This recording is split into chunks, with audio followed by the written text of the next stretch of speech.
Merry Christmas, ladies and gentlemen. Merry Christmas. Tonight is the night. It is Christmas Eve where I am. We are 2 hours away, at least where I am, from Christmas Day. And it may already be Christmas wherever you are. So, Merry Christmas. We are going to be streaming tonight.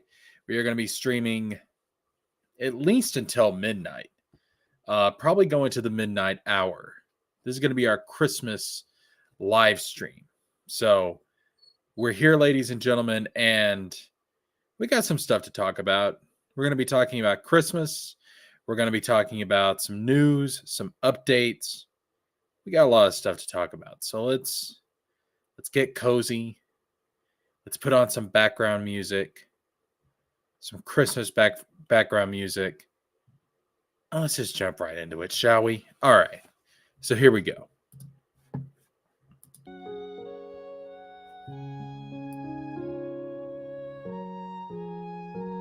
Yeah, that's real nice. That's real nice.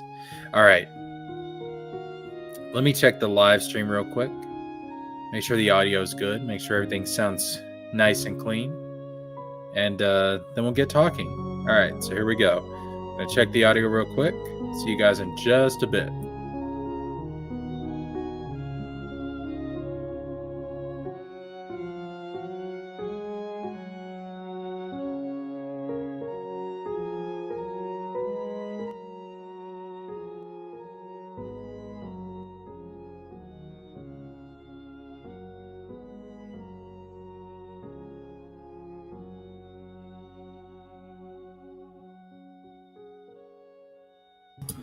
All right, I think the background music was a little bit loud there. I think it was just a tad bit loud. So I turned it down a little bit. We're going to check it again real quick just to make sure that everything's good, everything's smooth. So let me go ahead and check that, and I'll see you guys in just a second.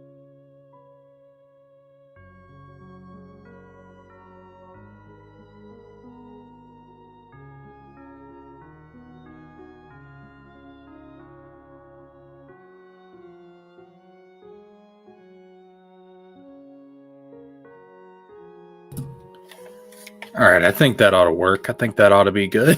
I think that ought to be real good. So, ladies and gentlemen, Merry Christmas to you and to yours. How are y'all doing tonight?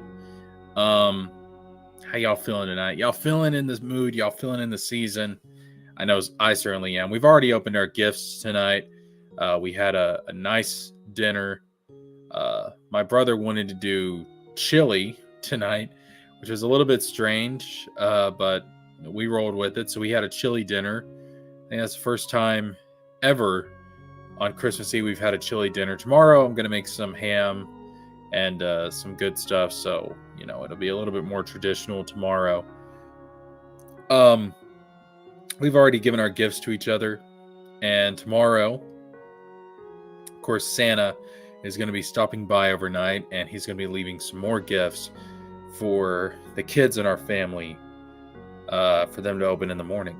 So it's going to be fun. It's going to be some fun stuff. But yeah, we've had a pretty good Christmas so far. Not going to lie, pretty good Christmas. Got a lot of good stuff. I got me some new house shoes, which is something I was really wanting because it gets pretty cold at night around here. I was very happy with that. But yeah, we have some stuff to talk about. We're going to try and keep it mostly positive tonight. There is some stuff going on with Eric July, unfortunately. Some stuff about the lawsuit and everything. And we're going to talk about that in due time. I don't think tonight's the appropriate time to actually talk about that. But we are going to be talking about that in due time. We may do it the day after Christmas. Yeah, we may do it the day after Christmas. But needless to say, he's not being 100% honest. There's some stuff that we need to clarify there, but we'll get to that when we get to that. Tonight, I just kind of want to enjoy the afternoon. I kind of want to enjoy going into Christmas.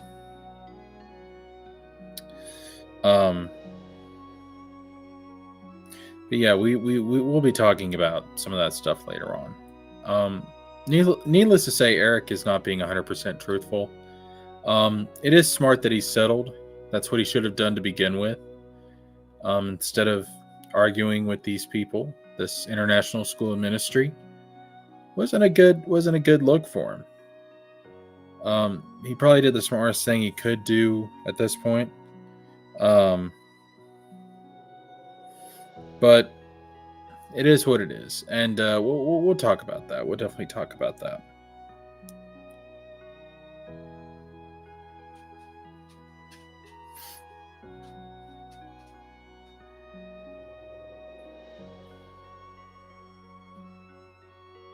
All right. So there are some things that I do want to talk about, though.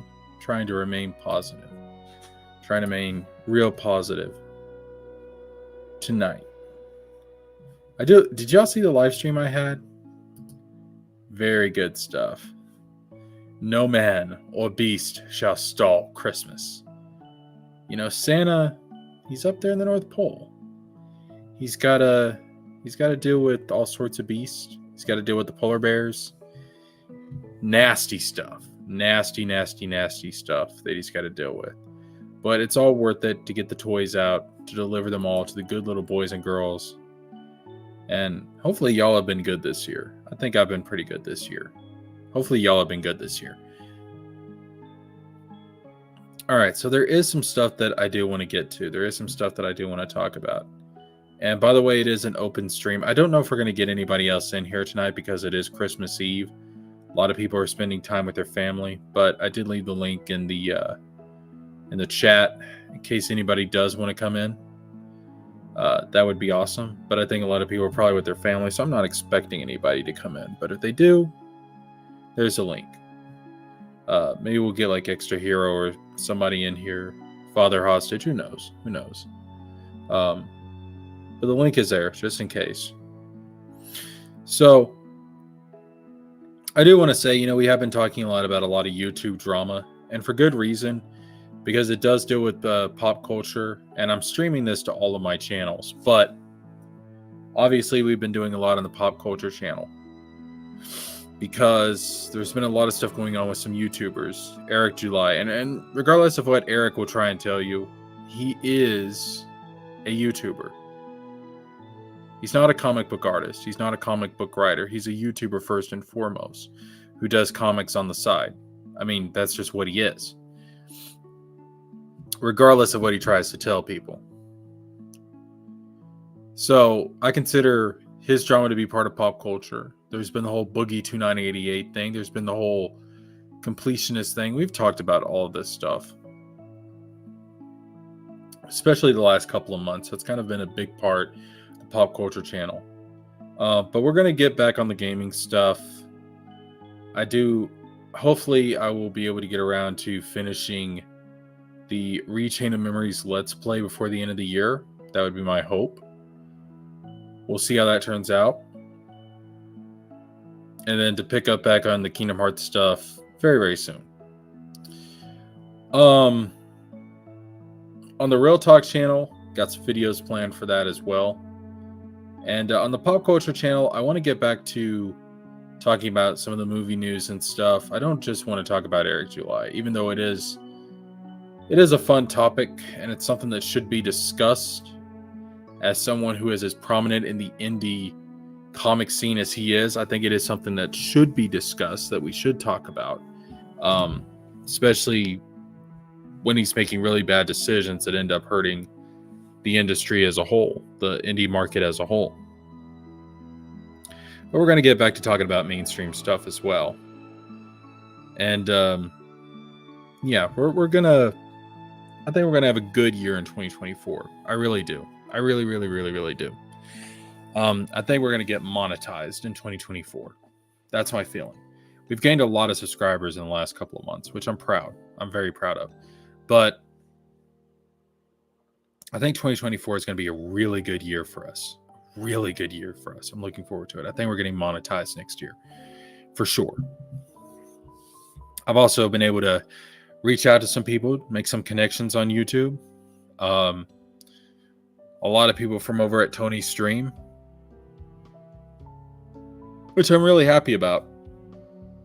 There's some cool people out there. There's some people out there that have very unique perspectives, and I consider myself to have a very unique perspective when it comes to a lot of this stuff. And I've told you guys over and over, I don't know how many times,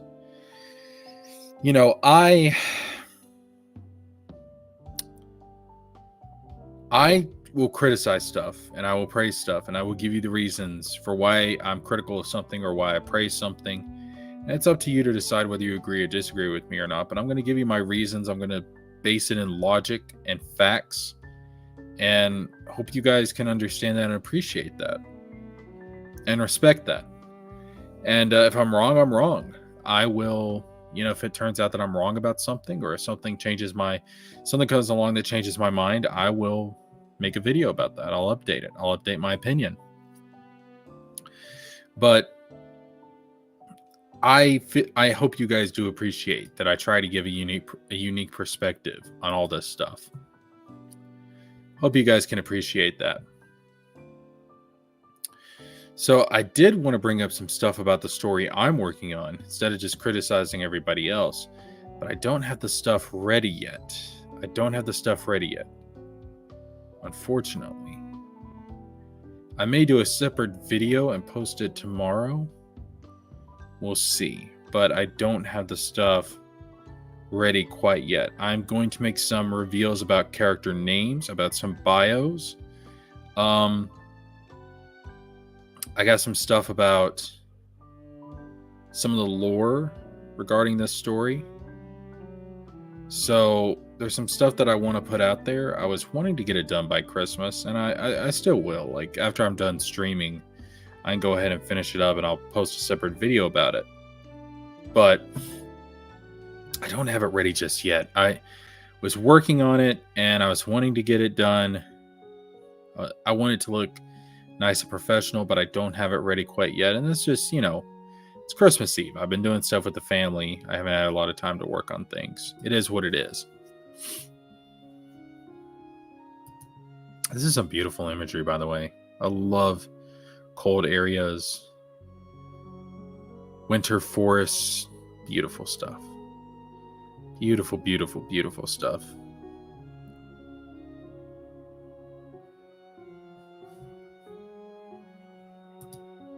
TJ Laser, what is up, my man? I'm outside at the moment, so I will lurk in the chat for now. No problem. Come in whenever you're ready. We're probably going to be streaming at least a couple of hours, maybe 3. Because I would like to run this through into Christmas. But good to see you there, TJ Laser. You just come on whenever you're ready. Again, I'm not expecting too many people to get in because it is Christmas Eve. People are with their families and stuff. I understand that. I just knew that by this time, we would have everything at my house out of the way so that I could actually stream. And it's been a really good Christmas so far. Got some more stuff planned for tomorrow as well. And I might go ahead and stream again tomorrow. We'll see. Just depends on what's going on. And when the family, when families are going to get together and stuff. But, yeah, so far, so good. Been a good Christmas. Been a very good Christmas. And, like I said, we got some stuff to talk about on the Eric July front. We got some other stuff to talk about. We're going to keep it mostly positive tonight. So if you guys will excuse me for a minute, I mean, I really want to get those character bios finished so I can show them. I love to show them off. Probably take 5 minutes to get them ready to go. Let's show you guys. But so if you guys want to chill out and listen to the Christmas music for a second, that'll be good. Because I'm going to try and get those finished real quick. So I'll tune out for a sec, and I'll see you guys in a couple of minutes.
Extra Hero, you there?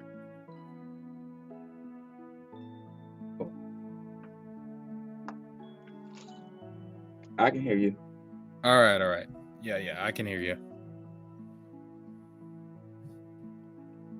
Yeah, hold on. Let me close one of these windows. All right. Yes, I'm here. All right, good. Live in living color. All right. What's up, man? What's up, man? I'm loving the Christmas music, the Christmas vibes. I'm always dreaming of a white Christmas, but there's no use because I live in the South. Wow. Okay. White as in snow. That song's always made me a little uncomfortable. But Well, like TJ Laser is saying, it is what it is. yeah. So yeah, man, like I was just, kind of wanting to get on here just like to chill and stuff. Got this background music playing. Yeah. How's your Christmas been so far?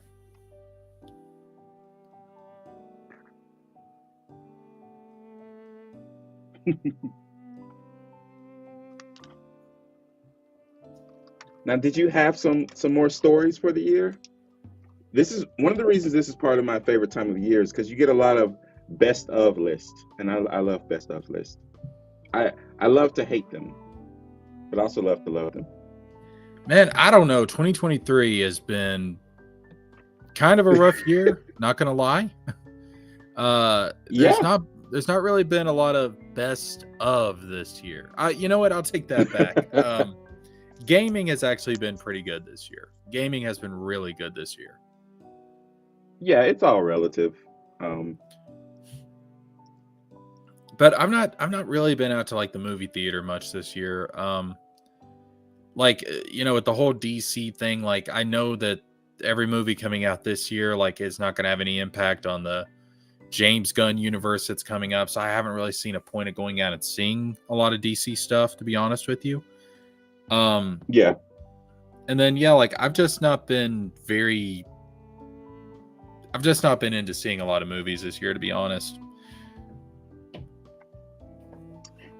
yeah. So I actually moved back to a town I left because they had a better movie theater. So Really? You moved back for the movie yeah, theater. Okay.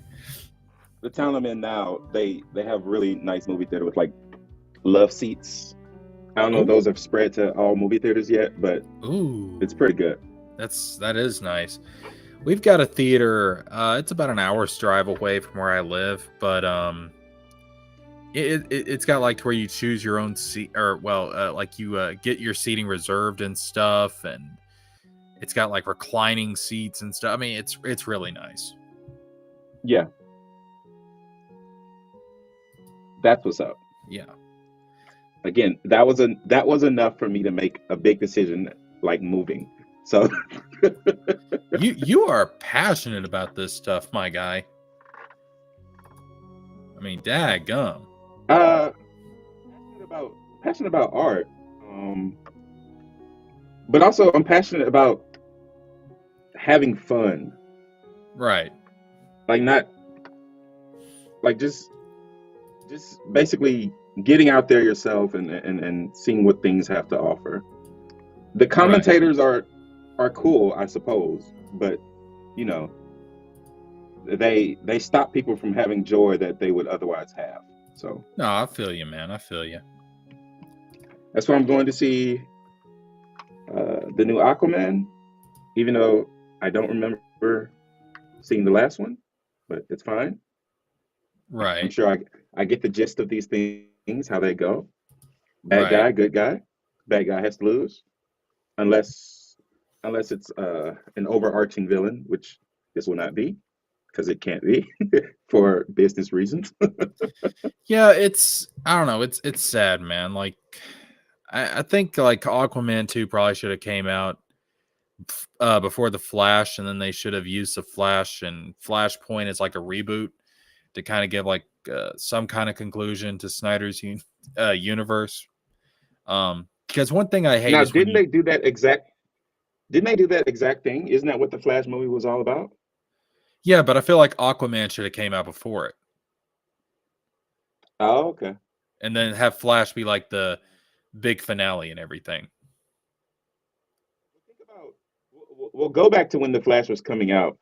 It was supposed to come out a long time ago, right? Like they had fans waiting a really long time. Yeah, there was delays thanks to like Ezra's everything. Shenanigans. Yeah, there was delays like everything. It was wild. I mean, I don't know what all that movie went through, but my God, there was delays like everything. And then, but well, a lot of it was because of the actor himself. Right. And I'm glad they didn't save that movie until now, because we would have had to been talking about Ezra Miller for all this time. Yeah, and God, I tell you what, Ezra Miller was a saving grace that we got it over with. Yeah, that's true. That is true. I don't know. Like I didn't love the Flash. I didn't see it in theaters. I saw it afterwards. Yeah. Yeah. There was things in it that I liked, but the overall movie. I liked seeing Wonder Woman again. That was cool. Yeah, and I like Keaton's Batman and stuff. I can't help but like that. It's just nostalgia. Right. But it was just, I don't know, like it was a mess. It was just very, very messy. You could tell it went through a lot of rewrites. And I think I was an Ezra Miller fan before The Flash. Yeah. A lot of it leans heavily on CGI inserts. Right. So one of the things I was going to do, and I meant to have this finished before I actually start streaming, but Hmm. shit happens. Family's been in here, and That's life. I just didn't have time to get it done. But I was actually coming up with some. I was going to make some character bios for my story. Oh, okay. Yeah. So That's cool. can you? You can see it on screen, right? The Photoshop Yes. window I've got open. Okay. Yeah. So yeah, I decided, you know what?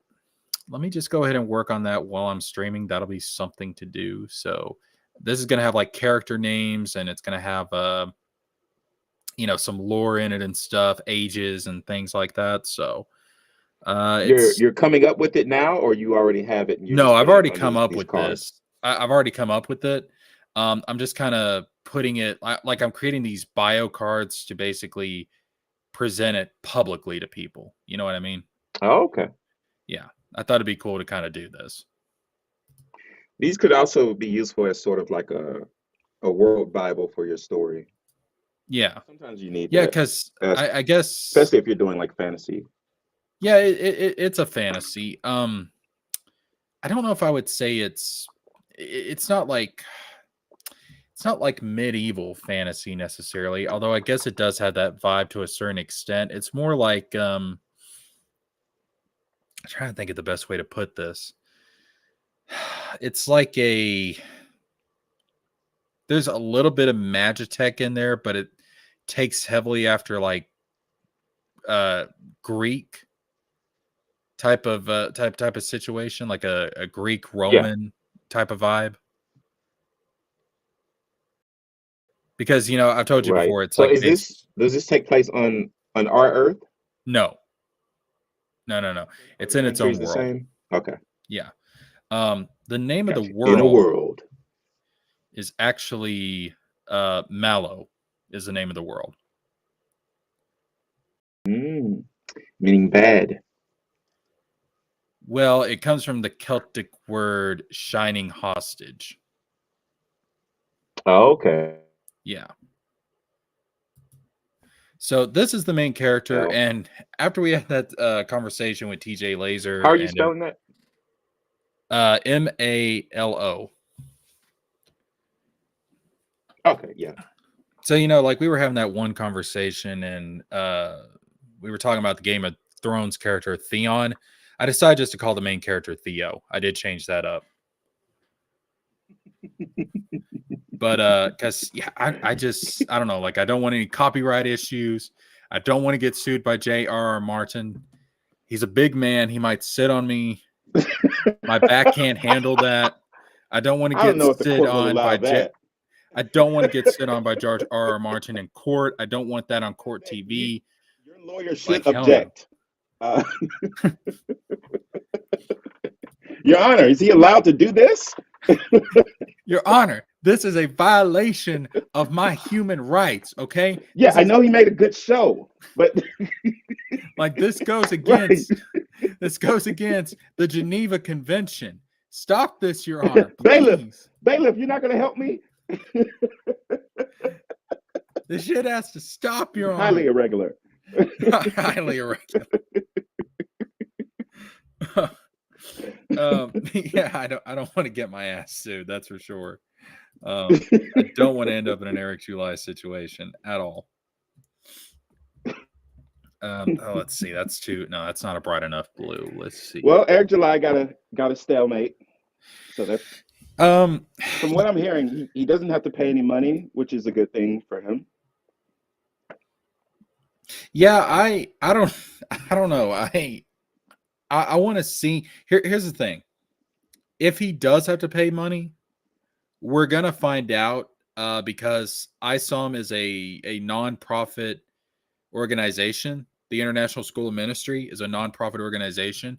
So all of their financial stuff has to be made public. Oh, So if we start seeing, and I don't think that on paper it would come in under Eric's name or under the company's name or whatever, I think he'll find some kind of secondary party to filter the money into the Now ministry. you think so?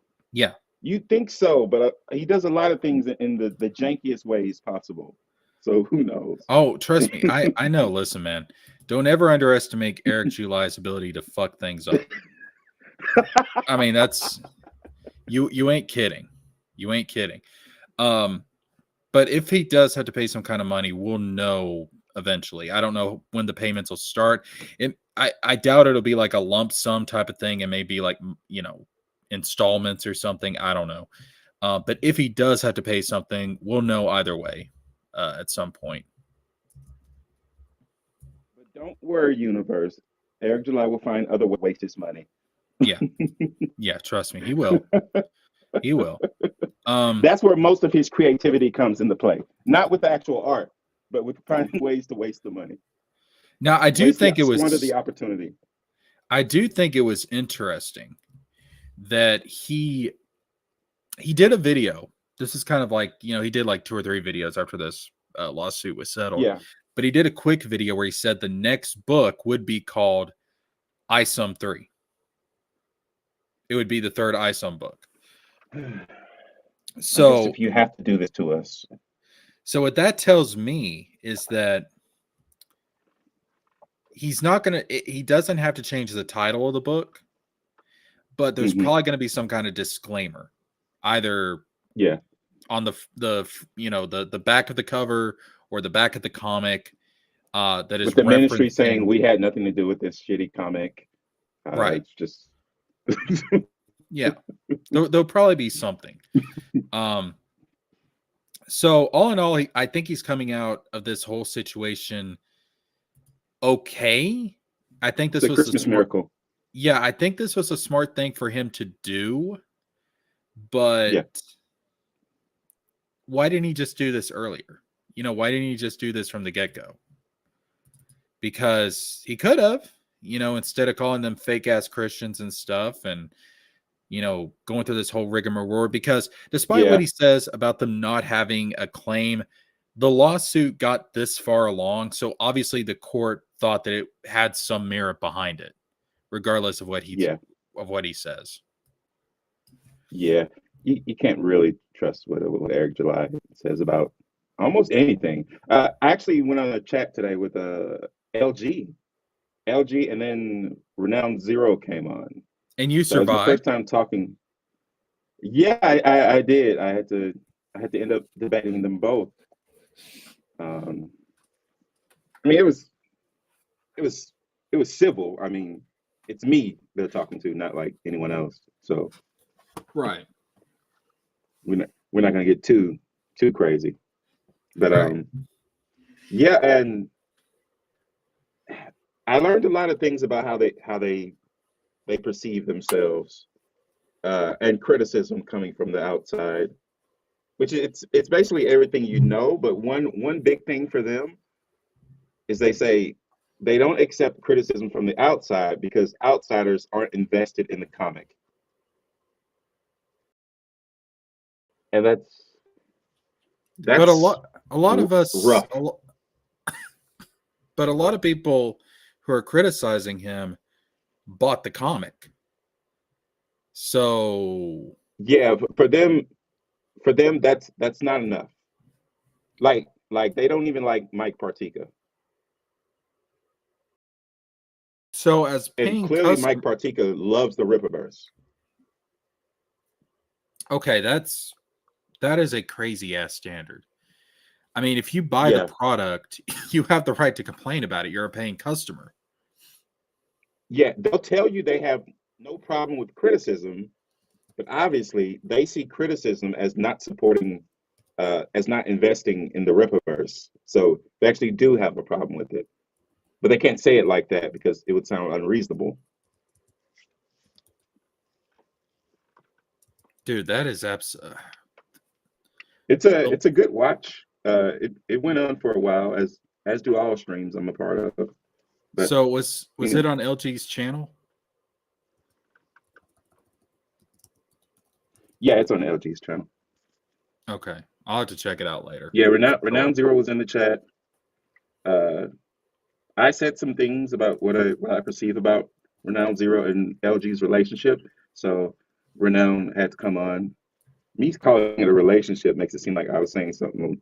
Uh, we, Yeah, I got to question you there, I my was, boy. I was, what I said was LG was wondering why people think he's such a Eric July fan, and I gave him a bunch of reasons, but I said, and one of the reasons is that you're the only person I've seen Sturgis, Sturgis / Renown Zero, be nice to online.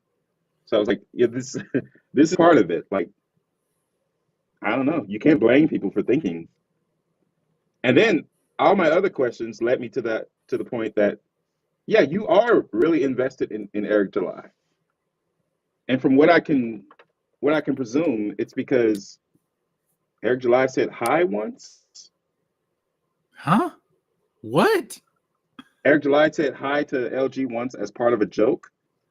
Because someone called him and Eric July kinfolk, and then Eric July sort of played along with it a little bit and said, "What's up, kinfolk?" You know what that And sounds like, right? It sounds like those people who shake the hand of a celebrity and then they never yeah, wash that hand for the rest of their life. That's creepy as hell. yeah, it is. But that's but because even when and LG talks about this, I wouldn't have brought it up myself, but even when LG was living hard, I'm gonna say, um, he wrote to Eric he wrote to Eric saying that he was living hard and he couldn't afford the comic. Eric didn't give him a free comic. Eric just was just like, it's okay, just pay whenever you can, and he did. So basically, Eric just gave him a little recognition, That kind of goes and back to what that's we've been talking about on multiple streams. yeah, I mean that pretty much confirms that the product, the investment, is not in ISOM. It's not in the yeah, Ripperverse comic book universe. It's in Eric July. yeah. That's what we kept coming back to. But they just don't put it together like that. Like they don't they don't see it that way. But That's it's clearly that way. that's wild. I mean, because again, I thought the whole point of this whole indie comic movement was about storytelling and making good stories and good characters and trying to show the mainstream how it's done, quote unquote. This whole idea So about in talking to LG and Renowned Zero, I got none of that. None of that. It doesn't seem to be about that at all. They had many opportunities to bring that up. They never did. So they're I think it's truly just Eric July's marketing. That's it. That's there's nothing below. It's turtles all the way down. that's crazy. That's absolutely crazy, dude. That is It absolutely sort of insane. makes sense as to why they well it doesn't make sense to us, but it makes sense of how they can be the way they are, like invulnerable to criticism because they're playing a different game. The field of play is different for them. So is part of it just they're in love with the idea of what Eric is claiming to be trying to build. Whereas, when we're pointing out these issues with the comic, we're not coming at it from what it could be, what we hope that it could be, but we're coming at it from, like certain standards that have been set in regards to how you judge a story. Like, I mean, this Right. is like, They don't understand why we're doing that. Like why we're comparing it to anything because it's not anything. To them it's Eric July's Ripperverse. but there is an objective set of I mean, shit, this is why we have creative writing classes. Like there are objective standards when it comes to this stuff. Like there's 3-act structures. There's certain ways to write Right. stuff. I mean, like that's what we're talking. I mean, take out the mainstream stuff. Like just take that out, take out that comparison, okay? If you Yep. just compare it alone on the set of standards that has been established from literally centuries of fiction writing, it Yeah. doesn't hold up. Yeah. And look, if Eric July told them that they were supposed to care about that stuff, I think they would then care about it. But he hasn't told them that. What he's told them is that all the criticism is jealousy. And they'll repeat that even after you refute it. It's That's a cult. Yeah, it is. It is, honestly. I want to put a That's nice spin on it, but I did my best. Well, I commend you for going into the Lions Den. I really do. You're Yeah. kind of like what was that senator that went down to Jonestown to try and rescue those people? That's you, my man. You're going into Thank Eric's you. warehouse. You're going into Eric's warehouse and you're trying to rescue people. And I commend you for that. Yeah, yeah. I was definitely nicer than other people would be.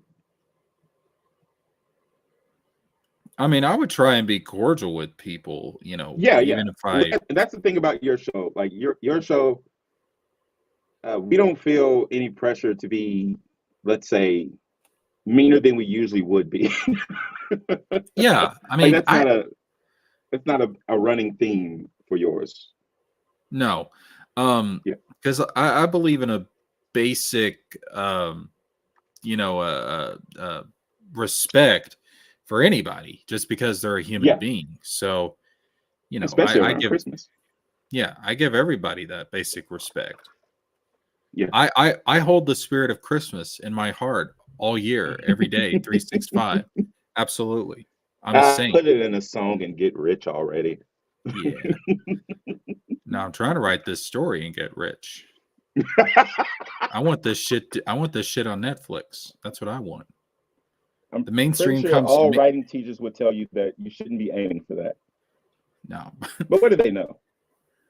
Right, you know, fuck them. I want the ISOM success. I want a warehouse. I want a warehouse. All right. I want a warehouse where I can have people pushing around my comic books, and I can pay them below the minimum One wage. spot to another, and then Yeah, back to the other spot. yeah, that's exactly what I want. I want my books on pallets. I don't want them secure. I want OSHA to come and investigate. You know, I want the I whole want thing because OSHA you to know, die investigating your books. yes, yes, because even if it's bad publicity, all publicity is really good publicity. All right. If I like J. Jonah Comic Jameson said, if killed he, government agents. yes, like J. Jonah Jameson said, if he doesn't want to be famous, I'll make him infamous. I will make myself infamous. I will fight any Christian organization that tries to mess with my shit. Absolutely. Mm. I will take after my idol, Eric July. What if you find out that in all media you've ever consumed, you only empathize with the villains? Sometimes I do. I am often watching Star Wars and I'll look at Palpatine. I'll be like, yeah, I get that, bro. I feel that. Yeah. I too want to rule a galactic empire. You know, we need to bring order to chaos. The rebellion are terrorists. That's what they are. They need to be stopped. Oh, the You cult of know, Star Wars. the younglings, you know what, let me stop. Let me stop.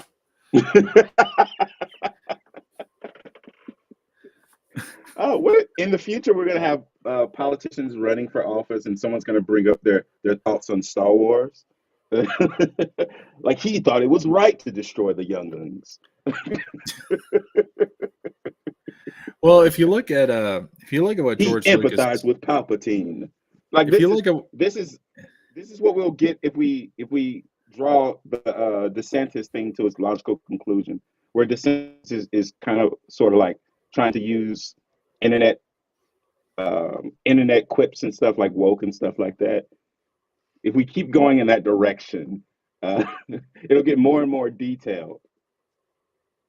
You'll have people who actually care about this stuff try to use it in politics. Oh, it's only a matter of time. It's only a matter of time because the generation that's going to be coming up in politics soon, they grew up with the Star Wars prequels. So you're gonna get a Palpatine eventually. Somebody's going to go into the rotunda of the U.S. Capitol, and they're going to say, "The Republic shall be reorganized into the first American empire." And I'm going to be like, "Yeah, George tried to warn us, and we didn't listen." Yeah, it turns out George was a prophet who made a lot of profit. Yeah, a prophet who made a lot Yeah. of profit. And the whole time he's going to be watching this play out. The American Empire is born. George is going to be sitting there in his retirement home, and he's going to be like, it's like poetry. It rhymes. In what universe is George in a retirement home? Well, no, you're right. You're right. He's going to be there on Skywalker Ranch. He's going to be there on Skywalker Ranch. He's going to be damn near close to becoming one with the Force himself. Yeah. And he's going to be saying, he's going to be like, I tried to warn you fuckers, and you didn't listen. You made me sell to Disney. You're mean to me. I tried to warn you, but I get the last laugh. I'm going out on a high note. It's going to be a story in itself. It is. Someone's going to go to Skywalker Ranch and find the lost Star Wars scripts.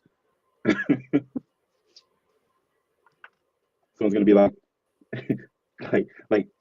you're his daughter. What? Have you speaking of lost Star Wars scripts? You're Ray Lucas. Have you seen? Oh. Oh, by the way, funny story about that. My brother actually got me a Ray action figure. Oh, cool. And he knows how much I hate that character, and so fuck him. So funny. Okay. I was like, why didn't you? Just like, well, you like Star Wars. Here you go. Yeah, I was like, well, no, he knew I didn't like Ray. He got me it anyways. And I was like, why didn't you give me Qui-Gon? Like, Qui-Gon's my favorite Jedi. Why didn't you give me a Qui-Gon figure? Why did you have to get me Little Miss Ray Skywalker? Like, no, fuck this shit. It was just easier to find at the store. It probably was. It's the non-thought that counts. Yeah, it's the absolute disregard for any semblance of respect or love that really matters, and that's the true meaning of Christmas, is giving the middle and that finger. Gets lost. Yeah, you got to give the middle finger to your family. That's the true meaning of Christmas. And that's what everyone can agree on across all aisles and race, colors, and creeds. And our mutual you got to hatred, piss off your family. Our mutual hatred for our siblings is what unites us. Yes. It's beautiful, man. It's absolutely beautiful. There's a thin line between love and hate. Yeah, it's easy to go to the dark side. And right. Most of my family has been on the dark side for a very long time. There is no hope of redemption. Yeah, it seems that way sometimes.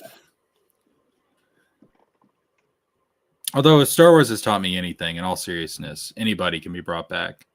I mean, when you can bring Darth Vader back, I like to believe that anybody can be brought back. Yeah. Except for Palpatine. I love a redemption apparently. story, especially in real life. Yeah. I mean, listen, I'm always up for a good redemption story. I'm trying to think how to word this next I guess part. These movements, yeah, I guess these cancellation movements have given. No, it's not the same. It's not the same to be redeemed from being canceled, though, right? Because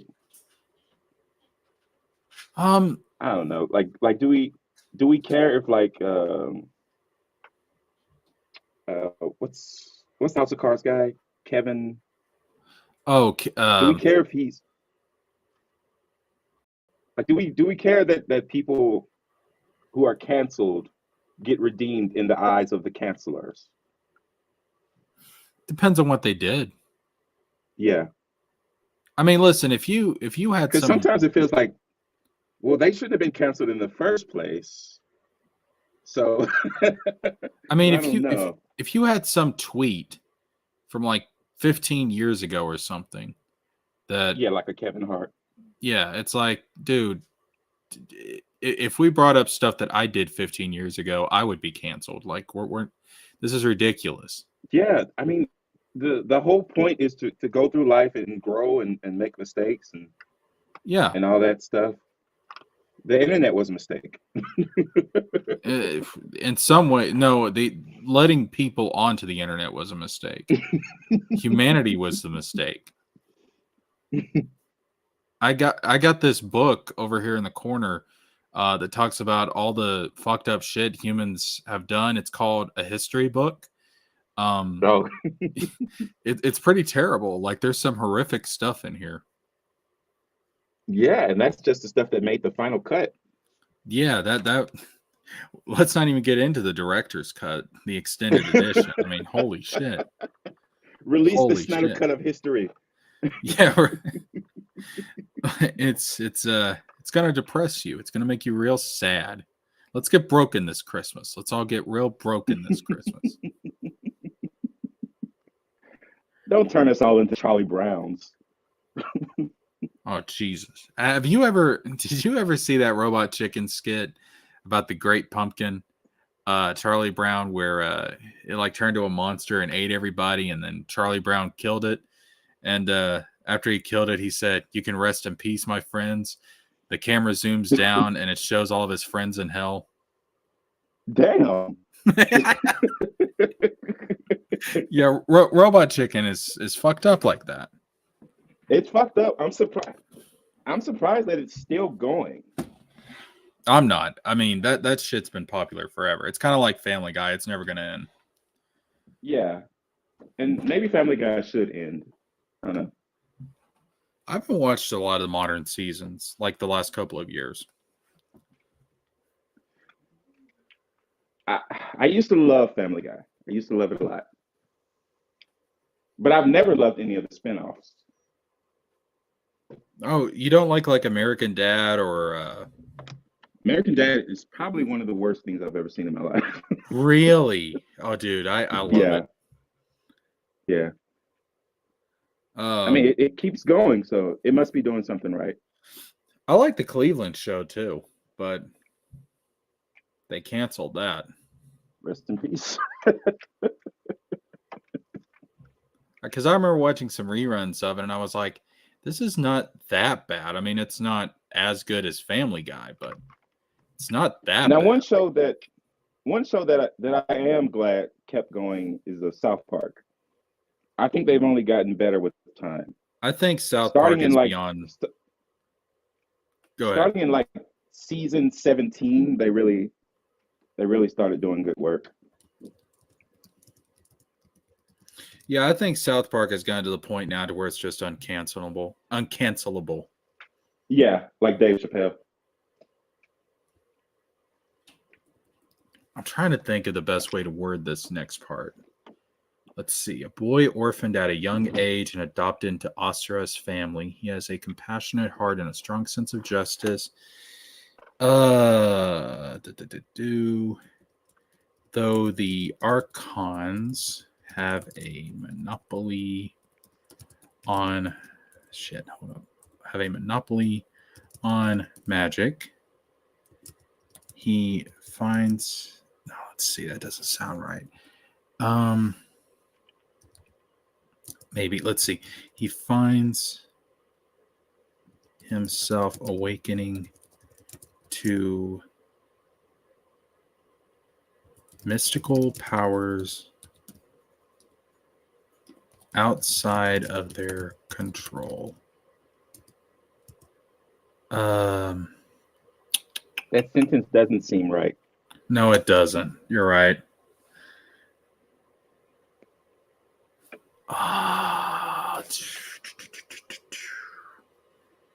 I hate having to sum shit up like this. I'm trying to get the point across. Yeah, well, you get Uh, practice because you remember you have to work on your sales pitch because your goal is to become rich. yes, my goal is to become. My goal is to. My goal is to surpass J.R.R. Tolkien. J.R. Tolkien to surpass uh, that fat fuck with Game of Thrones. Um, to surpass J.K. Rowling. I will I Yeah. will surpass all of them. Like they will look like scrubs next to me and my warehouse. Did Tolkien Think have about how a that power will corrupt you. Did Tolkien have a warehouse? No, he did not. Yeah, not that I know of. So We'll see in the next season of Rings of Power. yeah.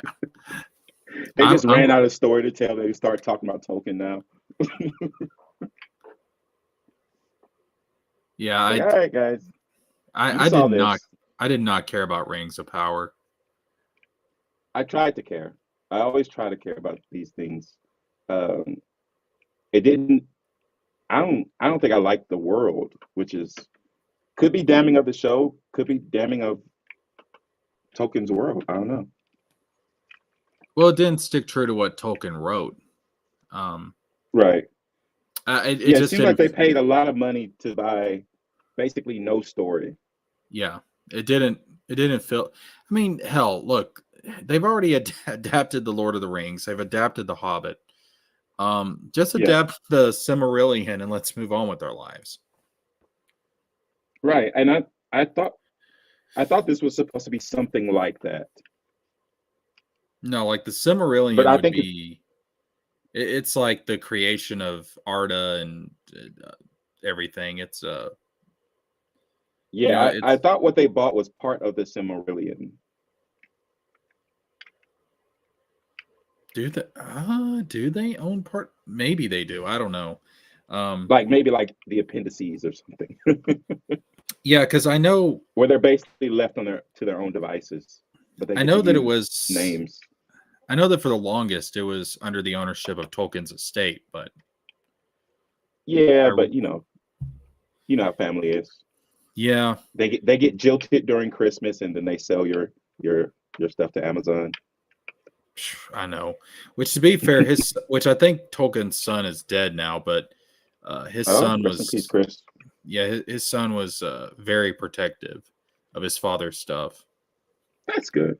And I don't know if his kids or whoever owns it now, I don't know if they feel the same way.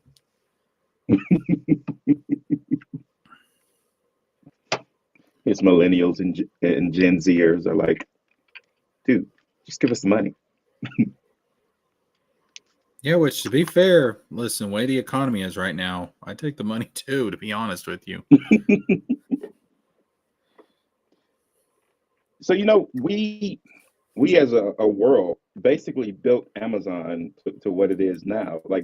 So we're part of the Rings of Power story. It couldn't exist without us all putting our faith in Amazon. So I guess it's your fault. It is my fault. Everything is my fault. It's your fault. It's my fault. It's everyone's fault. Everyone who's been talking bad about it, it's your fault. You did this. Let's see. Repent. I mean, it's true, but at the same time, what the hell do you want me to do? I mean, Amazon is the biggest you online should have just retailer. It's the you should have fastest just way to order let them stuff stay a online. bookstore. If they were just a bookstore, they wouldn't have all this power. I was a child at the time that they were a bookstore. I had no control over shit, sir. It's so crazy that one of the things that are always going extinct are bookstores, and then a bookstore.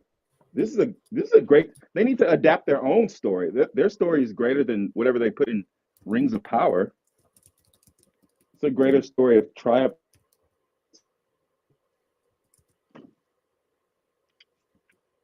I mean, I still have bookstores around here. Um, I don't know that he's a let's see. How does this sentence sound? One day he awakens mystic Uh, powers we have outside. books. We have Barnes and Noble, and that's about it. We have a Books a Million store.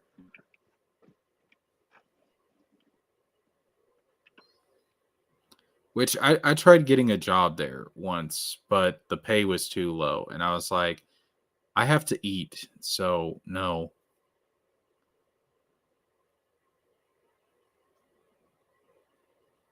I mean, it was going to be like minimum wage. And I was like, no, I have to eat. Sorry.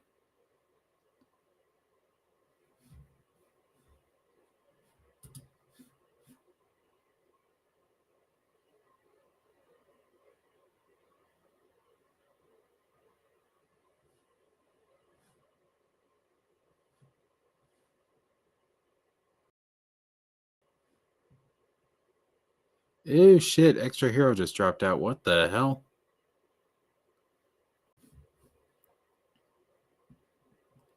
All right, let's check the chat real quick because I've been working on this other thing. Holy shit. TJ Laser says I could draw things for you if you want. It's not a comic though. It's going to be a book. People in our show were invested in. Yeah, we were invested in ISOM.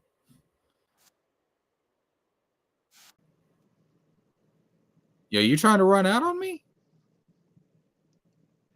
No, my internet was going slow. I just did a speed test. It's still pretty slow, but I can at least hear you now.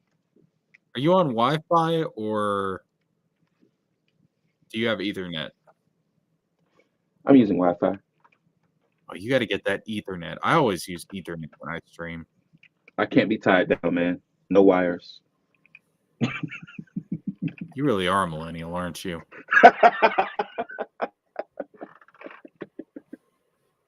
Yo, Chris, listen, Chris Bacon brings up a good point. Redemption is hard nowadays. Most people don't want to admit to their faults and just constantly double down until it's too late. You hate to see it. Yep, they Yeah. see apologizing as a weakness. Yeah. Yeah. You know, it's not masculine. If you apologize, if you admit to your mistakes and try to fix them, it makes you look like a woman. Yeah, because women are always apologizing. You're right, Chris Bacon. I will surpass Tolkien. I will surpass Rowling. I will surpass Martin. But I will never surpass Dante. That's just not happening. Just because he's your friend. And friends don't surpass each other. That's right. Friends always keep friends back from reaching their full potential.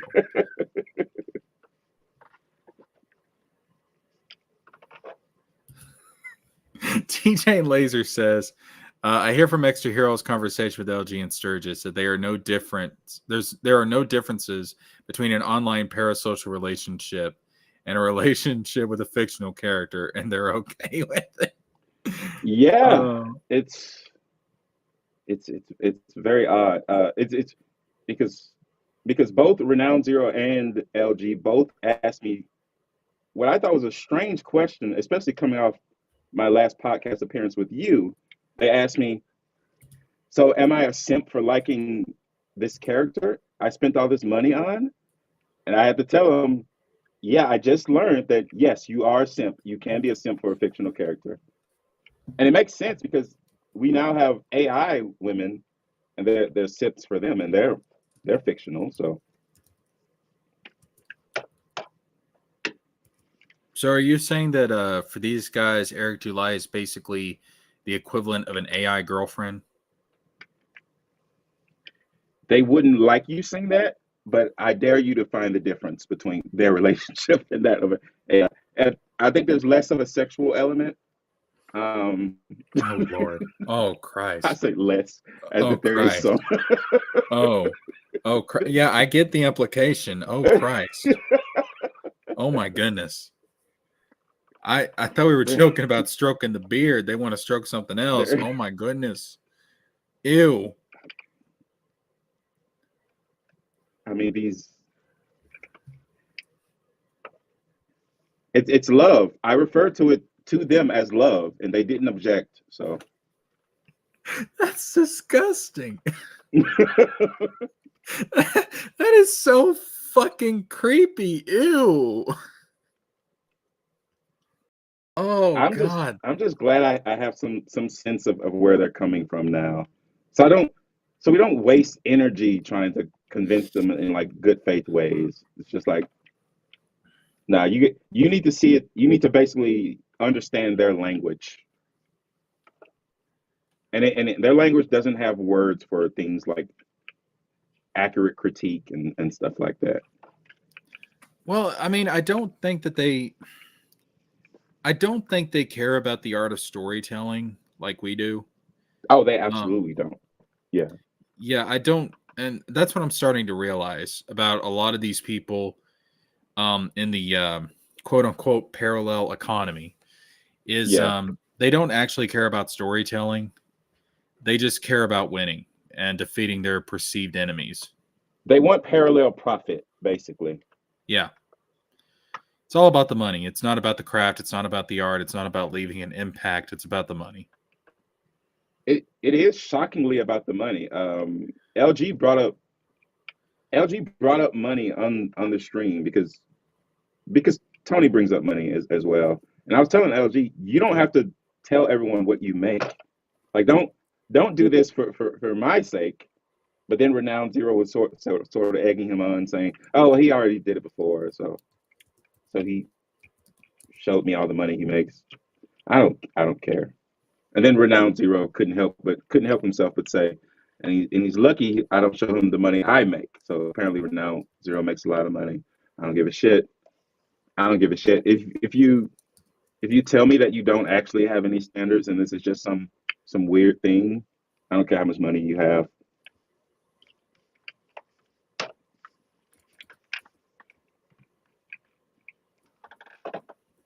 Now, are the archons aware of this ancient mystical power? Uh, all right. So the archons have like a monopoly on magic. They're the Yes. only ones who can wield magic, and they can also share their magic with other people. So in this world, all magic for centuries has come from them. Theo is the first person in a very long time to manifest any magical abilities that have no connection to the archons whatsoever. And so because of that, he's outside of their purview, he's outside of their control, and that's what makes him a threat. Oh, okay. Kind of like the villain of Hogwarts Legacy. Is he? Yeah, um,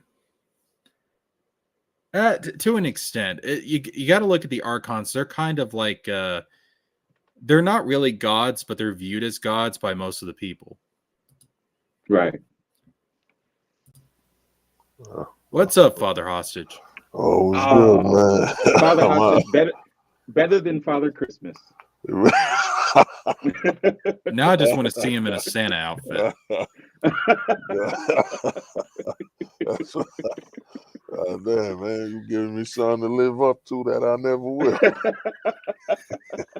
Respected worldwide. Hey, man, we're trying. Nah, I heard y'all talking. I'm like, man, it's YouTube, man. It buries some of the notifications because I had it to notify Yeah. me, but this wouldn't showed up. But I heard what y'all was saying. I'll say this is that you gotta look at, how Eric sent EVS that night letter. But Yeah. the thing with that situation is that Eric was cool with what is it, Nerderotic, Gary and them when they won't even invite EVS back. So when he accused EVS of, yo, why don't you fall in line when, dude, you didn't fall in line. You know what I'm saying? Nerderotic had a problem with EVS and you didn't fall in line and back EVS up from that. Or if the situation couldn't work, you would look at who's has more the interest than you or something, or y'all working together. Because if EVS did that cover for him on a low price, knowing that he's still cool with Nerderotic and all of them who won't even allow EVS on the stream, it Right. shows that with Eric, he was like, all right, man, I'm gonna normally I wouldn't do this, but I see value in Eric, or I see a situation in Eric. So he stayed with him. So when Eric came out of left field with the accusations on EVS, man, it shows you that how power hungry Eric is. Where, dude, the guy's still talking to you when he has a problem with Nerderotic. And you know what I'm saying? Eric spends more Yeah, time with Gary like Gary's his uncle or something. You know what I'm saying? right. It's funny that these guys are so big on gatekeeping, and Mm, gatekeeping is what did them in the end, yeah. Uh, trying to keep people out. yeah, so I mean, it's all hypocrisy, man. You know, the like I keep telling people, these critics, man, they have the chosen one syndrome, man. They all believe that, and they run with it, that they're the They chosen all one. think they're Theo. Oh, Theo. Oh, you know what I mean? Yeah. Well, not only that, is that dude, it just shows. Listen to me, you Oh, son of a bitch. Do not compare my character to these self-insert bastards that Shad and Eric have been coming up with. Don't you insult Theo like that. Theo. A parallel economy analogy. Yeah. Parallel, all right. Yeah, I mean, it's that as soon as you say, yo, you look at these guys' channels, man, and you're like, man, all this talk about Disney and all these companies need to hire experienced people. And on your first book and all this stuff, you don't hire one experienced person. You look at Eric's lineup, editors, no experience. It's Andrew, his former bandmates. It's fucking nepotism. It's Yeah, nepotism, and you aren't even actually family. So yeah. it's nepotism done wrong. Well, I mean, in Eric's case, you You lost couldn't even one you band. couldn't even get corruption right. Like Ooh, damn. You said couldn't get corruption right. Oh, that's gold. That's gold right there, man. That's fucked up. I mean, the thing is, man, it's just we're seeing, and the thing is, they're melting down, man. I think the fact that Zack Snyder's Rebel Moon was bad, it hurt their pockets a lot, man. If Rebel Moon was good, they could have ran the, you know, Zack Snyder breaks the woke. You know what I'm saying? They could have ran with that for 6 months and all that, just doing videos on Zack Snyder beats DC and this and that. And oh, okay. now Zack Snyder's proven what I've been telling people for over 10 years, man. He never was qualified, man. He's a director. He's a guy who can translate stuff. He can't come up with anything on his own. You know what I'm saying? No Zack quality Snyder control. has stated publicly he doesn't want them on his team. So he wouldn't want them championing Rebel Moon. uh, Uh, well, I mean, what? So why are you saying it's bad? Are the critics saying it's bad? well, the review. I mean, I saw the reviews are out, and the thing is, I could have told that from the trailer. I'm gonna tell you something that we're all gonna understand because I don't know if everybody here is around 30 or something, but remember when the first movie did not have a sequel budget, like it was just controlled. Yeah, You know what I'm saying? I saw the Rebel Moon. I mean, I saw the lead actress and all that. I already saw the problems, but the thing is, why is the first movie getting 150 million? Why is it given the budget of a sequel?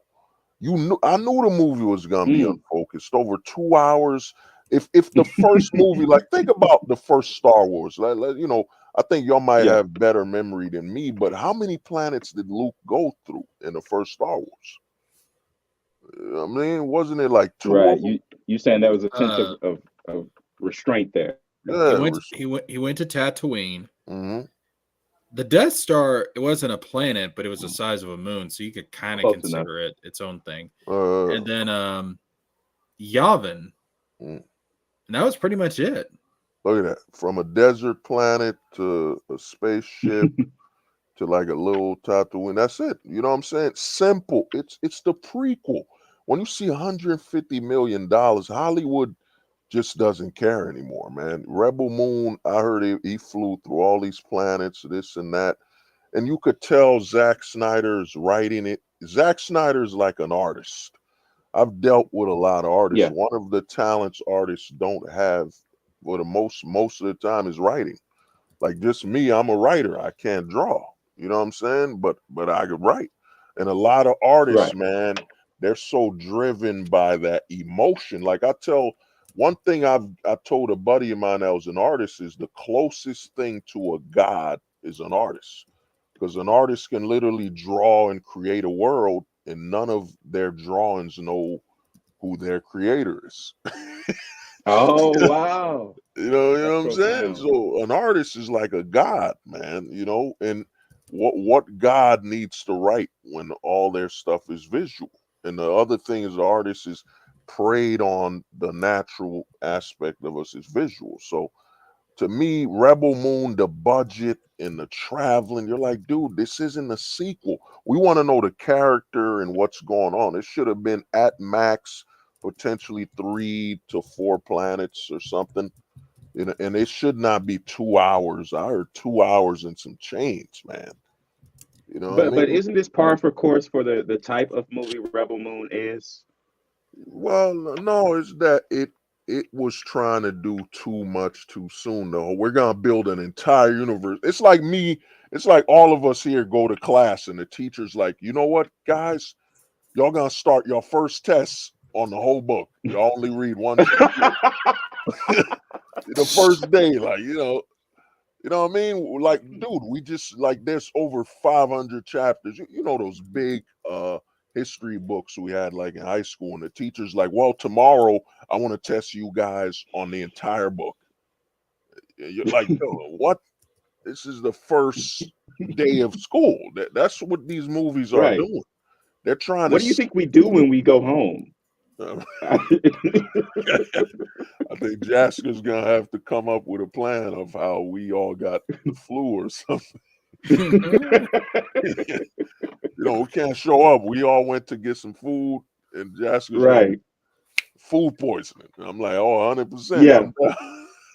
There's no way to not prove that one. You know, So, so I remember in school that so when the teacher would give us something that we really didn't want to do, a lot of times the deadline would be postponed if enough students didn't do it.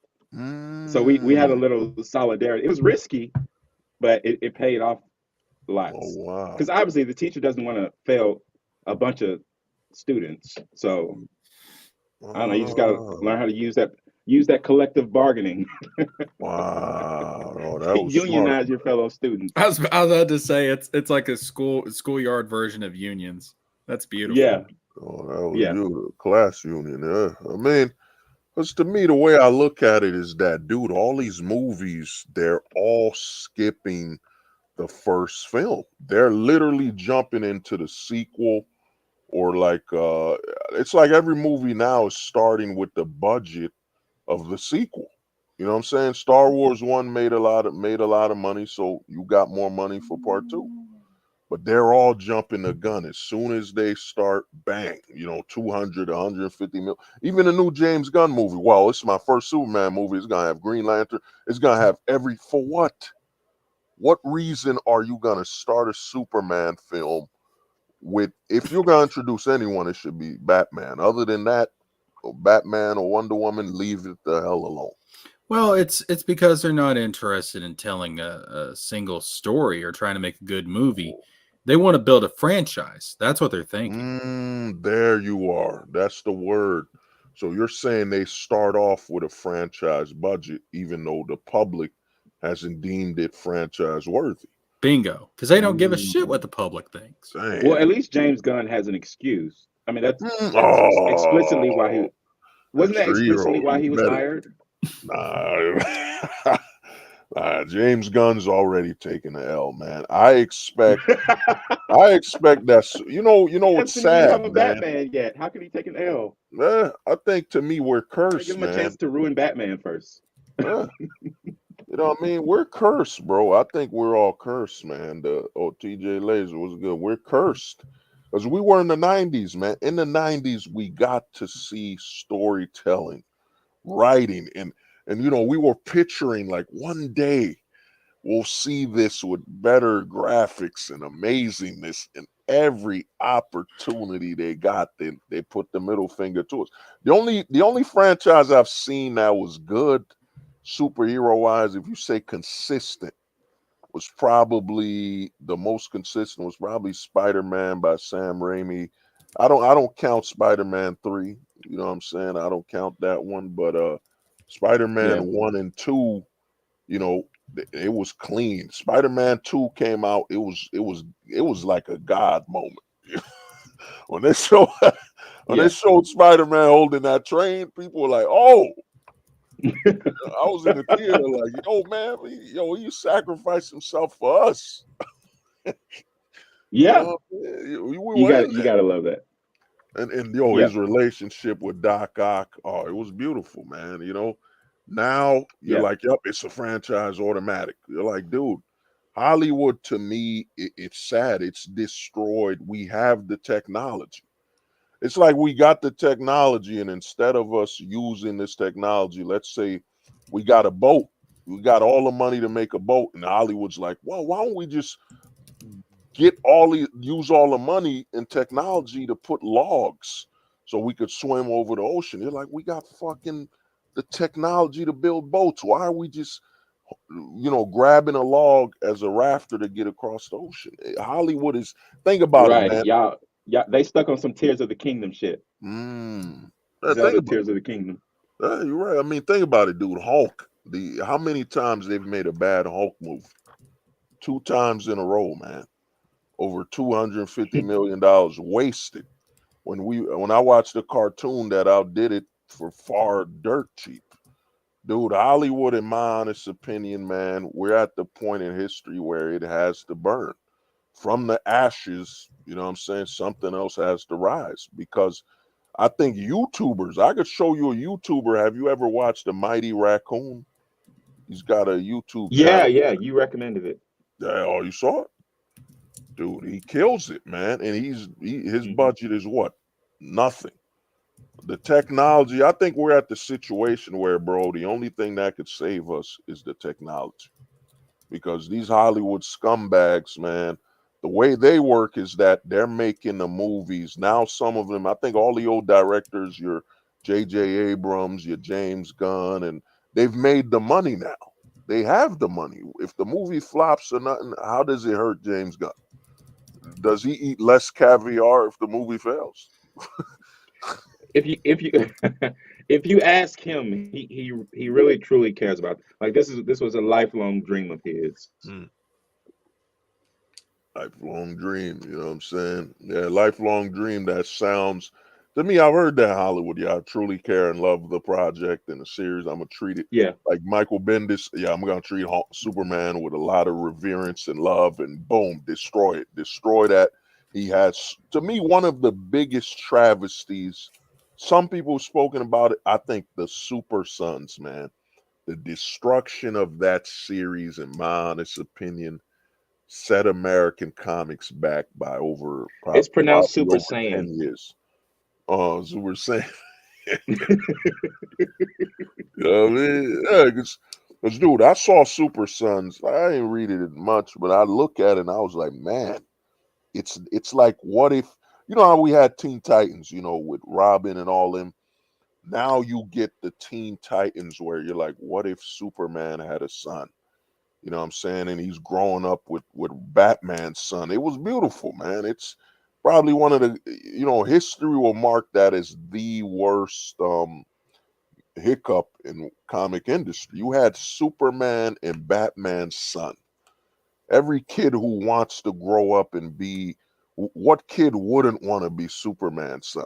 You know what I'm saying? Maybe there might be a kid that won't want to be Batman's son. You like, damn, man, Damn, you you just gave me an idea for a story.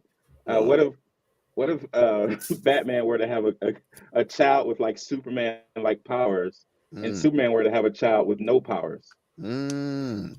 Well, I mean, you could have, That'd be you know an what you're interesting dynamic. describing. What if what if Batman's son had to be taken care of by Superman? You know, how would he handle that? Super Sons. Right, You just right. wrote a comic right there. Is they got trade places because something happened? I'd watch that. Oh, that'd So be essentially, Right. what if Superman adopted Damian Wayne? well, not adopted, but he's got to And, watch over him. The old maybe and Bruce. do this in the world where do this in one of the worlds where Batman sort of despises Superman. No, I mean we don't. So when he looks at Superman's son and the fact that he has to raise him, there's a lot of tension there. No, Chris Bacon Because makes a obviously good point the here. kid is more of an innocent. He didn't do anything to Batman. Chris Bacon makes a good point here. Old school franchises like the OG Star Wars, Indiana Jones, and Terminator were great because they had to do it film to film. They weren't making a movie thinking about the next one. Right, they had to earn it. They had to earn. Yeah, You had to earn this to is what I got become a into an argument franchise. with Tony about. Well, think about what was it? Men in Black, bro. Men in Black 1 came out amazing. You know what I'm Galaxy saying? Defenders. Men in Black. Now walk with me. Just walk with me. You know what I'm saying? I still wish Now I slide. could buy that thing they had, man, to make you forget. Oh, You know what I'm saying? A part of that, how come no, no that's just called drugs now. no, part of me thinks, man, how come no conspiracy theorists have talked about that Flash? Like we watch a lot of TVs and films. How do we know there's not a Flash that's making us forget things? You know what I'm saying? Like we're watching something, A subliminal flash.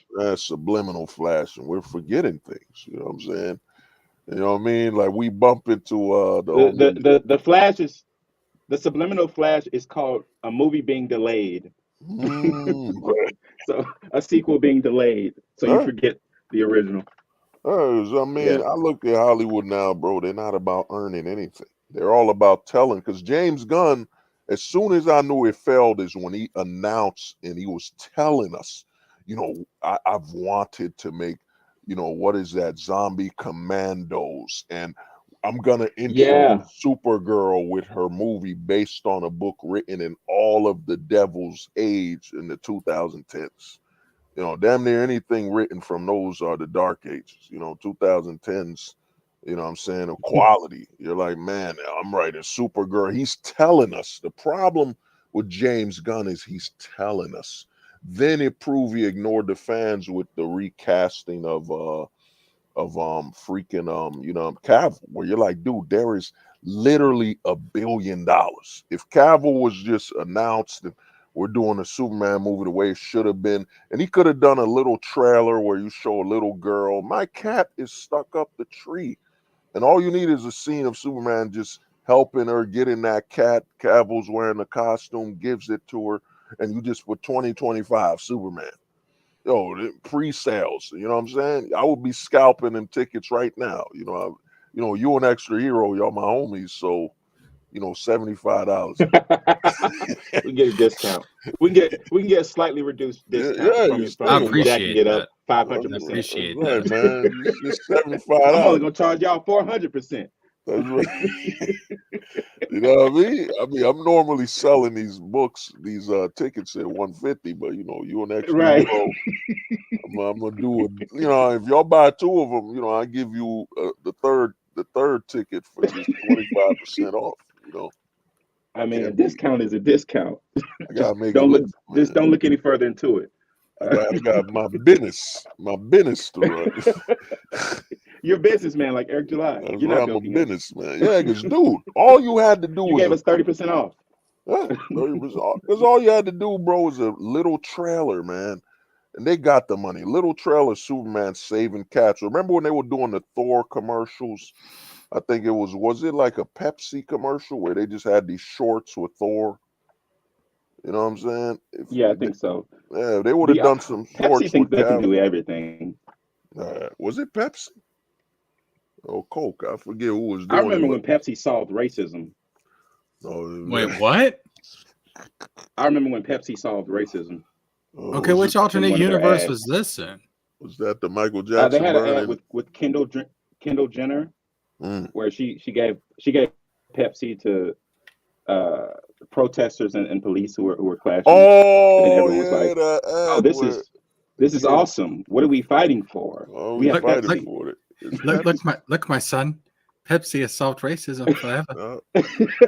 Pepsi has It's Pepsi like, has I saved thought it us was a all. subpar soda at first. Oh, man, Pepsi is just, you know what I'm saying? It's made of, sugar flavored chalkboard. You know what I'm saying? You know what I mean? Like, what are we drinking with Pepsi? Like, do we even know what, like somebody will drink a Coca-Cola. You know what's funny about things is that someone will ask you, like, let's say Extra Hero cooked something, like, what did you Yeah. put in here? But they'll blindly drink a Coke without knowing anything of the Well, it's because ingredients. Santa Claus told us it was cool. Oh yeah, remember them polar bears drinking? Was them polar bears drinking Yeah. Coke or Pepsi? I'm trying to remember. It was They Coke. was drinking Oh, it Coke. was Coke. And we're trying to save the environment to save the polar bears. All right, So basically, drinking Coke is saving the polar all right, bears in a different way. all right. Well, you Drink gotta Coke. ask yourself, Extra Hero, what's the only thing you can drink and snort at the same time? That's right, sir. Coke. Listen, what you got to ask yourself is, is saving the planet worth the diabetes that Coke is Oh, going to give you? That's what you got to ask oh, yourself. damn. And the answer is always yes. You know what I'm saying? Just think Yeah. about that. They make Jaws 5 and Jaws ends up with diabetes. Like he bit an American person and the blood is just so much sugar and you know what I'm saying? You show like a mermaid acting as a doctor and telling Jaws, yeah, you got type 2 diabetes. How many times we gotta warn you fucking sharks to You know stop what the eating second coolest thing? Americans? The second coolest thing that Coke ever did was they used to have the drink Coke try again, where you open the cap and you might win a free Coke. They Oh, introduced loot boxes into soft drinks. oh, oh, you know what you remind me of them Snapple things. Like you would pop the top of a Snapple. Yeah, Yeah, it's like a wise saying or something like that. You know? yeah, You know what I mean? At least with Snapple, there's wisdom. Wisdom and diabetes. You know what I'm right. saying? I'm diabetic, but did you know that Sun Tzu believed the Right. art of war? I'm, they're I like, don't know dude, you how could have this. just read books. Nah, man. Them books don't have no sugary goodness.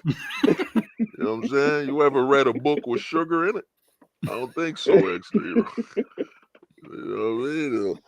Yeah, but dude, we're at that age, bro. It's a He's curse like, to come to my personal library. It's just a uh, cooler full of sugar. full of You're Snapples. talking about a library made a Coke, a Snapple library. Every Snapple Yeah, has he our has the Beauty history. and the Beast library, but it's just Snapple. Just Snapple our He has a culture. ladder you can ride on. You know what I mean? Like every top of the can has a scene, and you got to drink it all to get to the movie, which is over 100 Right. Snapples just to know. But nah, the thing is, bro, I think we're cursed, man. We children of the 80s, 90s, 70s, we're the cursed ones because it's kind of like being a wrestling fan right now, where you're like, man, I saw wrestling in the 90s. You know what I'm saying? Yeah. And now everything can't live up to it. They can't even, it's It kind of can't like, possibly. yeah, and when Like they like like can, the they wrestlers that won't. we They're going. yeah, and one particular wrestler turned out to be one of our biggest stars, period. So Mm, so how could you compete? yeah. You know what I'm Actually, saying? multiple of our Oh, wrestlers. you Let's know see, what I John mean? Cena, the guy who played the guy in Guardians of the Galaxy. I forget his name. The Oh, Rock, Batista, obviously. Dave Batista, the Yeah, animal. Yeah, yeah. I mean, the thing is, bro, you're like wrestling was life. Women were doing bra and panties matches. They were doing everything. Now it's like we're in the age of censorship and the gender divide. Like I watch wrestling. I was watching AEW when it started, and I started noticing they divided the women from the men. It's just horrible, man. It's like watching watered down wrestling. You know what I'm saying? When wrestling back in the day, people would threaten people. Anything could happen in wrestling. I You know what will I'm never saying? forget. you're I will saying never that they need to forget. create. Go You're ahead. saying they need to create a transgender league Oh, in wrestling. no. I will never forget Mm. when this man, The Rock, punched Stone Cold Steve Austin off a bridge into a lake. That shit was hilarious. He was Oh, no, like, that was Kurt Angle, I think. no, that was The Rock, because he flipped him off, and Uh, he was like, you want your belt, Austin? Here, take it to hell with you. And then he knocked the Stone Cold off into the lake, threw the championship belt into the lake. Shit was hilarious. when they threw Kurt Angle's thing, dude. I remember when Stone Cold was wanted. They were like, if Stone Cold comes back, arrest him. Like when Stone Cold invented I don't know if I can say the word, the Call of Duty in a facility. Like they were like, Stone Cold's in here Yeah, with it. He's armed. We got to find him. And yeah. then he aimed it at Vince McMahon, and it just said bang. Then he Well, stunned yeah. him. You know what I'm You saying? had The After Rock. You had Stone Cold. Now you have Larry Shungite. yeah, Stone Cold when he left the snake in Triple You have H's Larry shower. Shungite from Isom 2. I mean, it's just to me, bro. Oh, he's saying it was all Shun guy, all the fake Austin, and that pose he had. He Yeah. had the artist draw his entrance like a female wrestler. A male wrestler doesn't come through the ropes like that. You know what I'm saying? A male wrestler, my bad. What was that? Some idiot, man, driving. You know when people drive at all this high speed and they're going nowhere. You know what I'm saying? Right. You know, they got to Yeah. rev up the engine because they have a Uh, It's small like, dude, you penis. live in this Yeah. neighborhood. Where you going? oh, you're revving up the engine to just go like towards a traffic light. You know what I'm saying? But to me, Shit. yeah, Like, bro, dude, a kid on a bike could catch up with you. yeah. Dude, I've seen it where a guy's driving extremely fast, and then we end up in the same place because the red light. Like, dude, you're not Was it going worth it? anywhere, man. Was Yeah, it you worth know, burning that extra gas? yeah, you know what I mean. But I'm just saying is, man, we were at the peak, man. It's kind of like society's in reverse, you know. We had what is it, the era of love or something in the 60s where they were doing all them orgies and snorting drugs and all that. The 90s, after we hit the 60s, went That to was the the 70s. 70s. No, I think it was the 60s with the Woodstocks and all of them when they were doing hard drugs and acid. You know what I'm saying? Yeah, you're probably right. Then we hit the 70s where it became coke and music, you know. Then the 80s, there was still coke, but not the music. No more disco, you know. And then the 90s hit and it started getting more censored, more limited, less Mm. freedom. Then we hit the 2000s where it's like we're searching for what we've already accomplished. Like we were a far more sexualized society. Like think about it, you can't even open wrestling now and see a bras and panties match. You know what I'm saying? Like how Yeah. did we get here? Like how did we go from the 90s and mid 2000s where it was sexual, Edge had a live sex thing, a bed in the wrestling ring, to now where it's so censored where it's like, oh, extra hero, you can't say that. You're being a misogynist. How Yeah. dare you tell that female wrestler she looks good and sexy? You know what I'm saying? How did we I get think here, it bro? comes from I think it comes from a lot of people trying to be better than their forebearers. Well, no, I don't And think. Oh, this is what we get. I think it started from a good place, and mm, you know you know what they say. well, I mean, The road to hell. uh, I think it's just, man, we're at a point where I remember talking to somebody, and I think it has to do with the generations of fathers. Like 70s, there was still a lot of fathers in their lives. 80s, still a lot of fathers. The 90s, the shift started to change. And by the time we hit the 2000s, we had single mother TV shows. What was that TV show on MTV? My teenage pregnancy or something. You know what I 16 mean? and pregnant. Oh Yeah, yeah. 16 and And pregnant. I'm you had a ashamed I lot of actually teen remember moms. that. Jasker was watching like she'll find someone. She deserves love.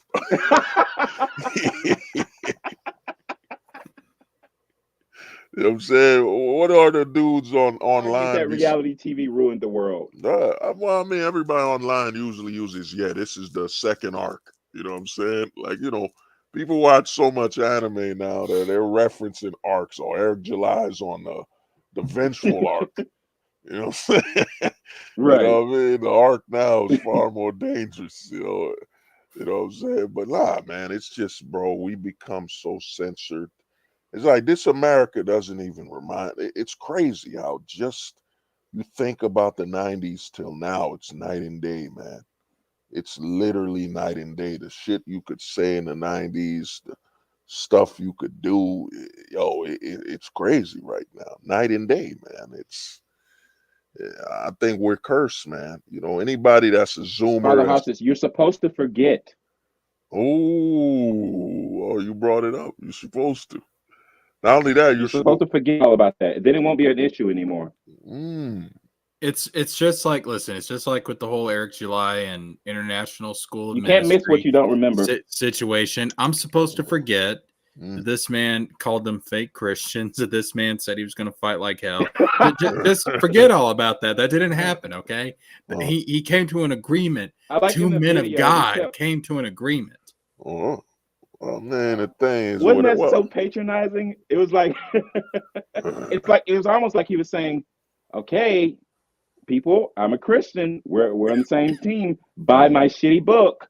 Well, I mean, I think that Isom company, they went easy on him, but man, they could have buried him. They could have, but I think it might have been. It's kind of like the Glenn Beck thing, Eric could run wild and go crazy.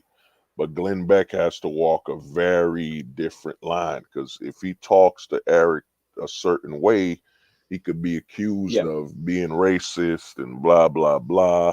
He got people invested in his company, so he kind of lets Eric, it's kind of like, how they advertise those chickens. They're like, yep, Eric is free ranged. You know what I'm saying? He's a free range chicken in the eyes. But what I don't understand is why Eric isn't like that also. Eric is just living free range on Glenn Beck's ranch. That's what. That's where the idea. Oh, that's the idea of Avery Silman's ranch came from. Oh, we found the inspiration, people. We did it. It is a self-insert. Oh shit! Self-insert. Reverse search the self-insert. Oh, just Eric. Everyone read Isom to find out hidden secrets about Eric July and Glenn Beck's relationship. Eric is literally a lol cow living on Glenn Beck's farm. You open up Glenn Beck's barn, from time to time. And Eric's just laying there in the hay. Oh man, Chris Bacon, man, you got to hop on, man. Hop on the grill. Hop on the pan, man. Someone brings in a tin bucket to milk him.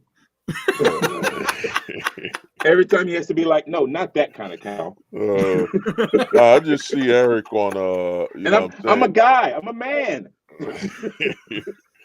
I see Eric on the Glenn Beck's ranch, and Glenn Beck throwing like corn for the chickens, and Eric just plucking at it, but his beard is getting in the way. So the corn gets stuck in the beard. He can't really eat. Glenn Beck's got to feed him by hand. Jordan Peele walks by and be like, this is kind of like slavery. What's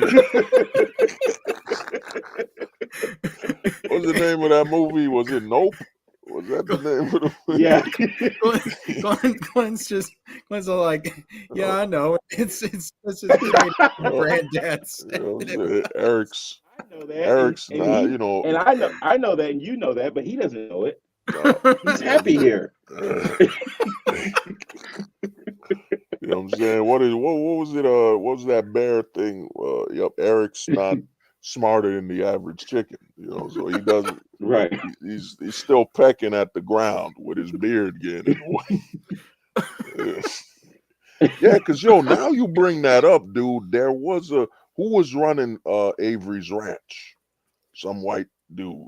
Sam or whatever. Does Sam represent Andrew, or does he represent Glenn Beck? Glenn Beck's an ISO. Holy shit. I think that guy Sam represents. Well, we have to ask ourselves, who would Eric July risk it all for? Glenn Beck, Daddy Yeah. Glenn. You know what I'm saying? Sorry, And Andrew. I mean, they showed it that Eric's You're name gooding. is. You can be gooding. Oh, Andrew is Goody, and he is, he does work for Eric and does odd jobs like DMCA striking. Who's a good Yeah. boy? I just see Eric petting Andrew, and you know what I'm saying, like his leg is wiggling like it's a tail, petting him in the Why do fucking they both warehouse. behave like animals? Yo, One a this cow, one a dog. this is all happening on Glenn Beck's ranch. That Uh, place must be fucking wild. This is the new Animal Farm reboot. It's like, damn it, Eric, get down from that tree.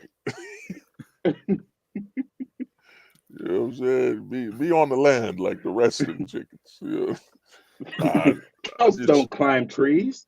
I just see Andrew getting pet and told he's a good boy. You're a goodieing. Good. That's probably how Eric came up with.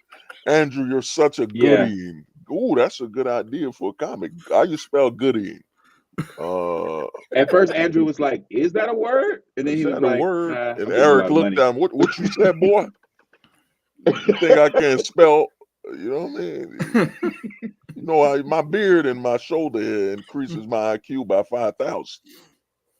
You know what I'm saying? For He's like, each strand on my shoulders is knowledge. You're like, damn, Eric. I saw you write lyrics for songs. I know you Oh, can't spell, oh, but dude, okay. them songs, bro. And that video where he said, yo, that video that Hater shared where he just said, they're making bad comics and they should make good comics. When you listen to that, that's why I stopped when I was used to watch Eric. I'm like, dog, he sounds like either he's reading a horrific script or it's just so basic jargon. But I think it's because he was the only loud black guy in that whole nerd era screaming. You know, I don't think before Eric July, you never saw black dudes screaming. The only black nerd I knew was the black nerd, right? He's got his Right. channel, Black Nerd. Before him, Eric came in this, screaming, yelling, hat on, like a false thug of a nerd. And that photo of him Yeah. at a wedding still looking like a savage. You're like, dog, you at your boy's wedding. Like, why are you wearing a tank top at a wedding? Like, I think Eric might be That's a slow, damn man. shame. Nah, I think he might be slow, man. You know what I'm saying? And like I went to school that way, bad problems in my early days. But I'm like, I get a sense that Eric is slow, man. That's why Glenn took him in. He was like, "Oh man, like this guy, he's not going to be able to make it out there. You know what? I'm going to give him a nice home on my farm." This was a philanthropic thing then. Chris Yeah. Bacon, you got to hop on, Chris. That's Come a good on, man. plot twist. Yeah, he's like, man, I'll let him turns sleep out in my he was barn. the good It's guy. nice and warm. I'll give him 3 meals a day, some chicken feed. It'll be fine. It'll be fine. Like he needs it. What they call that type of worker? They had him. Indentured servant. Yep. Yeah. Servitude. That's what Eric is for Glenn. Like they showed that. I think it was Dick and Vito showed But that Eric doesn't know that he's indentured. Oh shit! They showed that Eric's photo is close to Glenn Beck at the Blaze, like his name. You know what I'm saying? His name is right near Glenn Beck, Daddy Glenn. You know what I'm saying? Eric is the black son that Glenn always wanted. Glenn Beck is like, Eric, you're the Obama I've always wanted. Not the oh my God. Not the evil one. Because remember when Glenn Beck back cried. to how obsessed Glenn Beck was with Obama. Obama used to cry, "He's destroying America." Like Glenn Beck used to just cry. And now he cries tears of joy for Eric July in the same way. Yo, Glenn Beck. So wait a minute. Are you basically saying that Glenn saw Eric and he was basically like, you know what? He's one of the good ones. He's one of the good. He's what Obama should have. Yeah, he's a goodie. That's where Eric got the word from in the first place. Yep.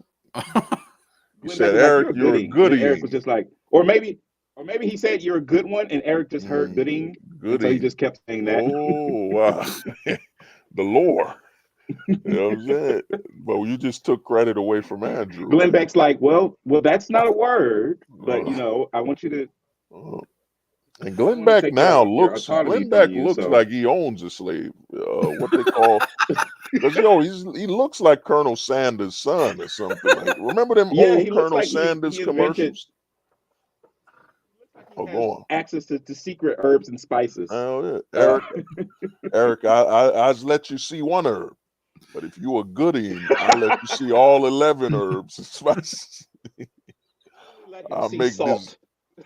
this chicken right here, boy. Go, you best behave, Eric.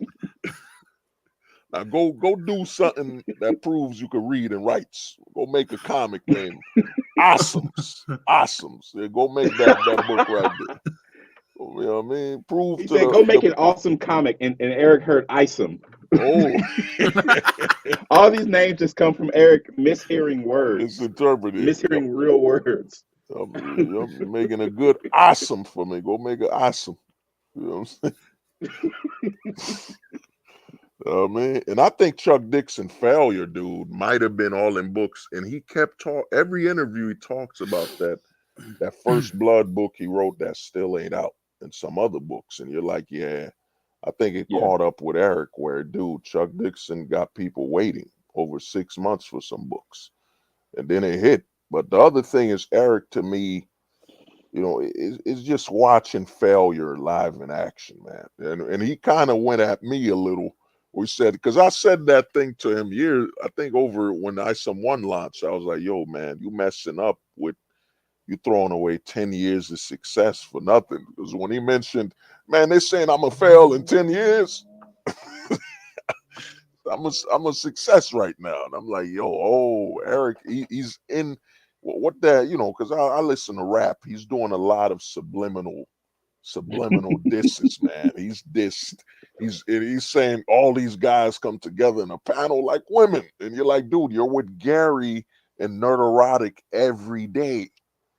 You know what I'm saying? All y'all do is right. gossip about, DC's You're doing that bad. which you hate. James Gunn is doing bad. And you're like, Eric, man, y'all the View. Y'all the nerd version of the View. You know what I'm saying? They come together for Nerderotic, you know what I mean? And just scream and cry. And dude, I think Someone they're needs to sit them down and tell them that no matter how bad DC and Marvel do, mm. you will always do worse. Oh, damn. Your Extra heroes your best dropping a bet is shirt. to keep latching on like a parasite. Yeah. I mean, well, the thing is, the parasites running out of food, man. They're running out of food now because, Rebel Moon, man, a lot of people don't understand, bro. Rebel Moon did a lot of damage to this anti-woke network. You know what I'm saying? Because they were probably planning, I'm telling you, 6 months to just talk about Rebel Moon dunks on Star Wars. Like they wanted to make 1,000 videos. They had the thumbnails Oh, ready. you know what this is like? Mm, Just like when and this is why I'll forever have a problem with these guys. You remember when you remember when the first Captain Marvel came out? mm. And there was a movie called Alita Battle Angel that came out at the same time. Oh And yeah. this sort of right wing sector Mm, of critics, they basically tried to use it to beat Captain Marvel with. mm. And here's the thing, I didn't care about either. I loved both movies, but I noticed that when it came time for people to sort of campaign for an Alita sequel, they've all Oh. been quiet. So I was like, oh, so you didn't really care at all. Mm. Yeah, I Like I said, remember that. they don't care about Oh, y'all are stories. They just frauds. care We about we could beating have their used that enemies. help. We could have got a second movie. Mm. Yeah, Oh, my bad. Go it on, was Jess. weird. Speaking of worms and stuff, do you think that Glenn Beck has to deworm Eric from time to time? Eric, nah, don't fuss now. I gotta wash your beard. I gotta wash your beard now. I mean, I I gotta gotta clip comb your nails. I gotta comb the clip your shoulder nails. hair. I gotta comb your shoulder hair, Eric. I use what's that It hurts me as much as it hurts you. what's that aluminum foil you use to scrub the dishes? What they call that? Oh, You know what I'm saying? That aluminum scrub. yeah, I know what you're talking about. That's how I Brillo used to. pad. Yeah, the Brillo pad on Eric's, shoulder hair. It's strong. It's tougher than steel right there. You can't Right. clean it. You can't clean it with regular cloth. Gotta use that Brillo pad. You know what I'm saying? Eric, I don't like how greasy you were looking on television with your beard, boy. Let me wash that for you. Wash your beard for you, Eric. You're like a dog. You know how the dogs run away from taking a bath? You know what I'm saying? Like he's got to drug Eric to wash his beard. Eric's like, I remember being with Glenn. I would wake up just with new clean clothes and bathe without a memory of how it all happened. All I remember was a folded piece of bologna. Saying he slides food under the like the door for Eric with a food. Well, what they call them, food trays we got like in high school, and you know what I'm saying, them saran wrap. Eric, eat. It's good for you. It's good for your beard. You really need that vitamins for your beard, Eric. You're saying it's like a horse's coat? That's right. You gotta brush. You want it nice and shiny and full. Keep Eric's beard. Yo, that video where Eric, it's like Eric's looking more homeless in his beard, the grease. I'm like, God damn, man, that boy's, the grease in Eric's beard could serve up 5 Popeyes franchises. You know what I'm saying? Yeah. Glenn's not taking care of Eric. We need to call PETA on the Glenn Beck Ranch. What's going on? It's all PETA. You know Father Hostage, you just betrayed KFC founder Glenn Beck. Glenn Beck, Popeyes. My bad. Yeah, you're right. Because if you look up, dude, I dare you, Jesker, look up a photo of Glenn Beck right now, dude. He looks like Colonel Sanders was reborn. You know what I'm saying? You know what I mean? He looks like he's going to sing about Mississippi and Louisiana, and how he can make a mean lemonade while on a rocking chair. You know what I'm saying? Talking about the Civil War. Yeah. Okay, hold up. Let me look up Glenn Beck. You're gonna be shocked. Let's see what Chris Bacon. Beck, Colonel Sanders. Let's see what we get. Yeah, look at that. Look at Yo! Oh, come on. Yo, he's wearing all white. He's in there like, boy. I say boy. Yo, scroll down. You see that photo where they put him and Colonel Sanders together? No. Oh, you had it. Click back. Yeah, right now. Boy, I say boy. Boy, I say this chicken good right there. Boy. Yo, look at him. Look at that KFC box. Yo, the same. Nah, not that one. The other one. The one right there on the Nah, not that one. Little gold. Yo, that's crazy, man. Glenn Beck is Colonel Sanders. Man. You know what I'm saying? And that's canon. That's and this time of year, people in, I want to say Japan or China, it's a big Christmas tradition where they get a bucket of KFC. I don't know how it started, but that's a thing. So look Glenn at Beck's that making photo. money. Look at that black and white photo with look at that. Yo, that's crazy. We found a time traveler. We found Glenn Beck. The Kentucky. Oh wow, look there. There's a photo of him with the bucket of chicken. Scroll to the you're there. Go down right there. Yo, this is a closed time loop. Once Glenn Beck gets to a certain age, he'll go back in time and invent KFC. Well, go back in time. I mean, if he could get Eric to bite his chicken and say, it's the best chicken I ever had in my life. And, Glenn Beck, Glenn's fried chicken. Made with the true patriotic herbs and spices, and just have an evil GFC. GFC sounds like a chemical that you don't want in your foods. What you mean you don't want? They put GFC in this, right? GFC, man. It's just a rumor. Glenn's fried chicken, you know what I'm saying? Made with 100% It's looking at Glenn Beck make anyone else hungry for fried chicken. Yeah. Oh, that's crazy, man. Yo, look at Oh how man. fat Glenn Beck has gotten. Holy shit. Hey, man. Hey, after Obama, he doesn't get enough He's testing his exercise. product. Look, Oh, test the chicken. look. So in Nah, the look at that timeline we're bucket with. on, Oh, Glenn Beck go is currently testing the recipe so he can go back and on. have it perfected by the time he invents KFC. Or Razor Fist now. Razor Fist. He just screams and talks fast. With the you're like, yeah. This is an image of Glenn oh, talking to Eric. Eric's off oh, no, screen. Eric. He's just like, Eric, listen, Oh, you got to stop calling these people hoe ass crackers. All that's right, right. it Right, doesn't boy. look good, man. Like you got to stop, and we Damn. got to do something about the beard. Like you can't go around look like a homeless guy. You got to look well groomed.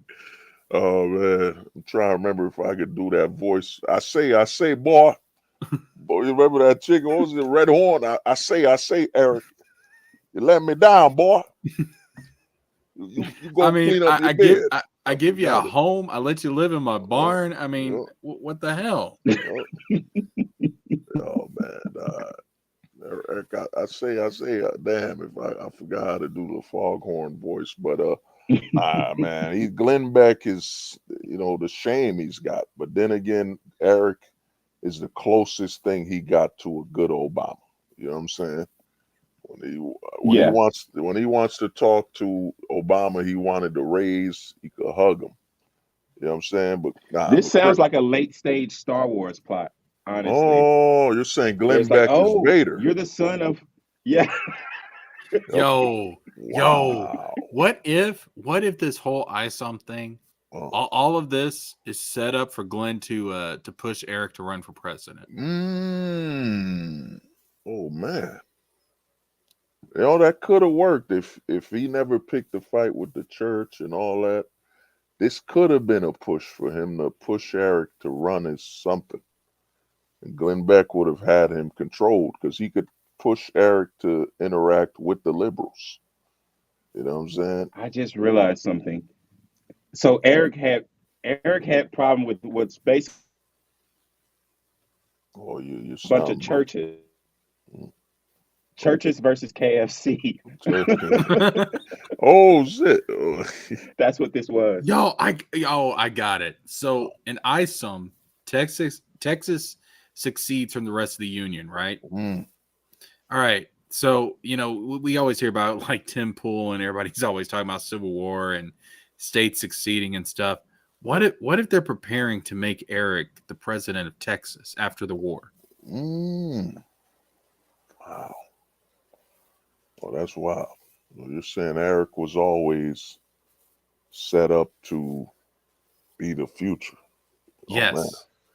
Wow. I mean, Glenn Beck is using Eric to get more, diverse people to watch. But Chris Bacon, the thing is, bro, Eric, man, he's done, man. That whole anarcho-capitalism scam, and we don't believe in government and all that, yet everything you do is by the government, by the book. It's all BS, man. A true anarcho-capitalist, aka what they call them people that I forget the word, but a true type of capitalist, whatever, you wouldn't be And different. Cap.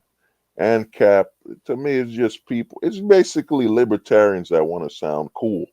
Well, I want to sound like a boring ass libertarian. I'm an ANCAP. Oh, whoa. I'm cool. I'm edgy. Whoa, And that dude. was the whole point of liberty. That was the whole point of libertarians in the first place, to Mm, be Republicans that sound cool. that And sound now they cool. have to one up it. Yo, Like, okay, somebody, I'm not a regular. you should I got save. I'm Oh, seasoned. I'm seasoned.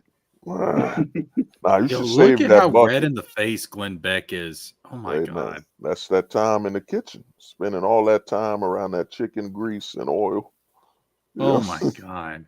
Yeah, I was saying that Eric basically getting involved with beef with Mm, churches is churches versus KFC. no, that's right. Oh, you ain't lying.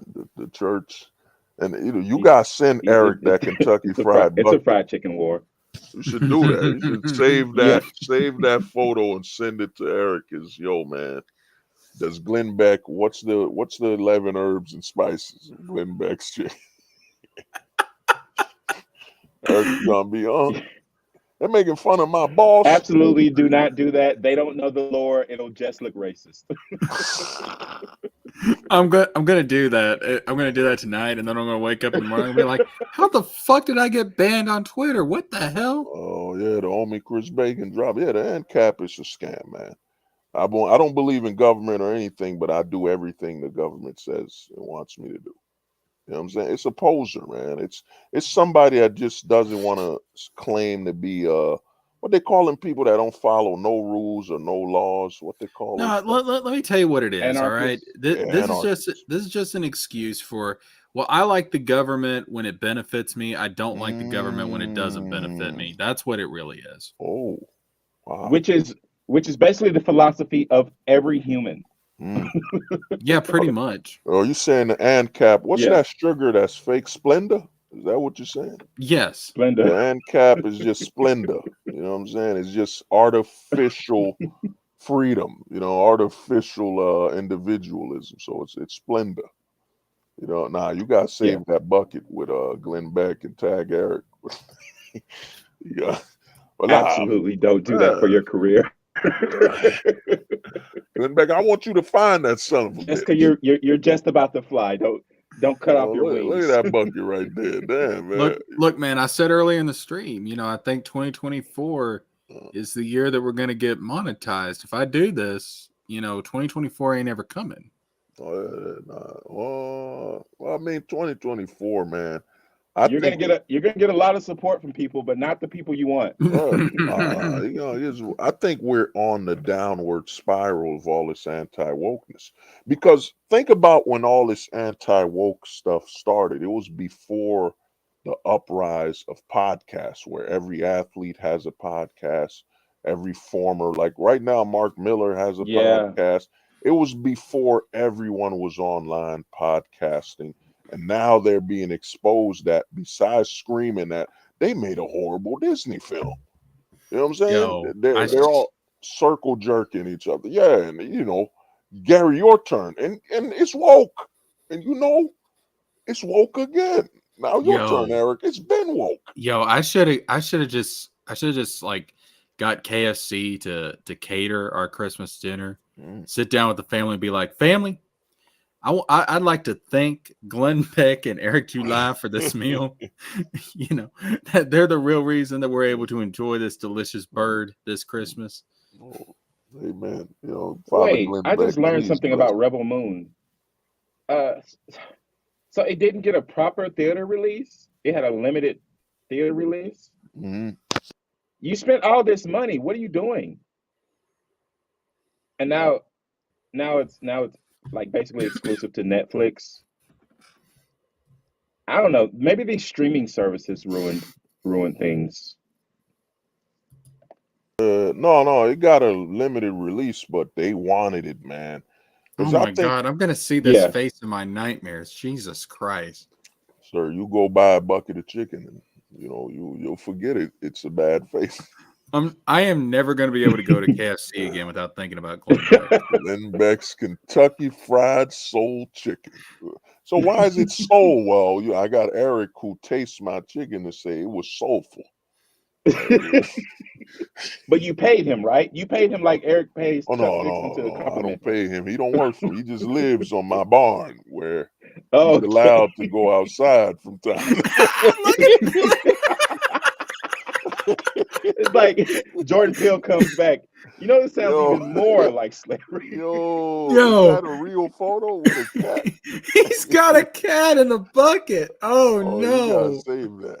You gotta go on. This is all ammunition. Hold up. I'm saving this. Save put image Eric as beside him. Colonel Beck. There we go. Scroll down. There's another one. Looks like he's talking to somebody. Scroll down. Dang, yeah, there's the photo right there with somebody. Wait, is that him holding two buckets? Damn. Double bucking it? I'm saving this one too. Oh, is that real? I'm calling this one Wow. Plantation Owner Oh, Beck. There we go. Plantation Beck fried chicken. So no wonder Eric worked close to him, man. You get all the free chicken. Oh shit! Oh, Glenn Eric. Beck's like, I don't understand why people are calling me a racist. Yeah, I keep one black guy on my ranch. I don't pay him. Now, Eric, go fondle with the chicken. Listen. My grandfather kept like 200 on his ranch, put him through horrible working conditions. I keep one on my ranch. I take good care of him. I feed him 3 meals a day. I groom his shoulder hair.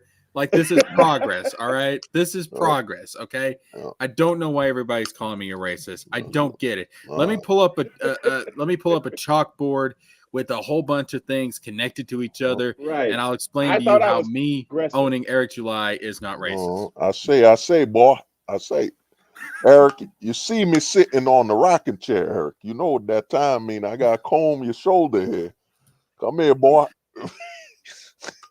God damn, man. That's I love that it is actually just a wholesome relationship. it's basically what if a plantation owner tried to adopt a black guy and be his father? Yeah. What if a plantation owner was one of the good ones? That's right, one of the good owners. To turn that around on them. Eric, I house you, I feed you, and you still step outside with your beard looking like that, boy. You're embarrassing. Oh my God! You're embarrassing Blaze my TV ranch. makes the movie. Blaze TV makes the movie. He'll be the most sympathetic character, Glenn Beck, somehow. Glenn Beck, Raising July, only on Oh CMT. God! Raising July. Too close to something that will actually happen. Eric's daddy abandoned him in a cardboard box. And Glenn Beck found this February, celebrate Black History Month with Raising July. Raising July on CMT. The parallel economy was a mistake. Right. When a rancher finds him a boy in a box. This is the parallel economy version of The Blind Side. You know what I'm saying? No. You get LG to tell him, you gotta raise him. That's what you do. You gotta raise him. That's what you do. That's what you do, boss. You gotta raise him. LG cosigns. You make Renown Zero the abusive, the son of Glenn Beck, like, Papa, he ain't one of us. He one of them. Well, yeah, LG just told me today, I was on a stream with him, and he just told me today that all black people's problems are just because of black people. So he would co-sign this movie. Driving some demons. And it's heartwarming message of, right. I don't know. Eric, I said, boy, what I tell you about putting hot sauce on your cornbread. Don't embarrass me like that, Eric. You know what I'm saying? Glenn Beck, Raising July. You know what I'm saying? Detractor film. Oh my God. Glenn Beck teaches him about soul food. That's right. Eric, what you do with them string beans, boy?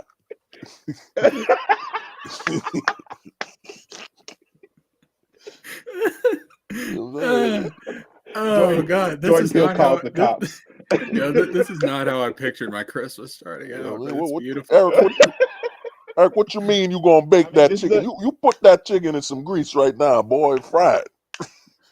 Not in this house. Unexpectedly, and don't get any of the beard hair inspired in the chicken.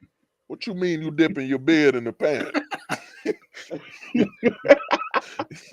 Yeah, that's oil, but it's the wrong kind. Nah, play that. If you could play that video, you'll see, dude. His beard look greasy as hell, man. He looked like he survived. Remember that disaster when the oil burst in the ocean? I forgot what they call it. BP oil spill. Yeah, the BP oil spill. That's where Eric looked like he was dipping his beard in that ocean during the BP oil spill.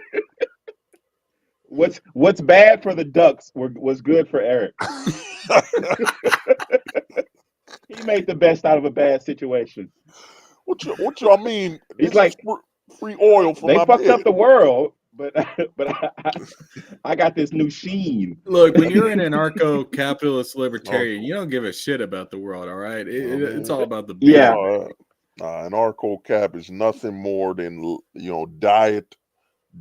What you call that? What did you say it was when you want the world to burn or whatever? What they call it? You're not anarchy. apocalyptic. What they call it? An anarchist? Yeah, anarchist. ANCAP is nothing more than diet anarchist. You know what I'm saying? It's a diet anarchist. That's all it is. And it's made with Splenda, Splendor flavor. so Do it you want tastes to? worse. You still want to be sweet, but not that real sweet. You Be want an you ANCAP. want your shit to taste just like a pile of chemicals. There Yep. you go. That's parallel to real sugar. That's artificial. Right. It's a parallel gotta be sugar. Parallel sugar. It's not natural. I never heard ANCAP till now. I'm like, what the fuck is that?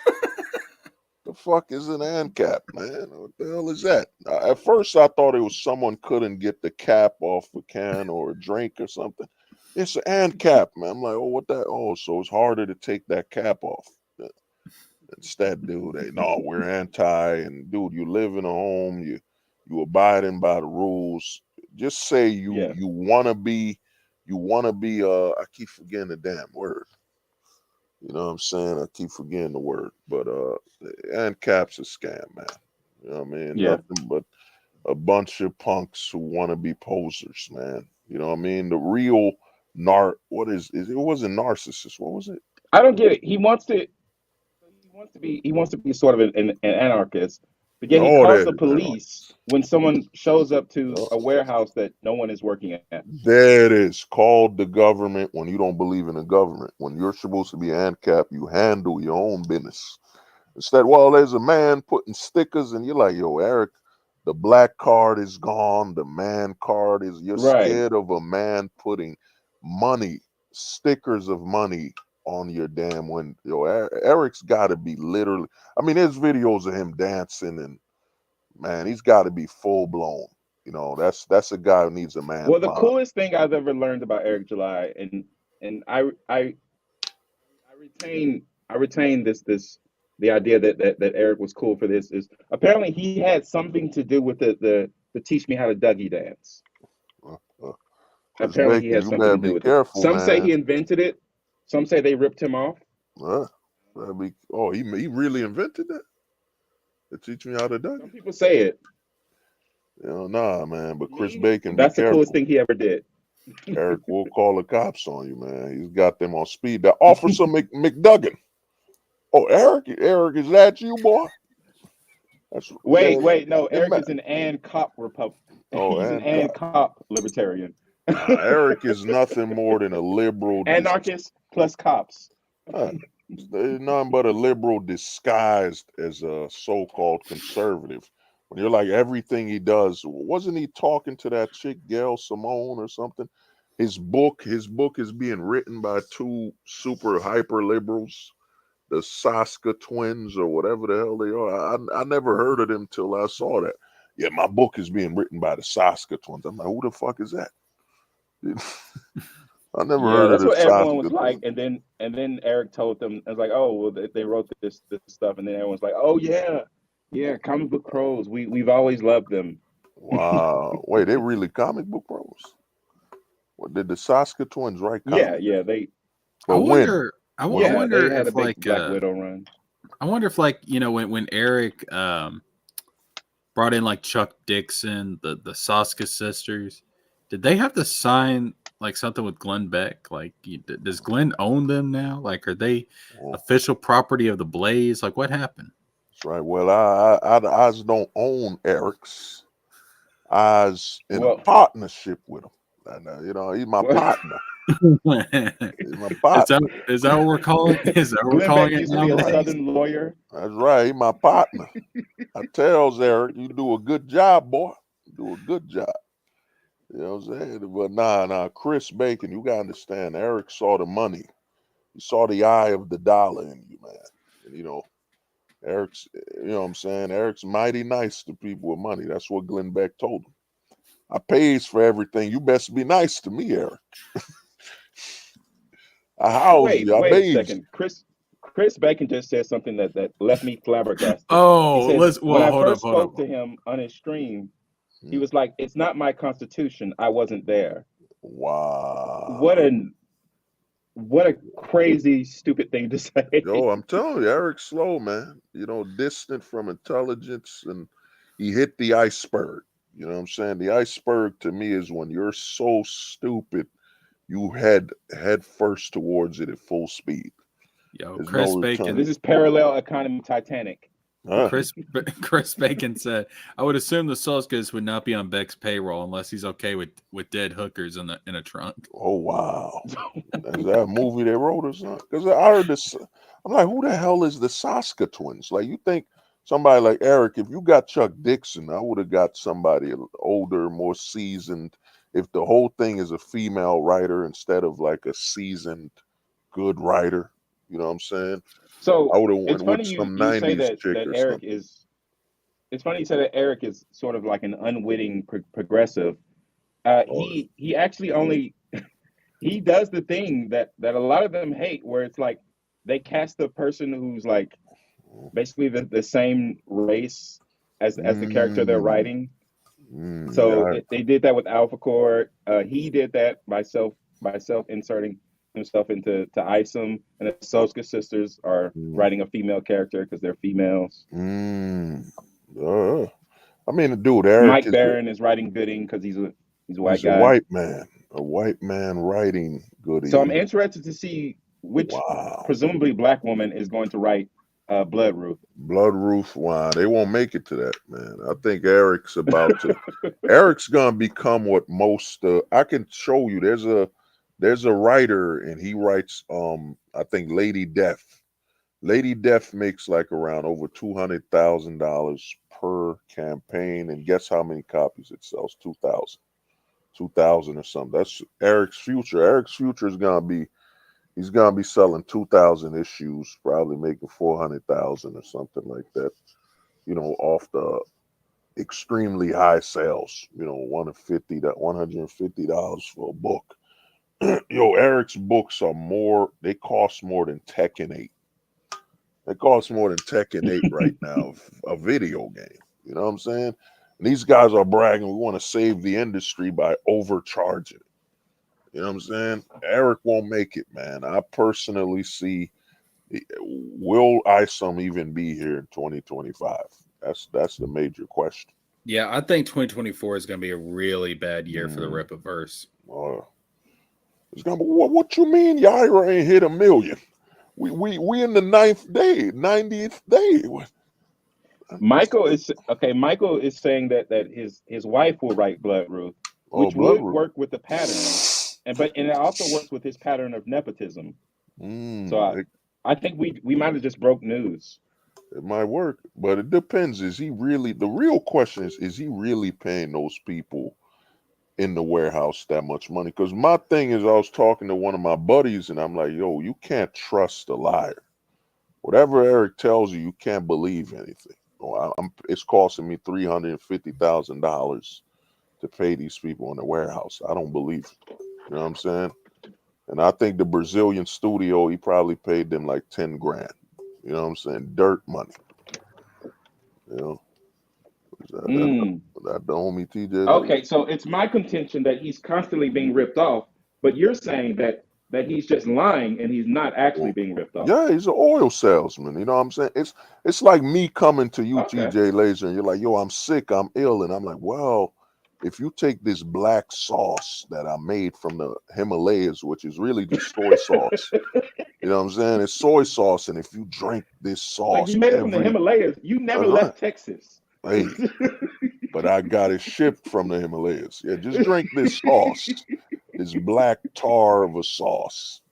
You'll He's like, heal how like much is crazy. this? And he's like, oh, don't worry, Uh, I'm losing money by selling it that's to you right. for I'm this low. losing in money. I mean, I know it's 12 Don't ounces, you but love when they say that? I'm losing money. I'm losing money. Each ounce is over $100. That's how strong this medicine is. Each ounce is $100. So but you're such a good man, and you're in need of help, and your safety. 12 You're a good ounces. man, Charlie That's right. Brown. 12 ounces. Normally, I sell 12 ounces of this medicine for 12,000 for 1,200, but you 600. Cut it in half. It will heal all your wounds. You know what I'm saying? You're like, oh, thank you, But for sir. you, the respected Eric July, Yeah. Dude, he's a snake oil salesman. You know what snake oil salesman is really gonna spend high? The goal is to have you spend high for something I barely put any money in. Eric you July saying is he's a lying. snake oil salesman, but he should be a beard oil salesman. Oh, beard oil. It's like, Eric, man, you can't join the firefighters. Your beard, it's flammable. Oh my God. You We can't save we anybody all by risk our setting lives, things but on none fire. more than you. That's right, Eric. For the love of God, Eric, you can't be a fireman. Oh, the homie TJ Laser, where you at? Oh, you must have lost signal. Nah, Eric, man, it's done, man. I think he won't make it to 2025. I think the damage to the brand has been done, man. You know what I'm Let's saying? see. Superman Legacy is supposed to be coming out July 2025. I would not be surprised if by July 2025 the Rippaverse is over. It's done. It's dead. Damn. Oh, you gotta read what Michael said, man. TJ Laser was good, man. Eric's beard would go up like MJ's hair in a Pepsi commercial. Damn. Oh, that's Just let your beard glow. Let your beard glow. You're like, damn, Eric, that video, the oil was glistening. You know what I'm saying? Looked like somebody fried some catfish, and Eric's like, oh, no, I don't want to eat the catfish. I want to smother the oil on my beard. It's bad, man. There has to be more convenient ways to get oil. Right. Eric's girl sleeping with him in the oil. Eric, just clean the bed. Nah, the oil's a part of my mystique. It's what makes me the man I am. That's why them detractors hate me. Because they don't got a beard that's shiny and fine. All right, as long as you let me write Blood, Ruth. Damn, man. Because, if Chuck Dixon, I heard the book was that badly written, man. I'm like, man, it's just one misfire after another. Oh, TJ Laser, my bad. I think his audio's off. I mean, it shows he's unmuted, so. TJ Laser, my son. Speak to me, my son. Let the world know that the one named Eric has not yet found you. Like TJ Laser, man, he got that accent. When he said people are fighting with him, I'm like, man, TJ Laser should have sent them all the scenes from the Russian movies where I've got you, James Bond. You know what I'm saying? TJ Laser, send them when Drago said, I'll break you. Listen, he dies. On a real note, if any of us ever go missing, just check Eric's warehouse. Like, that's the first place you should check. Oh, you thought this warehouse was only for books, huh? Did you, Jasker? You know what I'm saying? Time up. Okay, I like actual gangster Eric July. Oh yeah, 2018 July.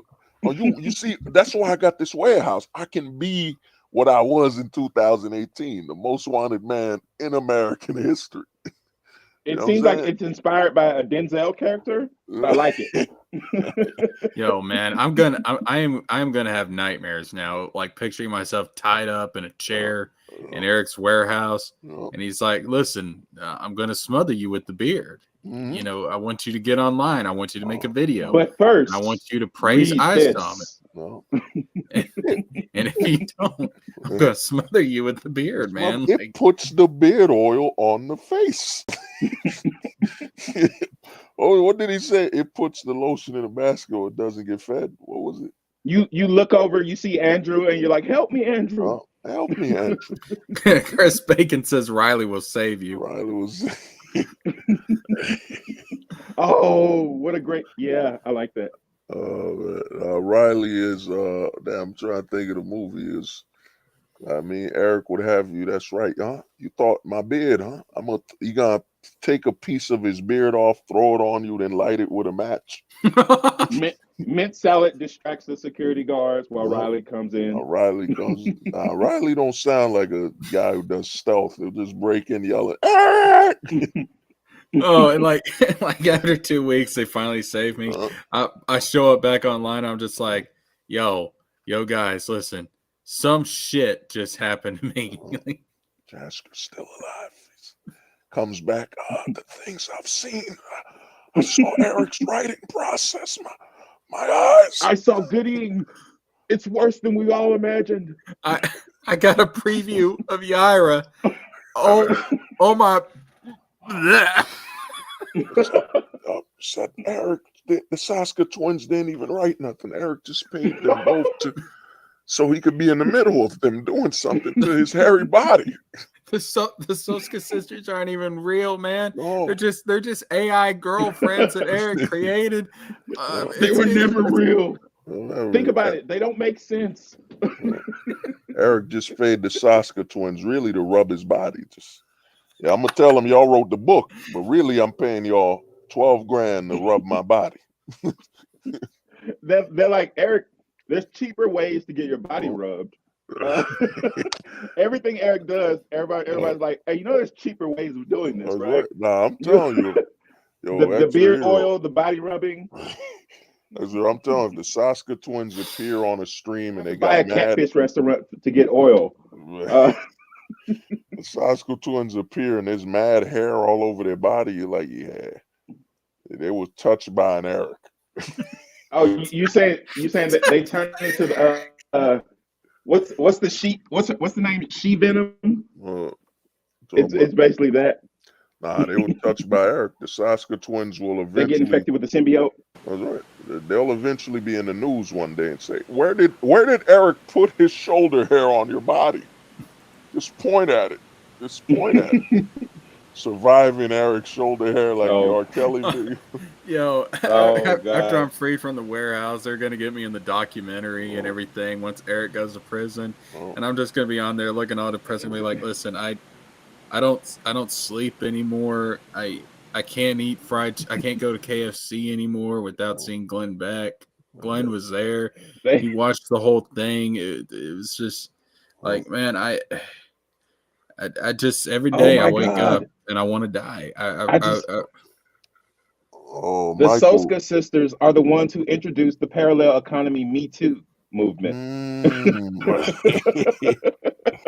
We were just at a comic convention when Eric just popped up and he had his shoulder caressing our bodies. Chris Bacon says the Soskas have written Yara as trans, but haven't told Eric yet. Oh, damn. Wow. Michael says, touched by shoulder.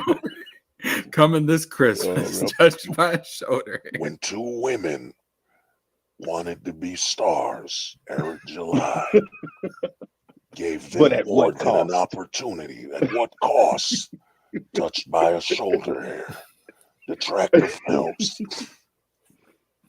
You know what I'm saying? When he said, y'all on there gossiping, and you're like, dude, you're with oh my God.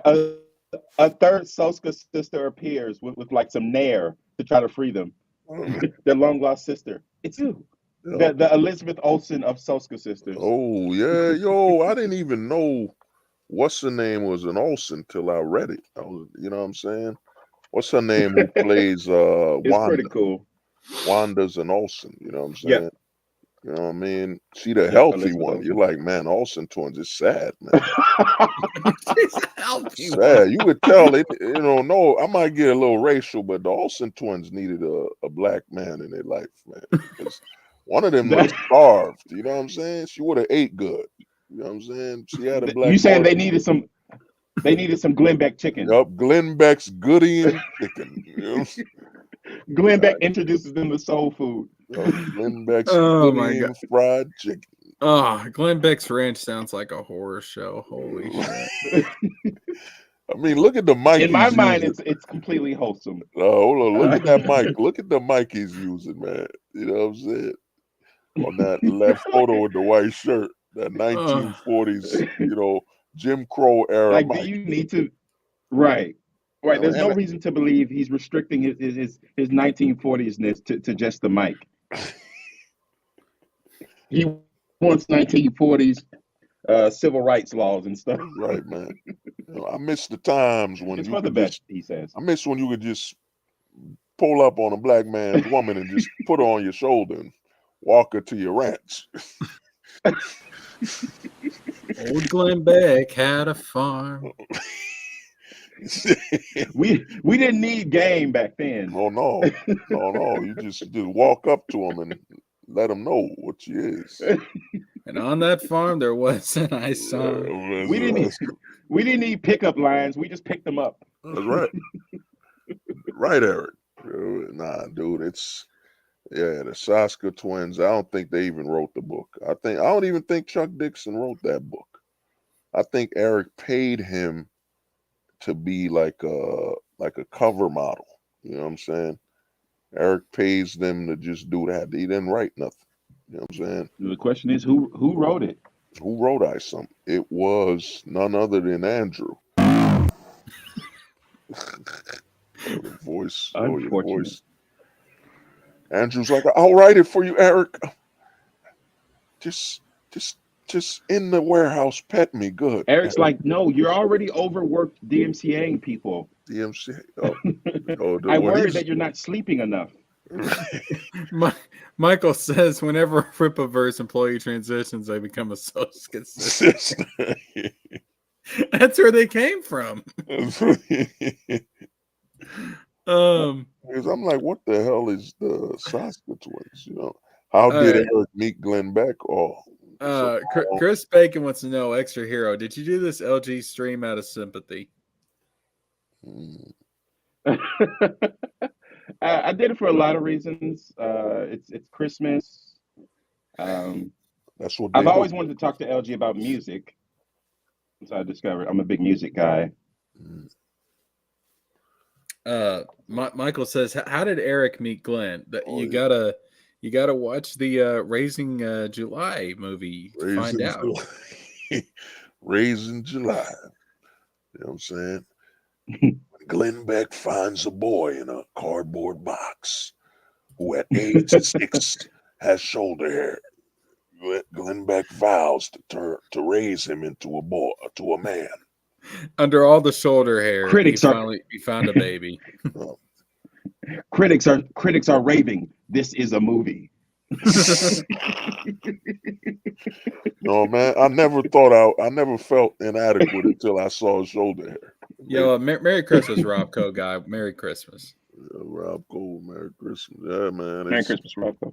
To me, man, it's just man. With the Eric situation, I'm telling you, 2025. If Yaira doesn't make $2 million, just imagine if Yaira gets hit the same way as Goody. The Alpha Core, because he's not doing art contests. He was supposed to be doing art contests every month. Nothing. He stopped. The amount of money he's been burning, the vans. Like, what the hell do you need vans for? You know what I'm saying? Yeah, speaking of how Eric met Glenn, I'll give you a little bit of insight into the backstory. Since it's Christmas. Well, now it sounds like a romantic comedy. It reminds me. You see, Eric was born in a manger inside of Glenn Beck's barn. So. Oh, he is the chosen one. He is. Chosen by Glenn Beck. Well, now I understand why there's a sort of cult-like personality around him.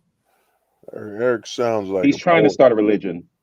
Yep, he's trying to start, Ericsson. You know what I'm saying? We had the Book of Mormon. Now we have the Book of Isom. The Book of Isom. and this is it's true because he went after a religious institution right away. Oh, wow. To take out the competition. And then he brought up his that it was named after his grandfather to further legitimize it. That this and his religion, of course, doesn't respect other religious beliefs. So so it's like, okay, Oh, there can only be one. He's gonna go after Islam next. the cult of Eric, the cult of Ice Ripper.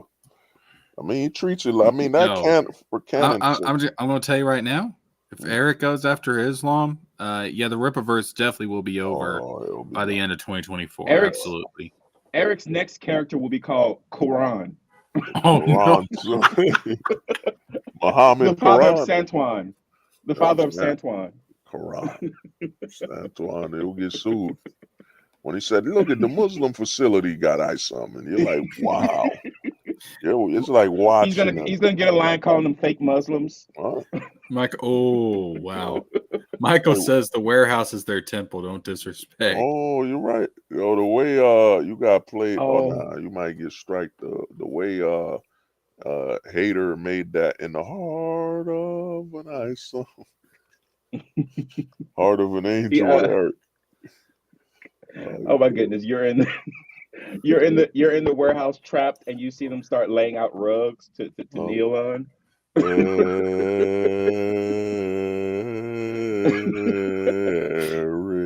Is this where all those stolen mosque rugs went to?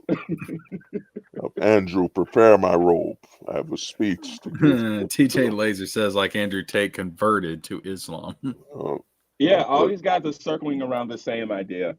Michael their own says, religion, take out Islam.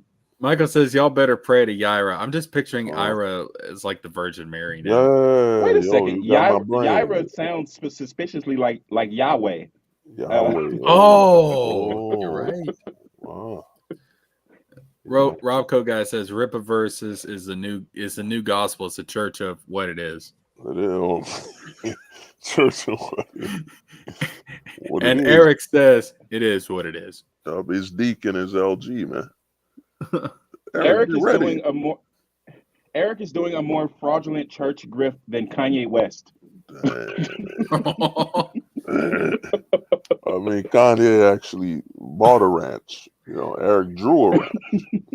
Yeah, I'm just waiting for Eric to get on there and just make a video, and he's like, so we've added a lot of people to the Rippaverse. We have the Soska sisters, we have Chuck Dixon, we have Daddy Glenn Beck. Y'all didn't hear that? Cut that out.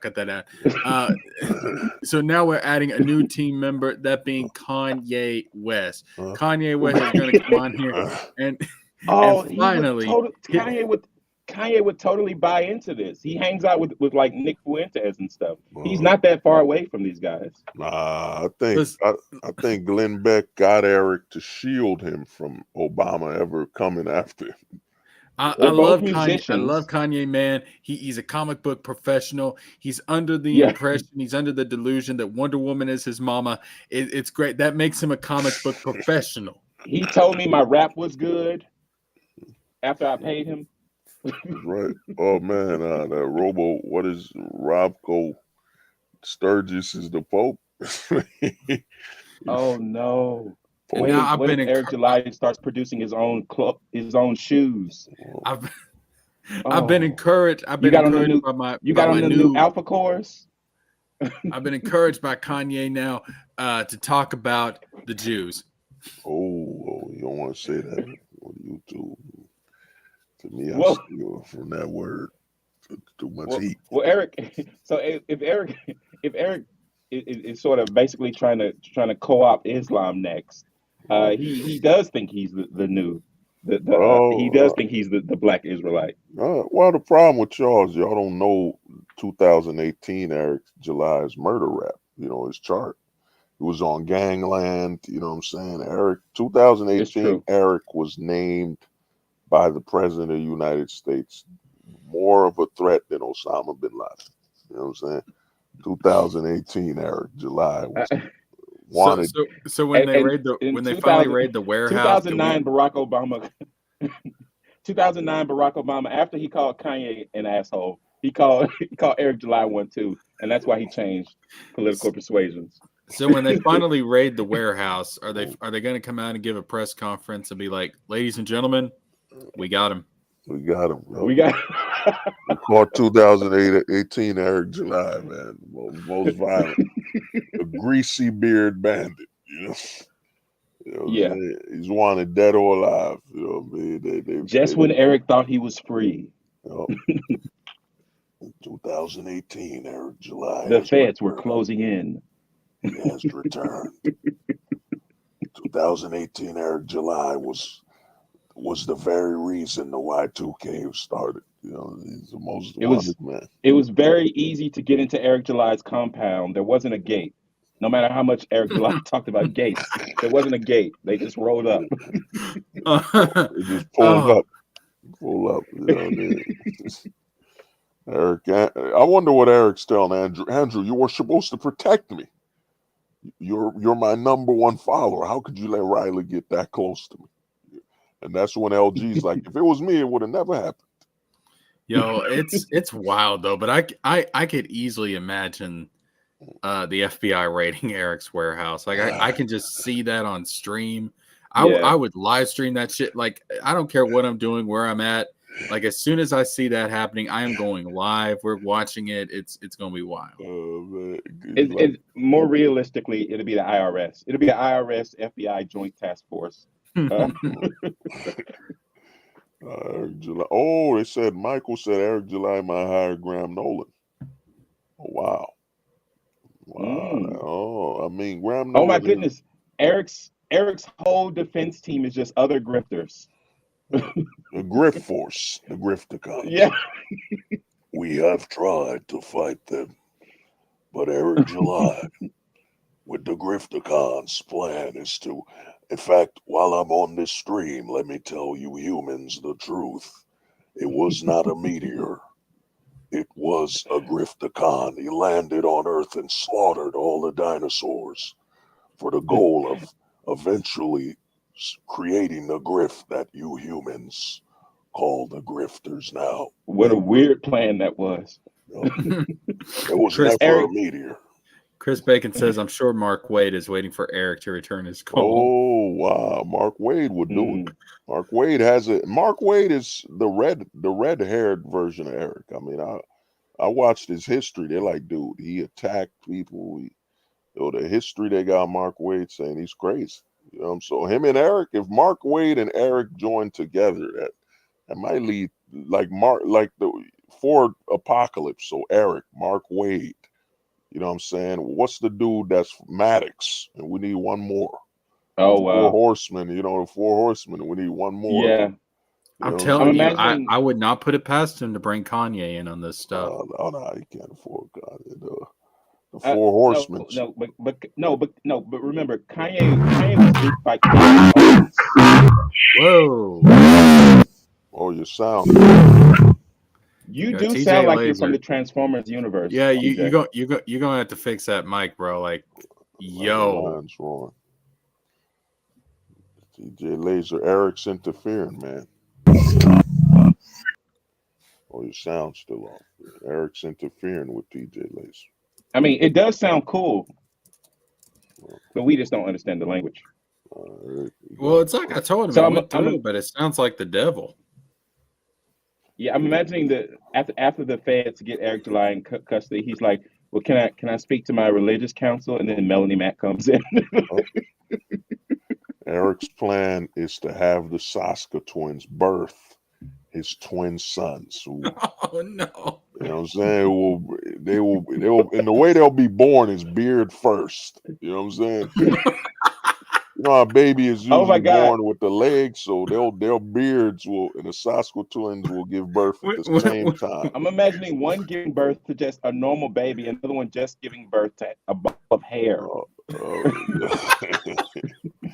No, Eric's like, those are my sons. I was born beard first. At first, that's how I was born. No. One will inherit the beard. The other one's going to inherit the shoulder hair. Shoulder hair. Doesn't matter. They crawl like Eric's son just crawls out of the Saska twins. You know what I'm saying? The beard just drops out, and then they're like, the Saska twins. They end up getting put in foster care, but they find each other because of their hair. That's right. One son will be named Greasebeard. The other son will be, razor shoulder hair. They're like, you are like me, Yup, and I like you. my sons, and then he will unleash them on Vito and Dick. You know what I'm saying? Oh my God. Oh, That's it's like a Chucky movie. uh, These we've little been hairy trained. kids. They were created by infusing the Saskatoon's DNA with Eric's beard. You They know, were, if they Oh, did that's that, great. if he unleashed them These on little Dick and tattooed Vito, hairy kids. uh, Because yo, I'm assuming they'll inherit their mother's tattoos as well. Uh, if he unleashed uh, them on Dick and Vito, uh, I'd get on here and I'd be like, oh Christ, oh God, they're coming for all of us, guys. Shit. yeah. Eric's Oh. children born to kill the detractors. You know what I'm saying?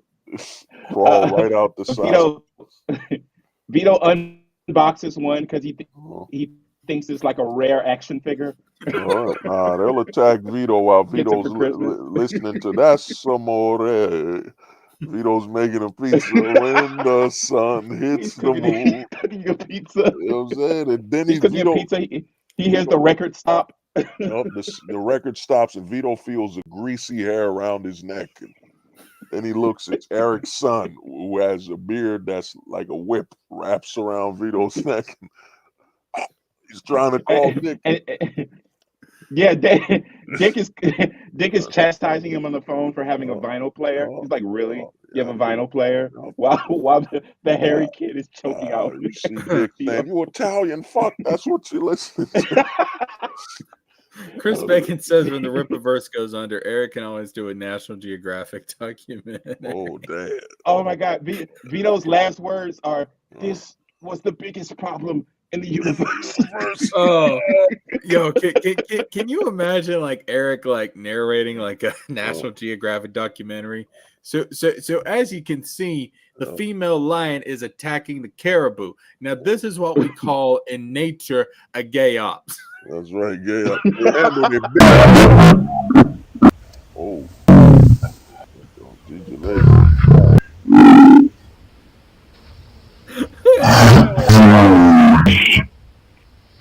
TJ, you sound like an electric tuned to Oh, play metal. Yo, uh, TJ, I horror. love you, my guy, but this is Christmas, all right? We can't have this unholy, demonic language on the stream. This is Right? a Christmas stream, my brother. Like you got to find Christ first, okay? Then you can Remember the join this. reason for the season. Uh, Oh, You gotta handle the mic. Nah, nah.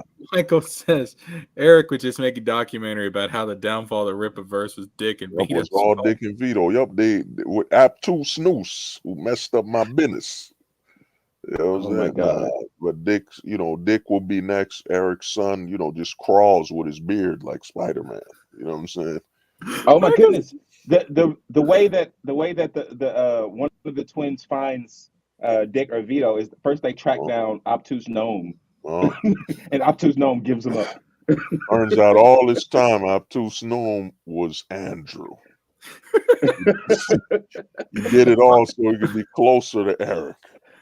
Michael You says were close to our dad. Why did you TJ is turn? cursing the Rippaverse and demon.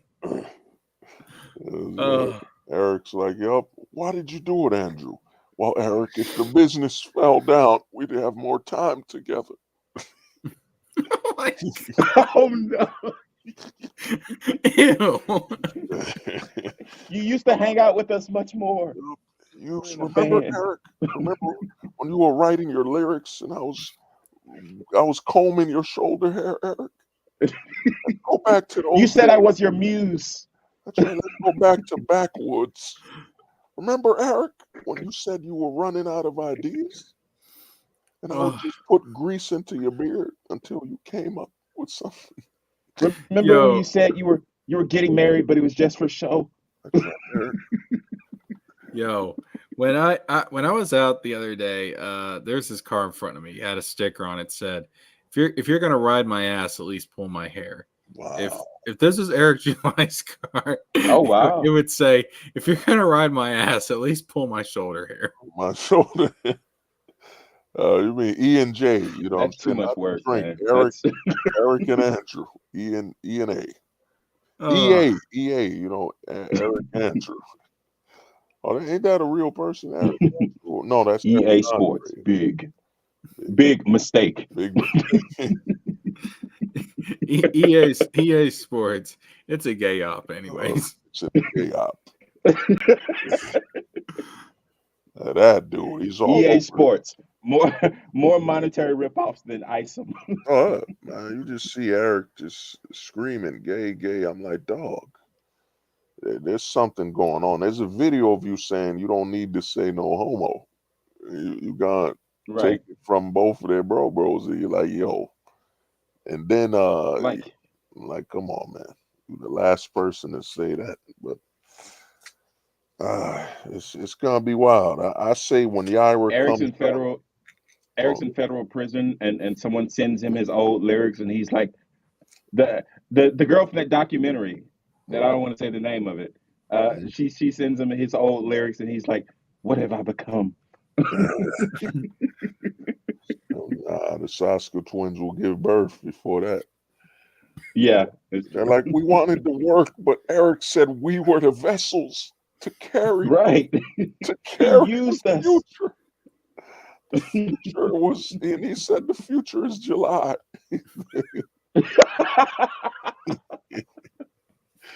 The Saska twins, once Yaira's released, will give birth, man.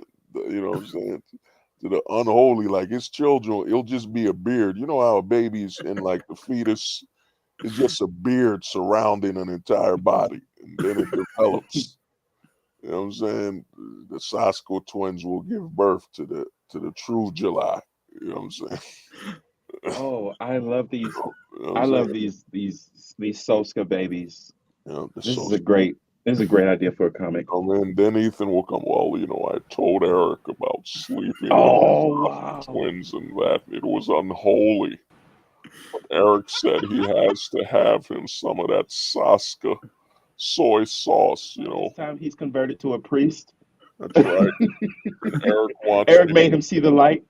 Eric I knew wants it was wrong. I me to knew it was do. wrong all while I was designing the first cover. That's right. He made me design hell creatures.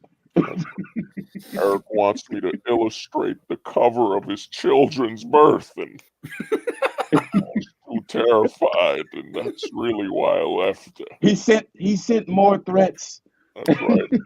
He said, Ethan, he said, you must be the godfather. And I said, Eric, that's unholy for you to He have. said the first text was a test Uh, to see if I would spell, and I uh, failed. uh, you know, and the way Eric described to me how he has sex, he just funnels his beard into a woman's privates until she gets pregnant, and it's horrifying. I'm ashamed of myself, but I admired that about him at the time. It's like tentacle hentai, but instead of tentacles, it's just Eric's beard. Eric's beard, man. That's why his wife, you don't really see her that much. She's The got real reason he was the real reason he was mad at Vito is because he had that tentacle porn cover, and that was too close to Eric's real life. Oh, Sasko twins are like, we didn't feel nothing. It's like his hair just went in and left. It entered and left the beard, the grease. You know what I'm saying? Instead of 9 months, the baby develops in 9 days. Oh my goodness. His lawyer Glenn Beck comes out and says, "You see, Your Honor, this was not sexual at all. Oh, It was there's nowhere on the books that oh, that says you can sexually harass someone with your beard." I know. I remember You talking. must acquit. Remember talking to Eric on the phone, and I could see his beard coming out of the phone line. Yeah. Man. I should have known there was demonic play going on at this moment, but Oh. I took the money. Eric told me that the first woman, the first hooker he was with, she didn't see the beard coming.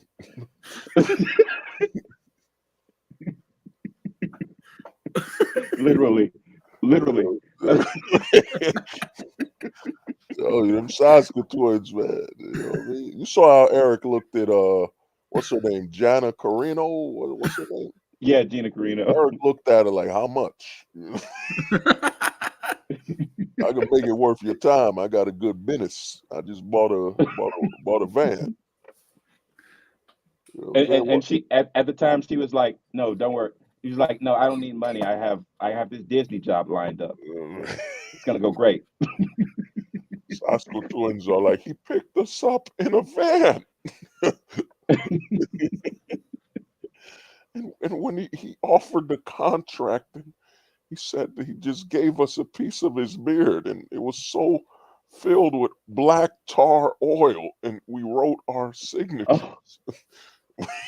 Afterwards, after the whole ordeal is taken apart, when the demon kids are out and about, they interview Gina Carano, and she was like, and I would have said yes, but I had this Star Wars job lined up. I didn't think I needed Eric at the time. Thank God, that saved my life. Kathleen Kennedy, you saved my life. They say Kathleen Kennedy saved Ghana Toronto from Eric's beard invading her body. Everything happens for a reason. I believe that now. You know what I'm saying? The police are like, 2018 was the last time we heard of the bearded bandit, you know, or as they call him, the bearded taker. You know, women just stopped feeling oily beards going into their bodies. Damn, because the way Eric looked at Gina Carano, like, yeah, man, I think I could afford that. I think I'll give her 10,000. She do something to your boy. Yeah, and honestly, if Gina Carano had given birth, the babies would have turned out to be young UFC fighters. I'm right. So babies would have been it's born lucky. in a cage. You know what I'm saying? Yeah. Gina Carano would be, what's going on, Erica? Where's the condom? Well, you know, my beard doesn't need a condom. The Carano will be, what the you know, the horror movies where it just flashes black. You know what I'm saying? This is what I call terror on the prairie. You know Yo, what was Terror that on the movie? Was it Harry. The Omen? What was that movie where that chick was in the video? The DVD. The Room. Yeah, was it The Room? No, it was The Ring, wasn't it? Yeah, The Ring. Yeah, The Ring. My bad. That's how Eric's children will walk, man, on their four limbs, just crawl out of Gina Carano's body. Like, Eric? It's like, I thought having a child meant 9 months. No. That's if they insert their penis, man. The Soska sisters hunt down Gina Carano, and they're like, it should have been you.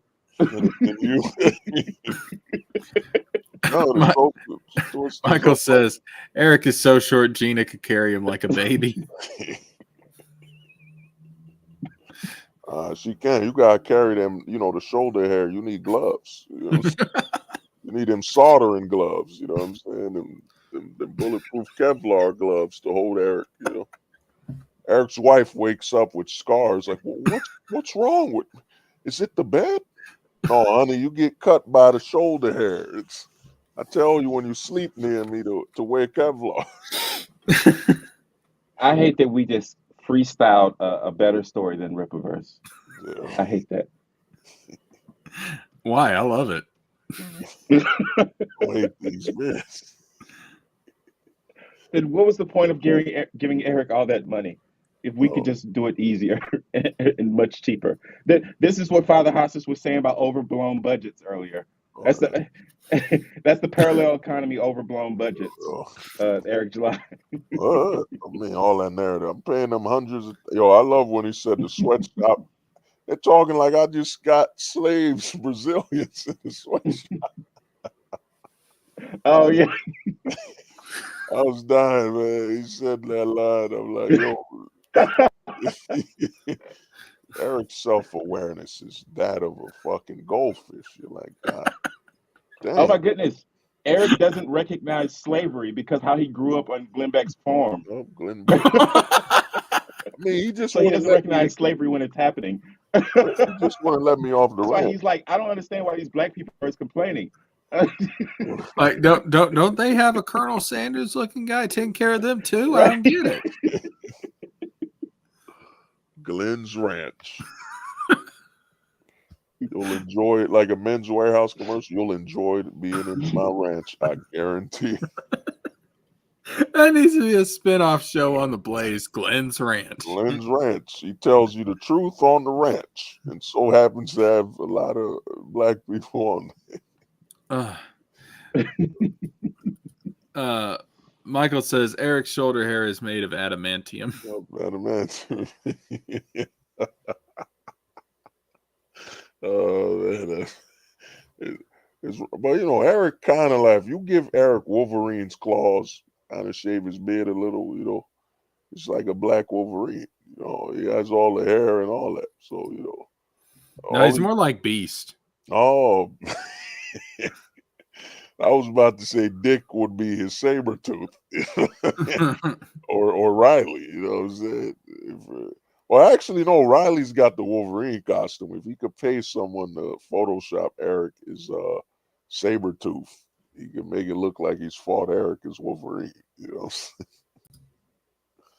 Oh man, that's wrong, man. But nah, the Eric thing, I'm telling you, ISOM won't last. ISOM will be done 2025. Because the problem is, why is Gooding coming out before ISOM 3? The order of release is just borderline stupidity. Well, apparently what I heard is that Yaira was supposed to be next. And then he forced Alpha Core, which the momentum, he even ignores what the fans want, just like Marvel and DC. Everything he's doing is that Yaira, he could have made a killing. I mean, when that first ISOM book, I would have paid some chick, some Twitch thought to, play Yaira, the Yaira Twitch or something. He could have made some bread being a digital pimp. You know what I'm saying? Ain't that what Amaranth said? I heard her name Amaran or whatever her name is. I heard she said her boyfriend was pimping her out on Twitch. That's what Eric could have done with Yaira, man. Get a Twitch chick that looked the part and pay her some bread to just be Yaira all night every day. Honestly, he could have made some bread. Think about it. An up and coming Twitch chick that's got no followers, and Eric just tells you will be Yaira. I'll pay you $500. What is it, $800 a week or something like that, and I'll run your Twitch account. Shit, you give me $800 a week, I'll be Yaira. Oh, you wild, you wild. But the way Eric works, we know he'll actually just hire an old professional stripper to be Yaira. Right. Hey, Mom, I need you to be Yaira. Like, oh man, why is this chick oozing some blue fluids? I don't know if that's ice. I don't think that's ice. I just realized we got it wrong. His wife isn't going to write Blood Ruth. His mom is. Oh. His mom's an old pro. Oh, dang. That's cold-blooded. Cold-blooded, right? Or he might summon the spirit. She's a professional in whatever she does. Spirit of Isom Knox will write the book. You know what I'm saying? Eric just closes his eyes, grabs a pencil, then he throws the pencil away and just rubs the oil on his beard on the paper until he can read it. They say that to this day, the ghost of Isom Knox haunts the warehouse. When that dude took that photo, man, he was a legend, man. It's like, dude, Eric, you just opened up that ISOM, which you made made $3.5 million. You tell me some fan won't want to go see it? You know what I'm saying? This is who inspired ISOM. You know. Oh, wait a second. Eric predicted this in ISOM. In ISOM 2, Avery's sister faces consequences for Eric's self-insert, basically inserting himself.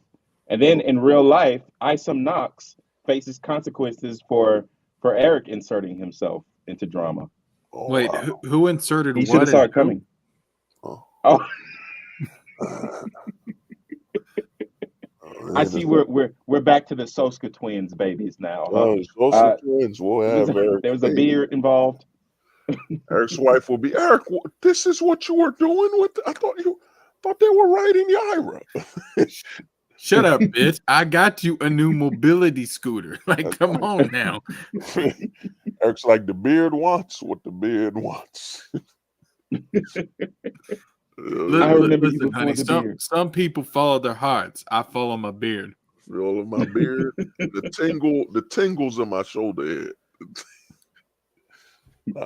That'd be funny, man, if the Soska twins one of them actually end up having Eric's baby. You know how most moms don't like their sons to grow long hair. They're always telling them to get haircuts. It's the same with Eric, but it's just the beard. The beard. For God's sakes, Eric, you look like a Your jihadist. beard's getting awfully long. Yeah. Look like a jihadist, Eric. Shave your beard. I can't. The He's beard like, has that's on so purpose. I'm taking over Islam. Eric's beard I is am Israel. I meant that when I said it. Eric's beard is a symbiote. You know what I'm saying? You know what I mean? I'm telling you, in fact, that should be the rumor that spreads that Eric got one of the Soska twins pregnant. Listen, what you don't understand, okay, is that my beard is like a genie in a bottle. You got to rub it the right way. Oh, right. Your Soska twins want to. He gets sued by Christina Aguilera. Jose sings that song. Your beard is beautiful in every oily way. Dick's and Vito's words. Who saw Christina Aguilera being the one to take out Eric's finances? Soska twins will be. This was a crucial step in the Fed's case. Now that Eric couldn't afford super rock star lawyers, thanks to pop star Christina Aguilera. Oh my God, that's going to be one hell of a court case. That's going to be beautiful. Rock star lawyers, Eric. I'm telling you. Soska twins are like, why is there a bedroom in the warehouse, Eric? Andrew's like, he's never invited me on the bedroom. Damn, they have the baby in the warehouse, so they'll be called warehouse kids. Warehouse kids? That's the next comic. Oh, that's. Oh my God, the documentary. They're like, we thought it was weird that Eric had a bed. He never sleeps. He's constantly drinking energy drinks. Oh. Warehouse babies, they make nightmares come true. Eric don't drink. He just pours the energy drinks on his beard. You know, and it absorbs. It absorbs quicker. It's like shooting it directly into his veins. That's right. That's why EVS didn't. You know, I saw Eric in person. It's a beard chug. The stuff I've seen his beard just drain a whole gallon of whiskey. It scared me. Never seen a man's beard drink alcohol, and he never once blinked while his beard was drinking a whole shot of Jameson. I was terrified. I had to hold on to my frog. You know. People always claim that he would scare Marvel or DC, right. but I was scared more. More terrified. Michael says, I hope Eric gets both Soskas pregnant, then it really will be like a cult. I mean, if they give birth to his child, I mean, think about it. They're on every stream I heard Eric's on. Like, how much is he paying them to be? Nah, something ain't right, man. But one of them Yo, listen, I swear, man, if I turn on the news one morning and they're like the FBI is like surrounded Eric's warehouse and they say there's Kool-Aid everywhere. They're bringing the bodies out. I'm going to be like, listen, man, we saw this coming. Like we saw this happening. Predicted it live on the street. You know what I'm saying? It's that baby, when the Soska twins give birth, Because is it true they've been on every stream he has? Like they've been promoting Yaira for what is it, 8 months or something? You know what I'm saying? I think Yeah. Eric. So this is why I think Yaira's going to do much better than the Alpha Cores because they're always working. Mm, Chuck Dixon doesn't do that. hey man, Chuck Dixon's is an older man. You know, you He want me to? doesn't understand the social medias. I just want me to get hurt. No, Chuck's on. He's on Twitter. But I think because Chuck didn't Chuck do that Nazi book or something? Alt Hero or something. They keep saying. But Yeah. I don't think Chuck could be too visible. Then the books that are old, because he's always bringing up. I watched his YouTube. I used to watch it. He always brought up that that book he did, First Blood, and if that book is over 6 months old, and you kept reminding people that you didn't turn it in, the book was never put out. So you're constantly reminding them that you might owe them a book. You know what I'm saying? So Hmm. I don't know, man. And after this This book, is how you remind them oh, you owe a book. oh, I know that song. Yeah. You know what I mean? But Chuck, man, Chuck to me, with Eric, it's like, dude, you could have chose some other people that had more heat, you know, could put more eyes on Yeah. the prize. But, you know, and I think now he's lost EVS, who he was using. They were both using each other, but I think Yeah. Eric messed up what he had. You had a guy who could mobilize CG and get you support at a drop of a dime. And I think that's why he's so upset is that he thought he had EVS under control. You know what I'm saying? And because to me, for him to be playing both sides, you got Nerd Erotic secretly, what I'm saying, dissing EVS, then you have Eric still with them. So, to me, now it's over, man. Now you've lost, and it all depends on if EVS was to me smart. I would contact Vito and say, "Yup, we're making a book called Super Killer versus ISOM, where it's you just spelled ISOM with a EYE or something. What is it? EYESUM? Ain't that ISOM? You know what I mean? Just have a villain look like Eric July, and then Super Killer teams up with Cyber Frog to go against Eric July Norton or something. Make it obvious. Yeah. You know what I'm saying? They'd sell like 1 billion books, man. Super Yeah. Killer. It's basically auto fiction. Right. It's basically an autobiography, You know, but with anthropomorphic creatures. and have Dick appear as the Baxter Bunny thing. They make a killing, man. Yeah. You know what I'm saying? Because to me, I told my boy this. The future is that Eric will mess with the internet, and you'll expose that you're not that entertaining.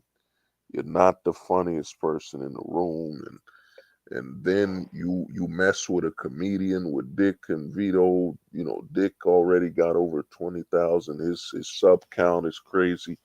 His connects Yeah. is crazy. It's like messing with somebody who can highlight all of your flaws. You know what I'm saying? All of them. You know, Yeah.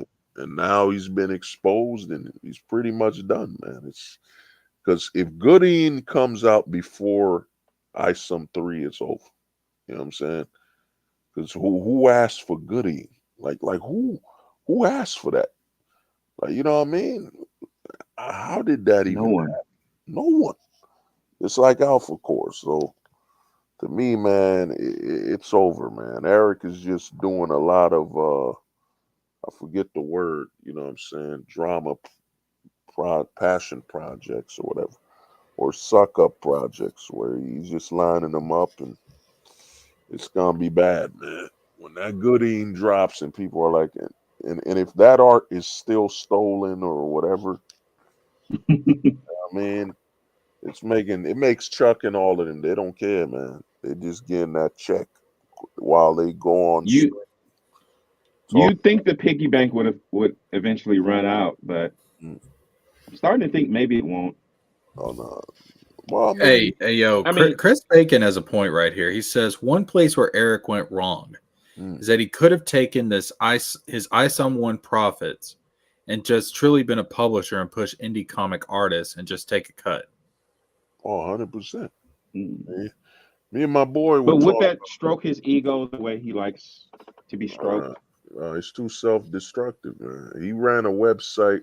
You know, if he would have got the indie guys all on there, would have made it killer. He already had EVS. He would have spoke to EVS, told him put his old books on that site. You could pre-order them, and he'll ship them out of his warehouse and bang.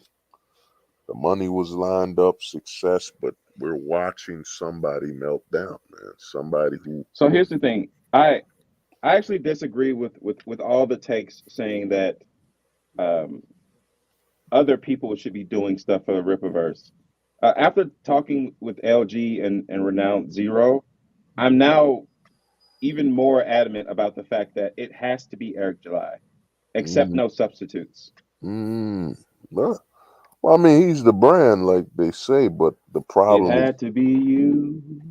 the problem is he's too self-destructive, man. When he went after the ministry, I saw the death knell. I'm like, dog, your whole Yeah, base is Glenn Beck's, and Glenn Beck is literally God. Obama's the Antichrist. yeah. It's a Yeah, highly I'm surprised that when he did that, Glenn Beck didn't send him down. He was like, dude, what the fuck are you doing? mm, I'm sure Glenn Beck did do that behind closed doors. Glenn Beck. I don't know.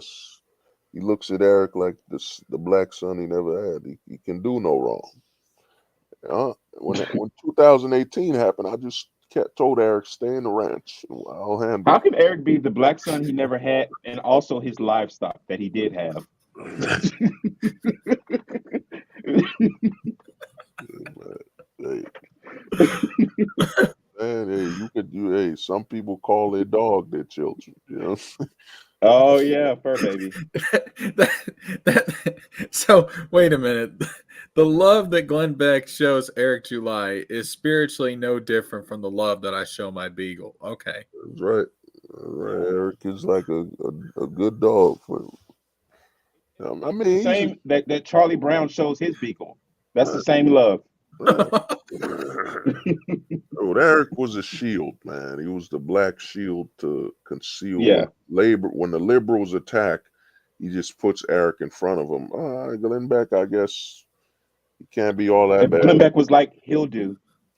He's my Yeah, shield. he's like, no, I'm not racist. I'm not racist. I got one too. I got one. I got Got the best one. You know, I bought one too. Don't worry about it. I bought, said I bought one.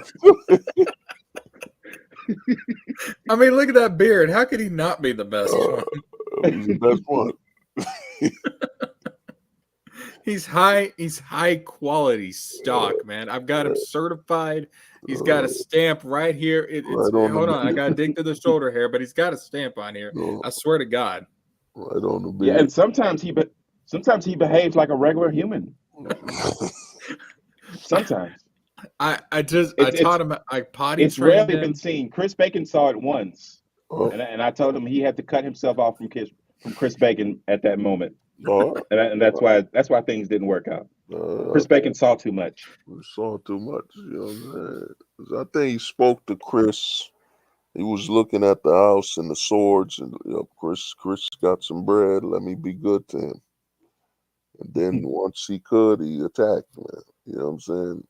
The thing is, when Chris started that thing, you're his neighbor. It just shows you the lack of Yeah, respect and self-control that your neighbor who spent money on you, like Chris money is money from someone you've seen and physically interacted with. That's different than a yeah, stranger's money that just, I follow you, so I supported you. So that didn't matter to Eric. So to me, with Chris, when Chris put up the numbers and all that, Eric, as a businessman, well, not even business, mature man, just said, let's have a conversation privately so you can help me realign and restabilize the campaign. yeah. Instead, nope, That's what fuck. I always wanted.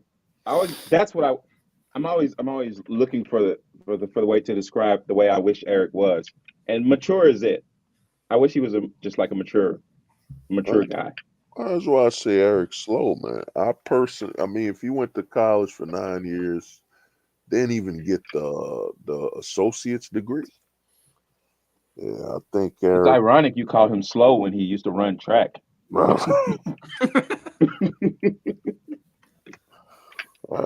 think mentally, man, he's not all the way there, man.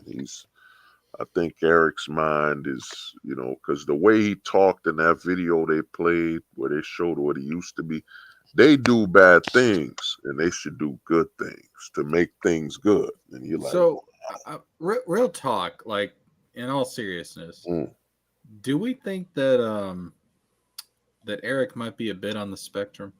Yeah. I wouldn't be surprised, man. I think Eric, to me, and you see all the videos, you could dance and all that, but the videos, and then you see the mind yelling. I think Eric wanted to be the angry black man that's a nerd, ran with that stereotype.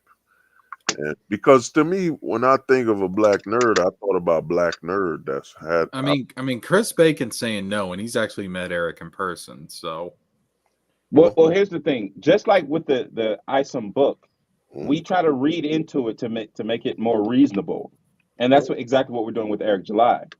Like we're trying to make him more sympathetic. Like, oh, you know what?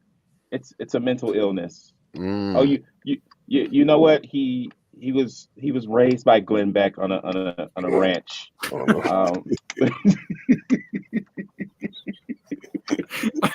None of us know what that's like. To me, that's the canon lore. That's the canon lore. That's what I'm going with. Yeah, it has to be canon. And in fact, the reason he can no longer be friends with Chris Bacon, Eric wanted to be friends with Chris Bacon forever, but Glenn Beck found out that Eric broke character around him. So he was like, no, you have to cut him off like so many swords. Cut the bacon. Yeah. Oh my God. You have to cut the bacon. That's perfect. Yeah, but dude, Chris, the thing is, dude, he interacted with you in a closed, controlled, real environment where, he can't disrespect you without a consequence. You know what I'm saying? Like, I remember, like, I'm a bouncer. I was a bouncer, man. I've kicked out people where they get louder the farther they got from the bar. It was across the street. I'd kill you, man. Whoop your ass. In front of you, they just, get off me, man. Politely, quietly. And the further across the street they went, I'll whoop your ass, man. You're lucky, man. Like the further away they get more courage. Yeah, the more courage. The farther you got, the louder, the stronger. Like the lion's roar got louder. In front of you, it was. Hey, that's a good idea. That's a good idea for a superhero. Their strength is based on how far they are away from someone else. Oh, that'd be one of those. What they call that? A joke character, like Kite Man and Batman. You know what I'm saying? But nah, to me, with the Chris situation is that, dude, you were in front of him. He looked at the money, and people are respectful around money. Behave differently. And then once he got the money, and now if he bumps into Chris in real life, Eric's gonna look at you the wrong way. You know what I'm saying? He's gonna look at Chris like somebody that's the enemy, a detractor. You're part of the list. You're part of the list. So what I think might happen, and it's even more shocking than that. I think if he sees Chris in real life, he'll revert back to the version that he showed Chris before, and it'll be like an amnesia thing. It'll be like, I did what online? Wait, we're enemies? You're a detractor now? Detractor. Like and then Chris has to break it to him. The internet was real this whole time. No! All those people, you actually hurt those people. No! Oh, I was doing the right thing. The detractors. I thought it was all a game. I thought Digimon weren't real. That's my show. Digimon. Yeah. TJ Laser was good, man. Digimon, digital detractors. Digital monsters. Detractor Eric's coming, man. Like when he wrote Chris' name on the board, he was crying. Right. You're a He detractor. used Glenn Beck's old board. You're a He detractor. had to blow the dust off of it first. It's like, Chris, I trusted you. I confessed. You saw me. You saw me where my beard was dry. He starts fighting with his inner demons. He's like his inner demons are his angel is like, you don't want to attack Chris. He's your friend, remember? And then the devil is like take him down. Chris, Eric only got the demon side. It's like it's just Eric wearing a do-rag from 2018 saying, you know what we got to do. You know what we good at. Oh, you know what? His angel is actually Caro, Mm. the Rippaverse employee who it's really odd that they exist, but but it's Caro who's the angel on his shoulder. That's the only reason she's allowed to be around. Eric, you know what I'm saying, hired all them people, man. I mean, that's if he really did.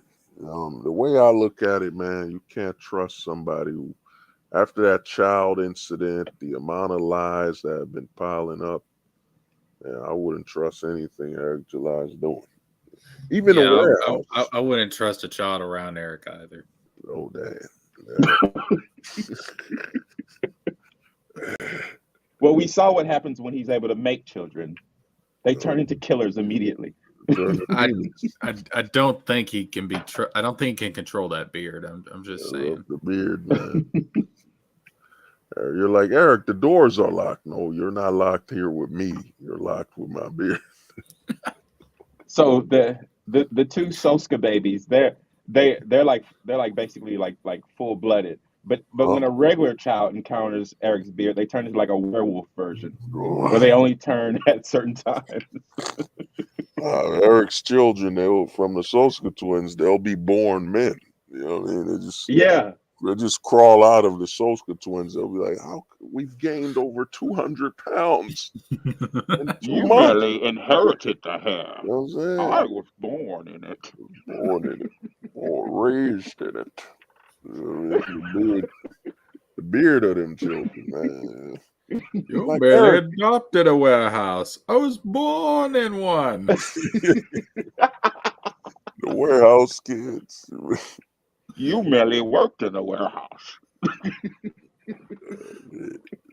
Soska twins will be like, I think one of them's got to be pregnant by Eric, man. You were conceived in it. Soska twins are like, my shoulder hair is growing insanely. What's going on here? We were conceived with the Mission Harry position. The beard entry. Mission Harry. 69 beard. Beard 69. No.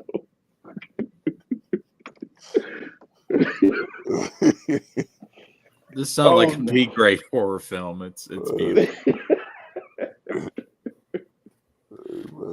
Eric's beard, man. I mean, one of the Soska twins will give birth, and Eric's wife will be, "What's going on, Eric?" And Eric's like, "Well, you never let my beard in you. You've always insisted of the regular private part. You never let me put my beard inside." I told you it was weird. Weird is a matter of perspective. Hello. Hey, TJ Laser, you sound normal. Finally, Jesus Christ. I'm using my old microphone. Dude, I had to do the same thing on the LG stream. What's going on? I don't know. I don't know. This particular kind of Streamlabs, for some reason, doesn't like my microphone. It's a weird version of Y2K. On Tony's stream, it's like 100% okay. But, oh well, it is what it is. Well, we got you just in time for Christmas. It's a Christmas Now you got miracle. to hear.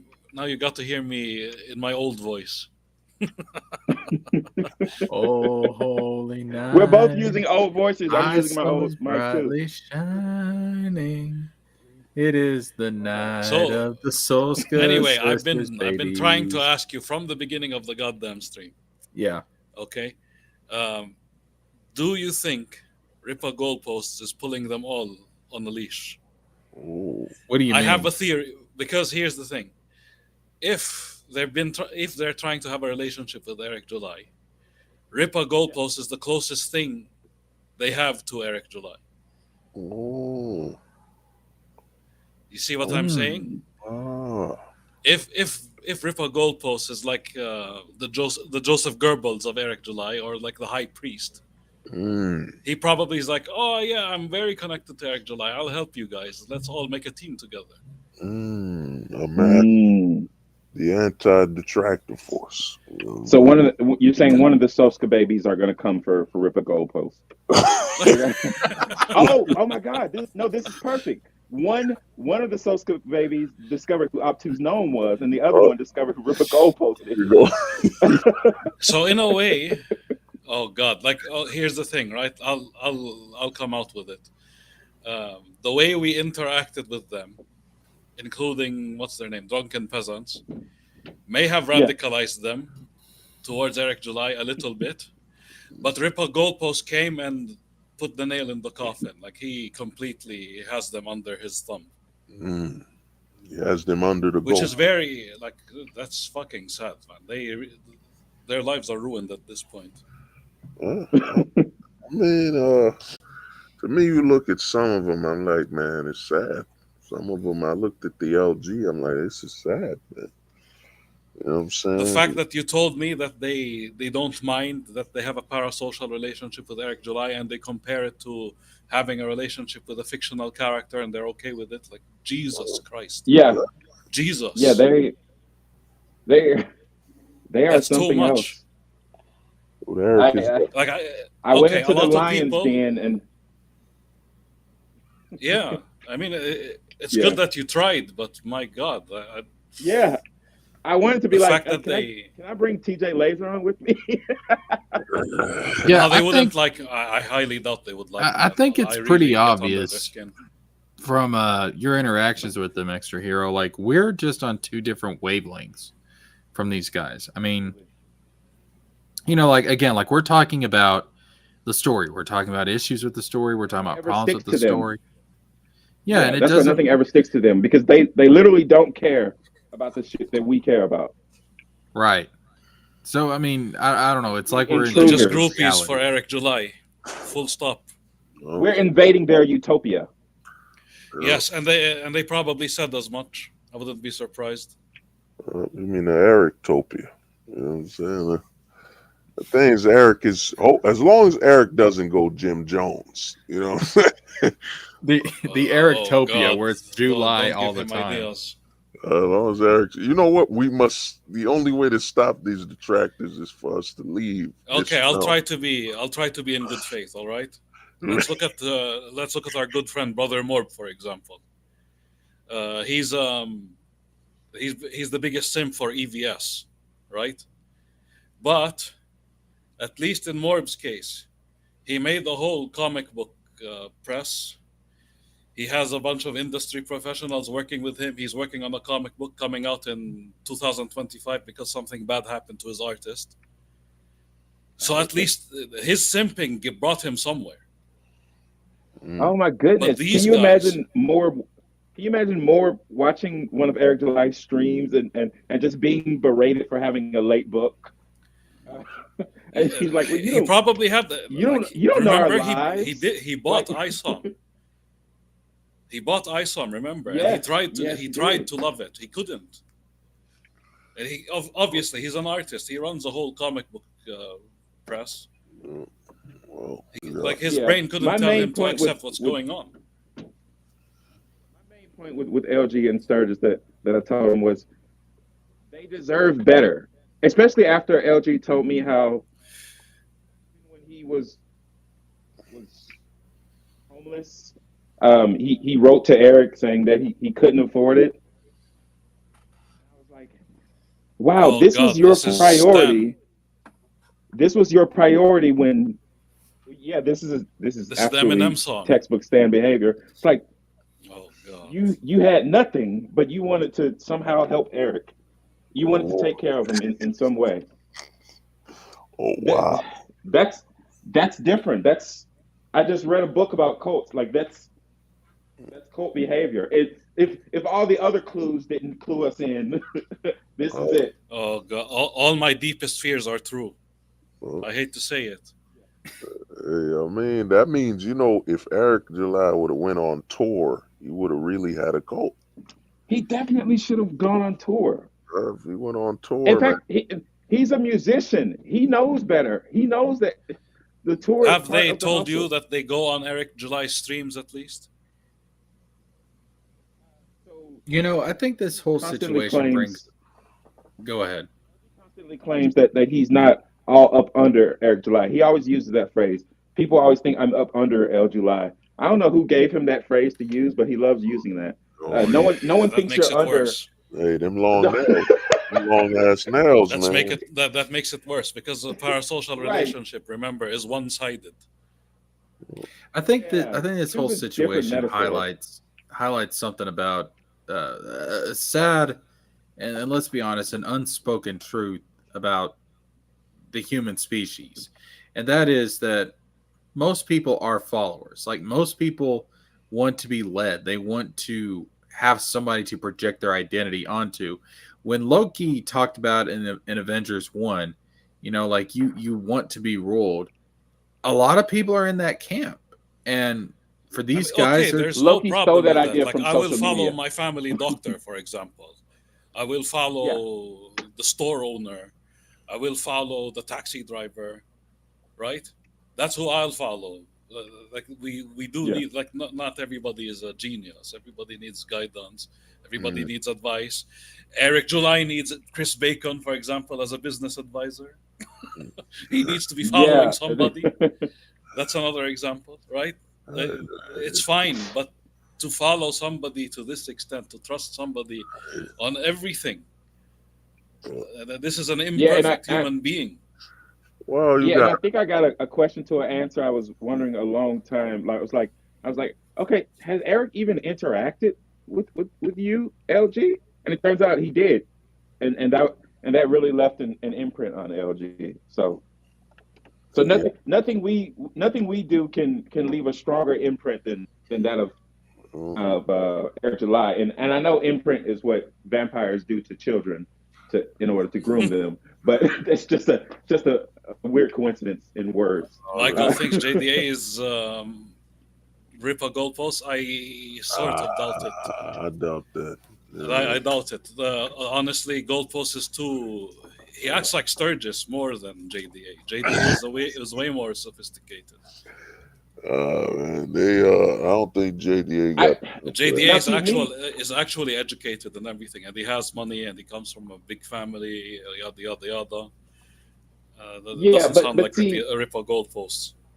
the reason why I buy that as a theory, it's because the way I think of JDA, he's like he's a hustler, but not in a good way. Like like he clearly wants to benefit. Like he clearly has to find ways of leeching off of Eric July. Like even like let's say he is Rip a goalpost. Even when he breaks character and returns to his JDA character, he still can't help but try to leech off Eric July at every second. But to And rage type also, when you call him out on being psychotic, Mm, nah, that's a whole different character than the JDA I know. JDA, oh yeah, dude, I I've so I dealt see. with JDA for a while. That Yeah, dude, let's Okay, ask Mo because he knows. Yeah. that dude's a wild guy, man. He's like a holy culture warrior. You know what I'm saying? My joke was that he comes from a oh line of Rippaverse. culture warriors. So John. Rippaverse goalposts, and y'all have interacted with him more than I have. uh, he doesn't seem like a culture warrior. He just No, seems like an Eric July fan. well, he's a Yes, July fan. that's what I Oh, think. Yeah. okay. Yeah, he's a July fan. He's not Well, a then culture. maybe not JDA, I In a million told him. because years, JDA wouldn't be able to JDA resist. isn't Smithers. That's impossible. Yeah. Remember the Smithers arc as well. JDA, man, he's comes from a line of culture warriors, man. His father, Jonathan, it's always been JDA, Jonathan, Jensen Delarose. He comes from a long line of holy culture warriors. They've been fighting the culture war. And Ripa Goldpost is going to watch this. But here's the thing: now that Eric July's Judas. whole empire is collapsing, we can now rest assured nothing's going to happen to us. It's like And Rome. just don't take this jackass seriously anymore. Yeah. He's merely a heckler at this point. Like Well, it's over. it's done. Give Eric July 4 years max. Oh, nah. 4 years. Oh, you too much. And I'm being generous. Maybe Yeah, end the you're being real maybe 4 generous. years from now he'll end up like what's it called? The Amico. I'm The saying Amico today. I'm saying before July 2025. The end of July. I think people's piggy banks are larger than that. People are only getting more angry about all sorts of things, and Eric feeds on that. So I think he'll be able to self-sustain. This is his solar power, basically. Well, I think the numbers are dying out. We're at the moment where the woke roller coaster, the anti-woke roller coaster, is all downhill. And the fact he went after the church, I hope so. he went after the church and all of them, all the stuff and entertainment is crumbled. Like, you had what is Disney? What are all these companies producing anymore? And no one's going to watch. Your voice is louder when people care. When no one cares, you look at the views on Eric's channel and all of their channels, it's going down. They used to hit like over. But you know what's ironic? 200. All these people make videos basically telling people not to care about Disney. But what happens after Disney fails? What happens to them? They're cutting off their nose to spite their face. Well, not only that is short-sighted. They're making Disney like a cultural thing. It's always shaped and molded our culture. So you're telling me Disney's responsible for the creation of Guns N' Roses, MTV, right? Rap City. Disney hasn't done nothing, man, bro. Besides, Disney made the Billie Jean video and changed MTV forever. Yeah, I think Michael brings up a good point. I give him till after Gooding. That book is going to do to the Rippaverse what E.T. did to Atari. No. So here's Eric's way forward. Yaira will come out and it will be more successful than Alpha Core, maybe more successful than ISOM 2. And then Eric will continue to have bad priorities, so we won't see Yaira again for like 3 years. The fact that he brought back for canon's sake, and it's not doing the numbers it did before, is telling. Well, I mean, if he started a new channel, did he start a new channel for that? And he started a new channel. That's right. Stupid, man. Why would you start a new channel where you're I think he just created that channel so he can rant and scream. I don't remember who said it. I think it's Kenny or one of them. They said he's trying to be a new Geeks and Gamers of his own by doing Oh, shit. Wow. Which is good luck. Yeah. Who asked for this? Like, no one, you saw half of the sales on Alpha Core. The thing is, man, they're at the point. They're in the Roman stage where the Roman Empire, aka the anti-woke empire, is burning down. You know what I'm saying? There's nothing. What are people like? Welcome, Chris. Let me ask everyone here, like, what are you looking forward to coming out from Disney, Marvel, DC? What are you looking forward to at all? I'm a bad example. I'm always excited. You the rarity. Forget the word. Yeah. You know what I'm saying? But the majority of people. My heart is still pure. I treat Marvel and DC like I treat Canon films, if you remember those. Mm. Canon films back in the day. These are the new Canon films. The film you make, Schlock all the way. That's uh, all they ever make is schlock. it's And done. people will look at it that way in the future. Mark my word. Dude, You know, if Bob Iger is serious though about Disney shifting course and focusing on entertaining, and we don't know for sure. We don't know what's going to happen. I think they're at a crossroads right now, especially like with the MCU and everything. well, But let's just say they turn the boat around. All right.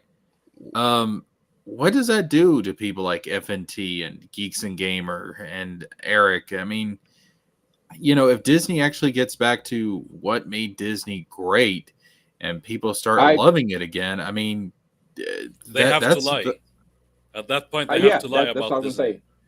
I'd say Or that they're nitpick. already there's too much momentum in their grift. They can't turn away from the iceberg.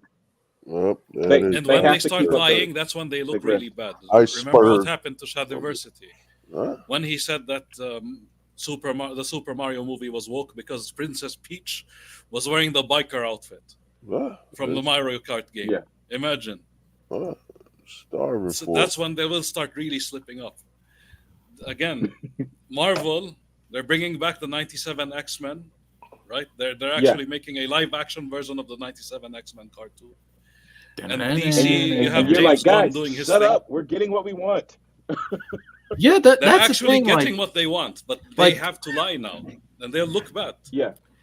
I'm looking at what's happening with Disney. I'm like, okay, y'all made Dave Filoni the head of creative stuff. Like, that's what I wanted because That Filoni too, Dave was Filoni. That's right. like Filoni's basically you know, Lucas's Padawan. Like he should have been in charge of the creative stuff from the beginning. You know, a little bit late, but okay, I'll take it. I'll take it. And then you look at like what they're doing with the MCU. You know, we possibly could be bringing in Doctor Doom, which would be fucking awesome. Uh, you know, they're doing, you know, basically live action X-Men 90s series. I mean, this is the stuff we wanted. So I'm looking at this. I'm like, okay, there might be some hope here, Yeah, and I'm happy about it. But you know, I see all these other guys, the grifters, and they are artificially creating this drama now to where, I mean, they've backed themselves into a corner essentially. Even then, even let's say Disney and Marvel fuck up, fine. Let's say they do. Uh, so what? We have other media around. Try but indie comics. Try some of the Yeah. Comics Gate stuff, for example. If they're really that pissed, but they're not. They're cucks. Yeah.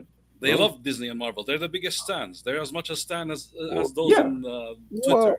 yeah, but well, what they're saying is you gotta understand this. What the thing with Disney and them, they can't be trusted. And Bob Iger going after Elon Musk was the dumbest thing ever. This Elon Musk is this generation's Steve Jobs, but more amplified because you can literally talk to Elon on Twitter.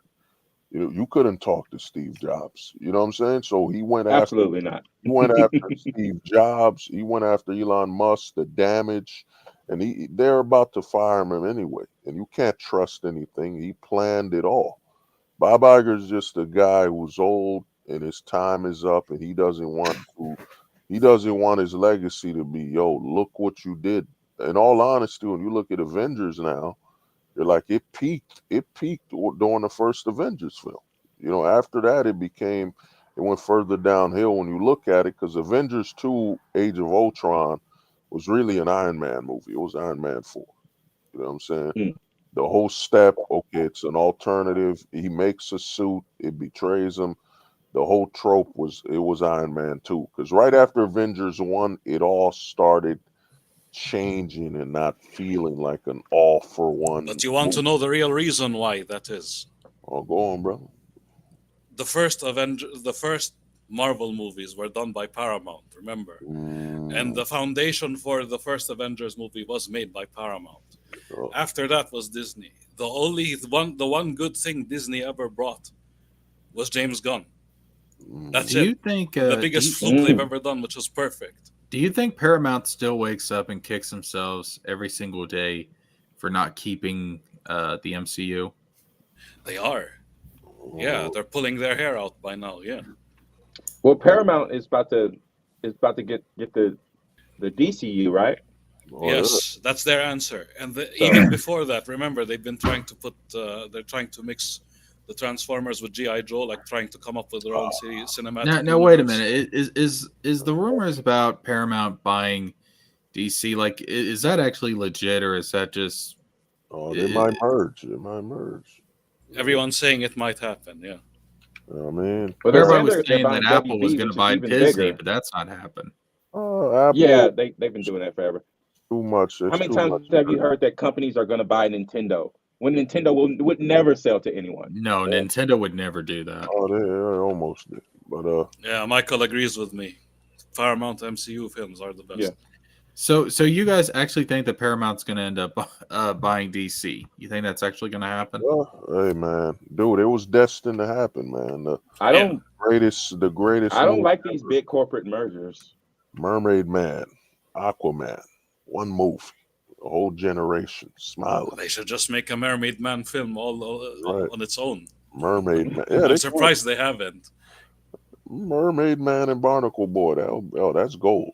You know what I'm Who saying? doesn't want to Yo. see a Yellowstone in DC crossover? Yo, Right? man, I want Rip to see Wheeler the in the Justice DC League comic team world. up with Star Trek. I want Captain Picard to team up with Superman. Let's go. Charles Xavier. That's what you said. Yeah. Mergers were a mistake. What were you saying, Chris Baker? My bad. Oh, I was just saying, I can't wait for a Rip Wheeler DC comic. I mean, the merger could work. I mean, this is what they need. They could do it. It's just I know Hollywood. These guys went to college and super educated to basically fail with more with more income. You know what I'm saying? Because you're like, man, you really gonna launch a Netflix and Fell upwards. burn all this money on a streaming service. That's really all a streaming service is supposed to be is an entertainment bank. It's where you hold all the stuff so people can go one place to watch. A digital library, There essentially. it is. There, yeah. You put all this money on a library. You know what I'm saying? When really the theaters are what drives the whole funding. Like, Netflix got all the subscription when the Marvel and all those series were with them. They were all built in the real world. They weren't digital first. You know what I'm saying? So I look at it with the Warner Brothers. I think Hollywood is so out of touch, man. And the thing was, I heard next year Mickey Mouse goes to public domain. The Steamboat Willie goes public domain, like the Winnie the Pooh thing. So the way I look at it, man, we're in a situation where we got more than enough entertainment to hibernate. Because I think people are going through entertainment hibernation where I'm just gonna binge watch stuff from the 90s, the 80s, early 2000s. I'm gonna rewatch Tomb Raider. I need to watch that anyway. I didn't appreciate it at the time. Well, they're re-releasing the old Tomb Raiders just with updated graphics now. So No, I'm talking about the movie. and we saw at the Game Awards they're doing the same thing with a lot of old Sega games. Well, They're remaking them. So. Sega. So, Father Hostas, earlier in the stream, you complained about Rebel Moon basically having an over-bloated budget, a budget for sequel films.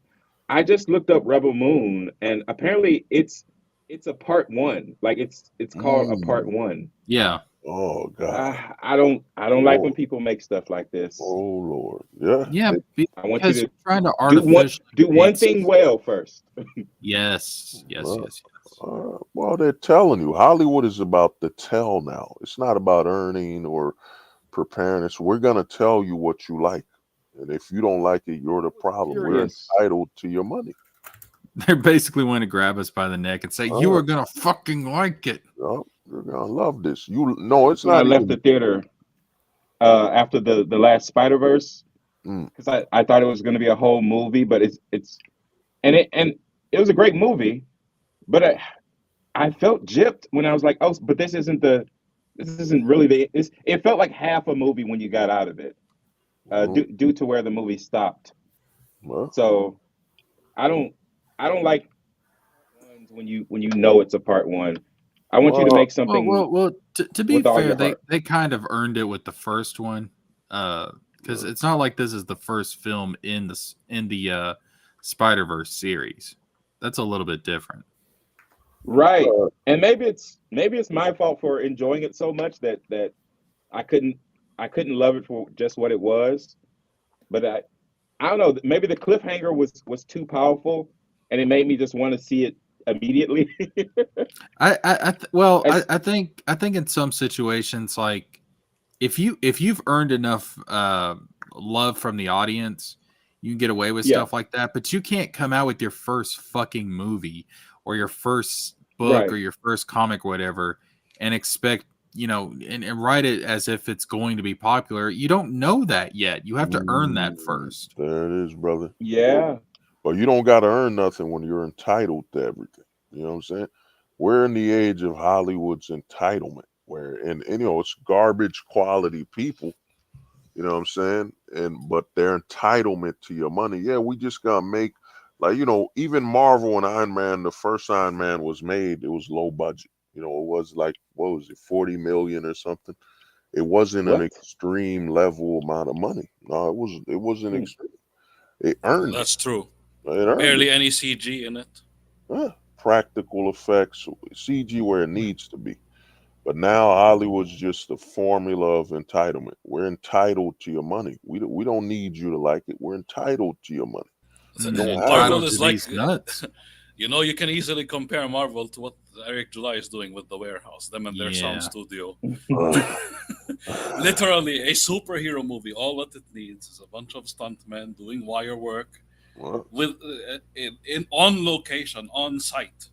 Save as much money Yeah. as you can, and you'll get away with it.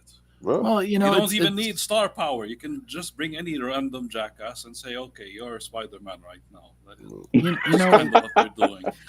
That's you know actually how They I should do it picture. better. That's actually how I think of Peter Parker, a random jackass. nah, dude. it's like I keep saying, you cannot artificially create success and popularity. You don't get to decide whether your characters or your story becomes iconic. The people do. The audience does.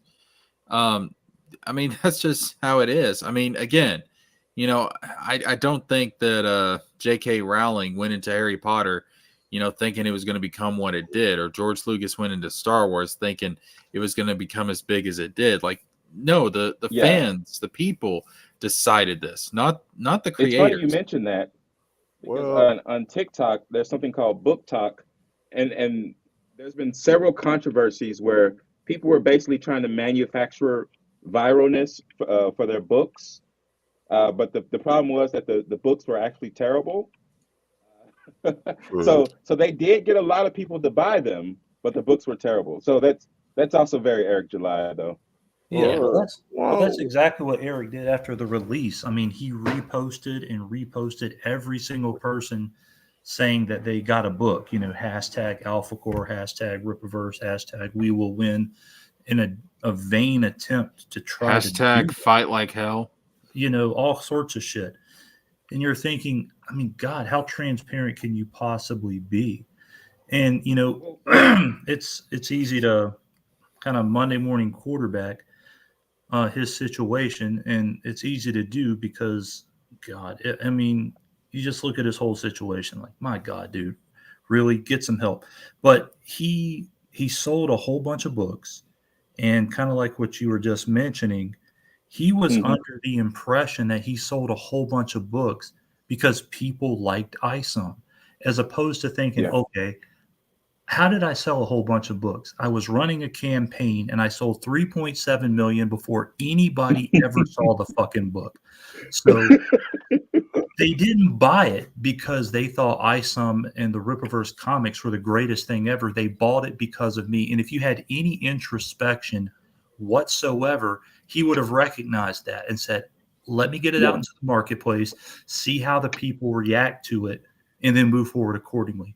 Somewhere in his mind, he honestly thought people bought this fucking book because Avery Silman is the best fucking comic book character that's come out in the 21st century. And he never put two and two They all together, knew. which is They all very sad. knew. they all somehow knew that that he was the best without You're the any best evidence. around. Nothing's gonna take It's us crazy. He's so obsessed with Marvel that he ends up doing their very same mistakes. Oh nah, It's never was. crazy. He was never upset. Well, They it's didn't funny. promoted Obsessed, I Obama. mean, Chris not said upset. that Obsessed. Chris said that after Eric was selling lots of issues back then, Eric would repost people saying they got their book. When I was talking to LG today, uh, he wanted to respond to everyone saying that Eric July was grifting by simply saying he received the books he paid for.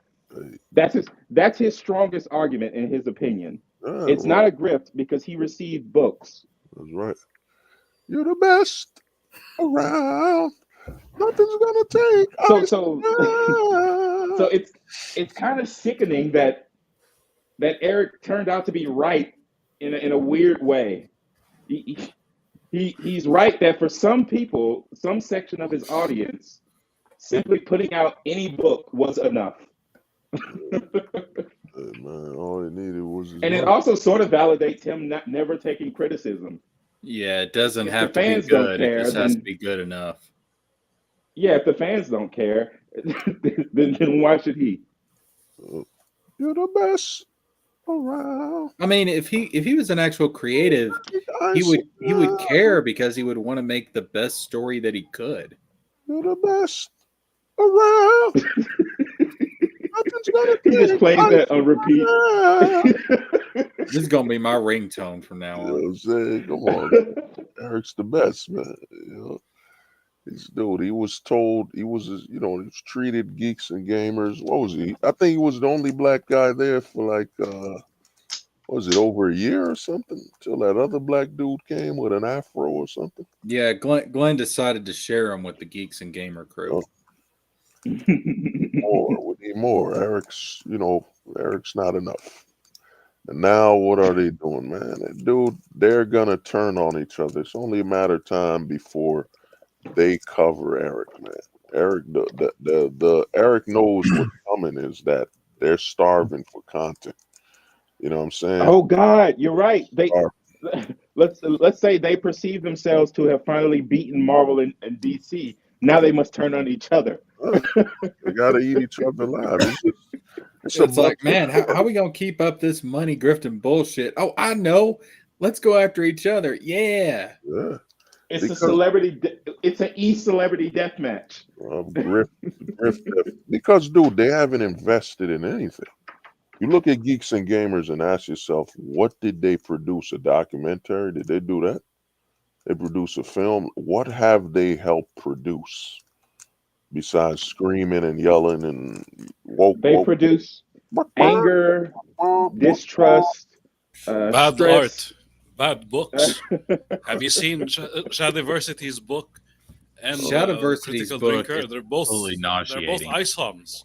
It's They're literally nauseating. both ice homes. Oh, Shadiversity is the worst. That guy. Dude, listen, I used to This really is like sexual harassment. The book. every fucking female character has been sexually violated in that book. It is absolutely Yes, nauseating. it's crazy. Hentai.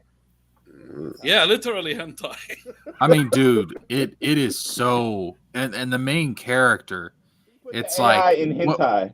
what if Hitler got a redemption arc? It's like, oh my god, Yes, dude. that too. Okay, I'll give you the premise. So basically, Sauron of that universe came back to life as a good guy, and it's like the book is trying to justify him being Sauron, and he's like molesting his way through every relationship, and he's making relationships with women he messed up back in the day when he was in Sauron.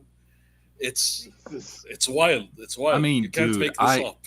I read it and I was like, oh my god, I think like Shad is really fucked up. Like this guy needs help. I mean, it's weird because I used to really like him, but when I read that book, it just, it made me wonder, like, what goes on in this dude's head? It's creepy.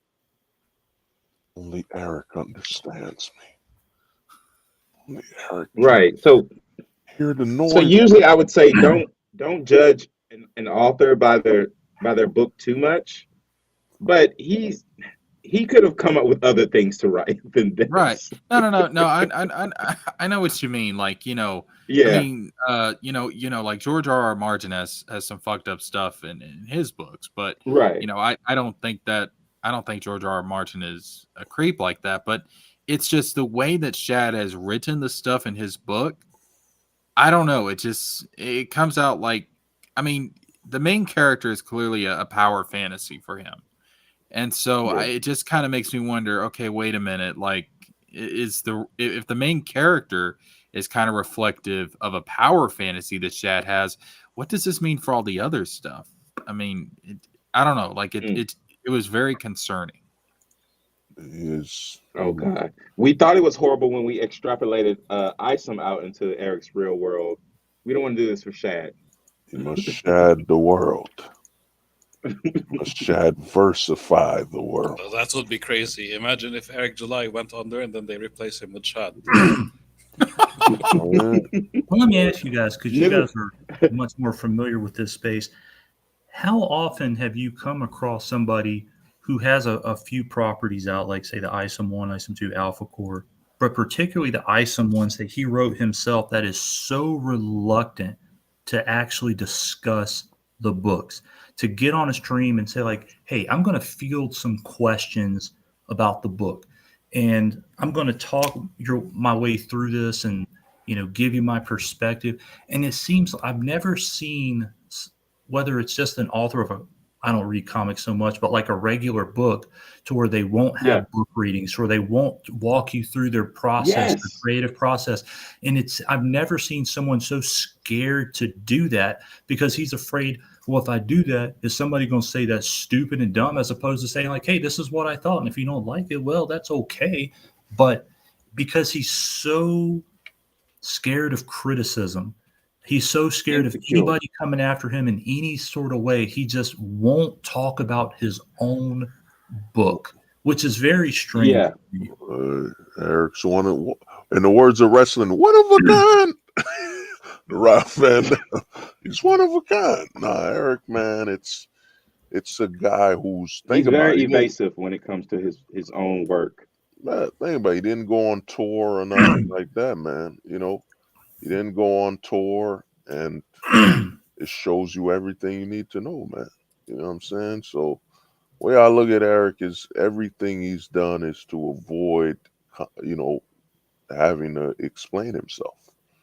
You know what I'm saying? So that's why he didn't go on tour, because he would have to face real people. And I don't think he's terrified of people and what they'll say or what they'll do. I think he's really terrified of he can't control himself, cursing them out, ready to go to war with somebody online.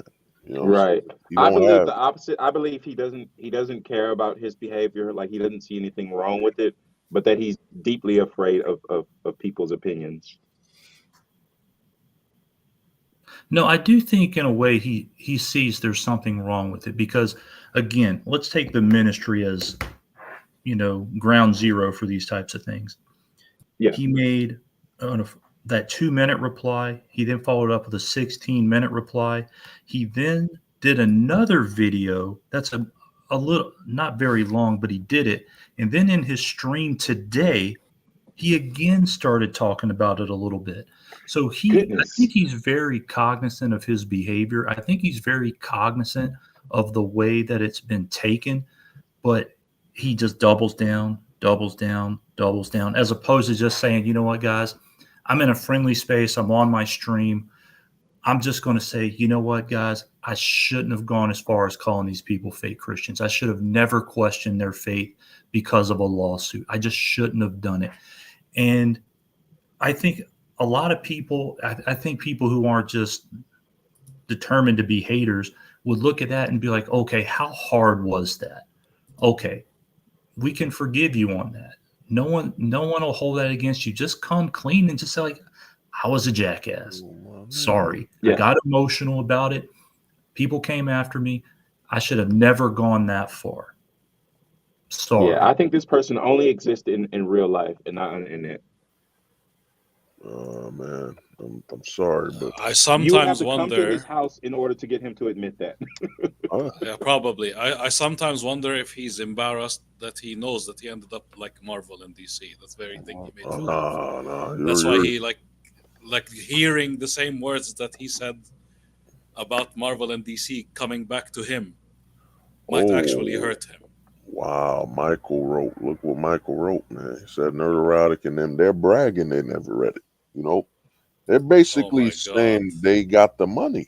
The thing with us is you're trying to speak from a state of reasoning and morality. You can't deal with people that don't operate on reasoning and morality. You know what I'm saying?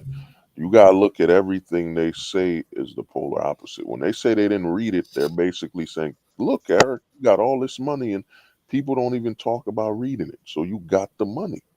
You got And the the money. thing is, No and the thing accountability." is too, he's so deflective. Like, for example, whether and I've never heard, and I've been on a lot of these hater channels. Take your pick. Yeah. One thing I've never heard anybody come out and say is, Eric, I'm sure there exist, but the vast majority have never said, this dude made all this money. Fuck him. It should have been me. It should have been someone else. I hate you because you Right. made money. Every legit thing I've heard, it's either been, I don't like the art. I don't like the writing. I don't like the fact that we've asked you about it and you defend it to the nth degree as opposed to just saying, okay. Or it's for me, for example, and I'll just speak for myself.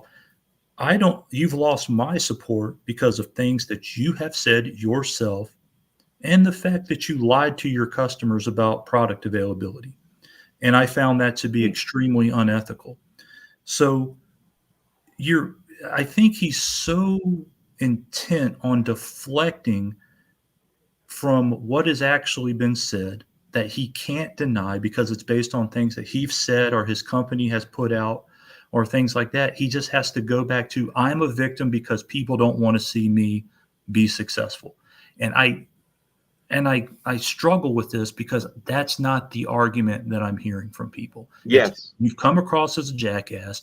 You come across as a petulant child. You come across as vindictive. You lie to your customer base. That's why you're losing support. Not because anybody hates you or is just so jealous of your financial success. I just don't hear that, but Yeah. you listen to him, that's what he hears.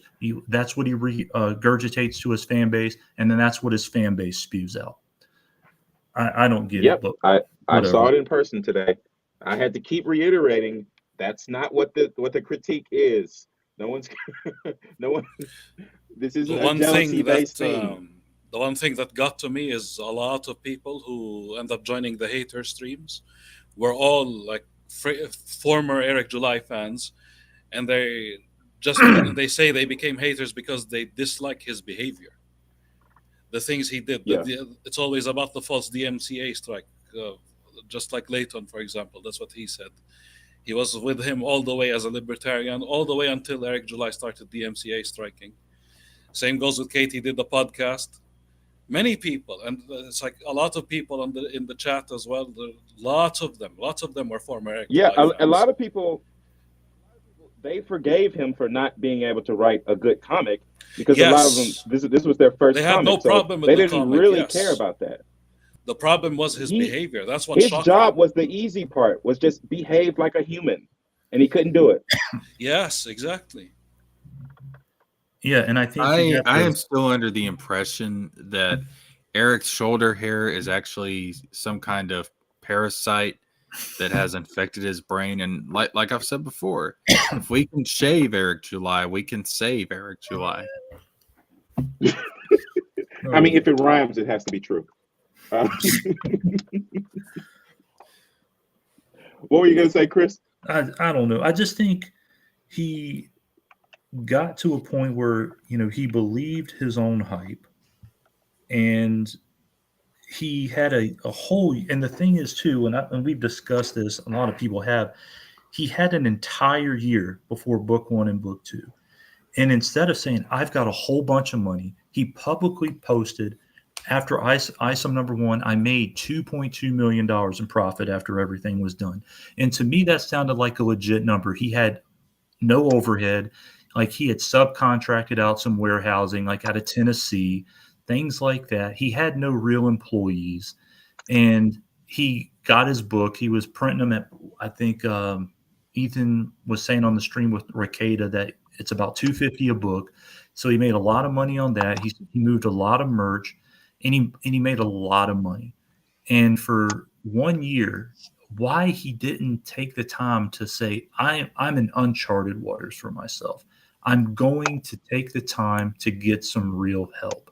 I'm going to take the time to get some real advice from professional people who get paid to do this, i.e. a publicist, a manager, someone to help me with my schedule, Yes. or just say, my whole goal was I wanted to change the comic industry. I've kind of gone through one of these campaigns now. Let me bring in some other independent artists and put them under my umbrella and do this. But, then he said, I don't want to do that. I'm going to do my own thing. Well, why? And now you're Rippaverse Publishing. Well, publishing houses don't just do one fucking thing. If Random House only printed, shit that they were the property owners of, they wouldn't print any fucking books. So why limit yourself and impose and one of the things you learn in business is making 1% of 100 people's efforts is better than making 100% of your own efforts. Why do you not take a very basic business principle and then do that? Hey, we're bringing in this guy's got a comic book. We've loved it, and we're going to introduce it through the Rippaverse, because again, people are buying you. And I don't think he ever understood that he was the product. He honestly, again, everybody thought Isom was the best fucking comic book they'd ever read, even before they read it. Yeah. I sold $3.7 million. This shit is the best. I'm the best. Yeah, you were the product. People liked you. And now you've spent the last 18 months just pissing all over yourself and trying to convince people that it's rain. And I don't know. Very I just sad. realized from what you said, it would have been so easy for him to hire basically indie comics and basically tell them, okay, change a few details about your story to make it fit in my world, and I can welcome you into the Rippaverse. Well, man. Instead, he hires these comic pros, these rejected comic pros, Well, you and make books that his audience cares less about because they're further away from the source that they really care about, which is Eric July. Yeah, that's the thing. You look at what he could have did some good along the way. You look at what Robo BC said. Once he got the money, he just brought in his bandmates. It's not about That's right. It's not about the quality or the product, man. Eric, this is the lottery. This is why I'm saying, And Brandon. We gotta stop looking at it from reasoning and logic. Isom was the lottery. He threw a book out there with just some random art. You saw that glass house drawing of Isom where he's skinny and looks like he's transforming to a rat or something like that. Dude, this was the lottery. Eric just threw a random book out there, called it Isom, and I saw he applied for the trademark, even if it was already taken. And he got the 3.5 mil. And now, like anybody who wins the lottery, it didn't require any skill. You know what the sad part is? Nobody asked Eric July to make a comic book. Even, you know what? Even Tony would have gone, he wouldn't have made a comic book at all if people weren't down his throat about it. I wouldn't have stepped up as an artist if all these people weren't talking. Nobody asked for comic books. That's the funny part. We were doing okay. But that was the thing, though. I mean, as somebody who followed him for a number of years before Isom, like I'd say 2018-ish, into 2018-ish. You don't say 2018. He had talked it up. He had talked it up that he wanted to do his own thing for a while. So when you have been talking about it for years and years and years. Yeah. And then you finally pull the trigger on it. And again, he said some goofy ass shit, even as like a political or a comic comment. But at the same time, I'll give credit where it's due. He did it in a very entertaining way. And while his ANCAP stuff may be whatever it is, he had conviction about it. He presented it in an entertaining way. And like when he Yeah. would talk about like, you know, the political issues of the day, or like the George Floyd situation, or, you know, socioeconomic things, and kind of gave daily commentary, you know, it was entertaining. It was fun to watch, you know. And here's the thing too. If you go back and look at some of those streams, he would get 2,000, 2,500 concurrent viewers on those streams. Now on his streams, he can barely crack 700, maybe. So a lot of that audience has disappeared. And I don't know if he realizes it, doesn't know, doesn't care, or thinks they're all haters and detractors. I don't know. But you just look at it and you're like, dude, do you not see the trends? Do you just ignore them? Do you just don't care? And do you not understand that's why that book was so successful? Because people wanted to support you. I didn't give a shit about his comic stuff. When I met with him the few times I did, I was like, I don't give a shit about your comic stuff, but I'll support it because I want to support you. I want to see you do well. Yeah. And there's a shit ton enough. of people, and ISOM 1 showed that. There's a lot of people who supported him for him, or they saw him on Fox. See, even News. Michael, as a That sort of former thing. fan, he's saying that he should have focused on making nothing but ISOM comics. I'd go a step further. He shouldn't have made comics at all. He'd be fine. He's okay without making comics. It appears that he literally could have made anything, and this is what he chose. In the words of EVS, he could have just made chips, and he'd be okay. He could have invented a new type of wallet. They made chips shaped like his beard, and he would have. But no, I mean, the Eric thing is, dude, man. To me, the ISOM, he made the money off of it. You know, him making comics, it wasn't a problem. It's the approach where you've bragged. Because to me, it was like your boy Zach, where Zach made a book and the writing is, man, it is god awful, man. You know what I'm saying? But this is what happens when you get the chosen one syndrome. You know, we are the chosen one. You know what I mean? Everything look at that. I mean, everything we say. Speaking of comics, look at that. That look hard right there. You know, the frog. You know what I'm saying? But now this frog guy keeps does he have a substance abuse problem or something, or what? Soon. Sorry, Chris, I couldn't hear you. Does the elephant have a substance abuse problem? That elephant is one of the babies a raging that elephant. Eric Like, it's is like having on with rabies. Soska sisters. Soska sister baby. Right? So you're saying this is a Soska elephant? Yes. Like one eye's closed, the other one's bloodshot. Apparently, he's got, I don't know, trunk hair. Well, he got kicked in the face. But yeah, he I'm has calling like Peter. Hair, a little bit, tiny bits of hair. Wait, who do you call when it's an animal abusing animals? Oh, Giga Peter. WWF. The World Wildlife Fund. Yeah. Oh man. Wildlife abuse. Oh man. Wildlife on wildlife crime. There you go. Oh man. Wilding out, man. Well, brothers, been an honor. I'm gonna holler at y'all, man. Honor and a pleasure. Have a good Christmas. All right. Yeah, Merry Christmas, Father Hostage. Merry Christmas to Merry Christmas, everybody, and prepare to bring Eric's unborn children with the Saska kids some gifts, just like the wise men. Y'all need to line up. You know, Chris Bacon. You will have to give one of your swords to Eric's Saska twin children. You'll have to wait for Frank Vazetta style sexy Valdez because it's Christmas.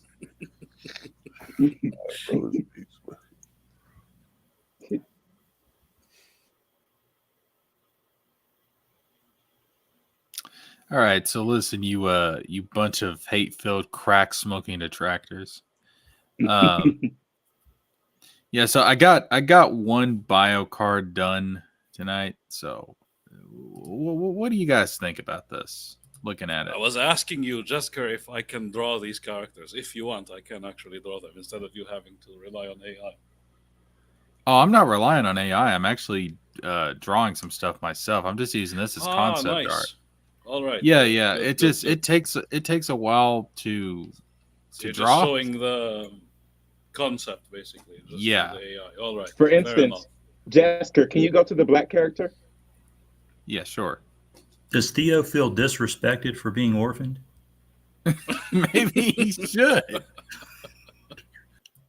Wow. Okay, this is much better. It's much better. This is more accurate than the last drawing. Yeah. So is this Theo in blackface or what?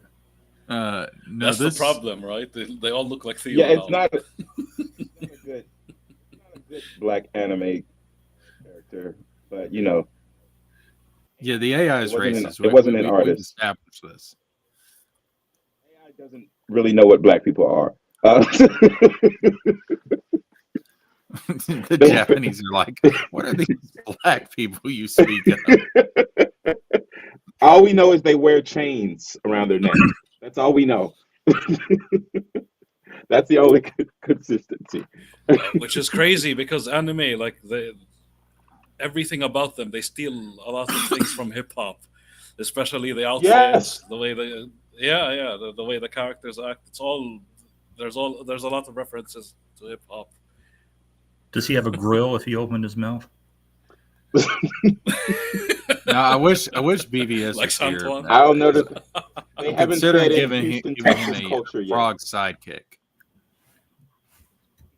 Literally, They haven't fed in Naruto is Houston, like a Texas Wu culture into the Tang. algorithm. It's like a Wu Tang thing with ninjas. That's Naruto in a nutshell.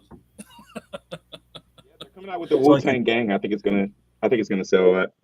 So, like, if this got entered the Dave Chappelle racial draft, who would draft him? As a cringy white man, I refuse to answer this.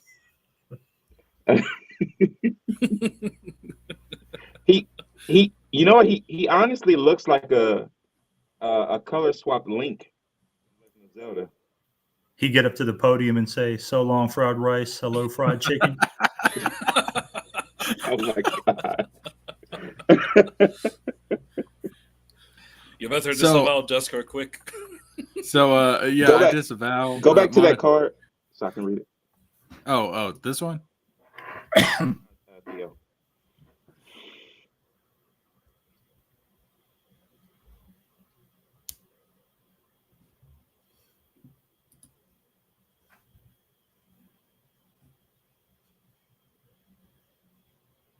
You gonna read it out loud, or are you just gonna read it silently? Oh, I was just reading it in my head. Oh, okay. You can read it out I thought you loud. were You, going to read you know how to. No, I'm Okay. sorry. I'll read it. I'm reading in my head. Theo, age 15, an orphan boy with daddy issues, feeling disrespected and adopted by some single mother in the hood. Has a compassionate heart and a strong sense of justice. After being disrespected from an early age in the world of Marlowe, the godlike Archons had a monopoly on automatic comics. weapons. So when Theo suddenly awakens with magical powers to be able to cook pure meth, he becomes a threat to the rule and the target of their followers. Trash. The world of gangbangers and hoes.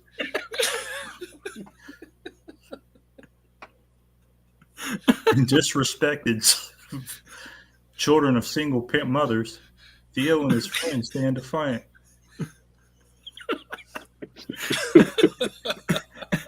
All right, You know what? Jessica. I tell you took too much influence from Eric July. I just like Chris. I've right? read this. Go story back to the before. drawing There's board nothing and burn original it. here. Actually, I used it wasn't a drawing board; it was Glenn Beck's chalkboard. Oh, Because we shit. like you, we'll buy it anyway. But I don't want you to ever think it's actually good.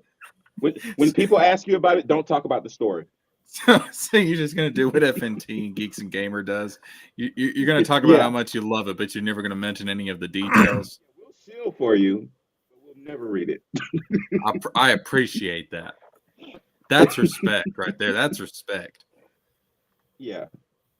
Oh, We'll Christ. ban anyone from streams that you want. we call it shit. giving you the full Eric July. The full Eric July. Oh, that sounds perverted. It feels like you're going to do Bad things sandwich with that you the can buy beard. at like a deli. Give me the full shit. Eric July. Hold the mayonnaise. What?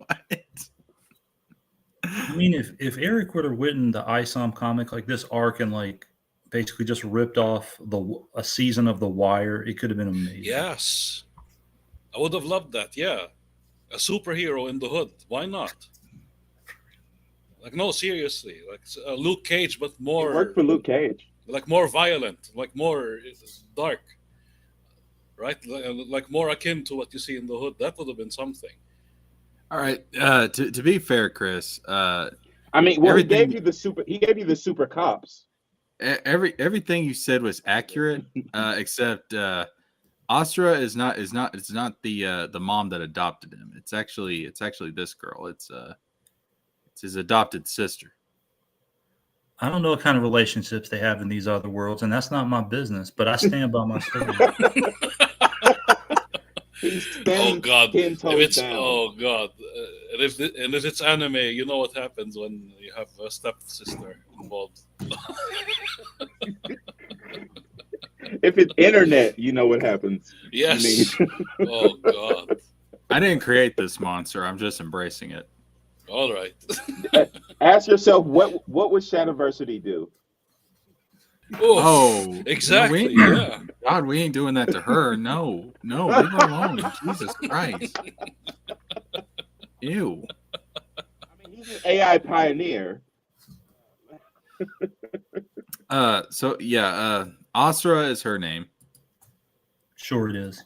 And then this guy's name is Garen.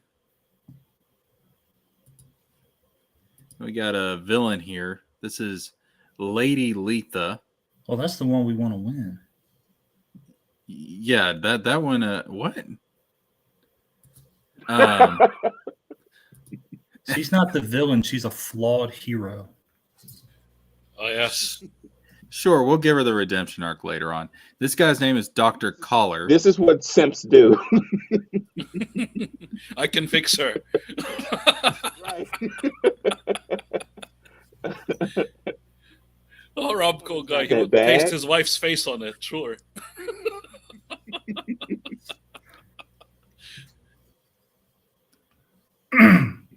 Anyways, yeah, she's supposed to be one of the Archons. The Archons are the main magic users in his world. Yeah, they're the big bads.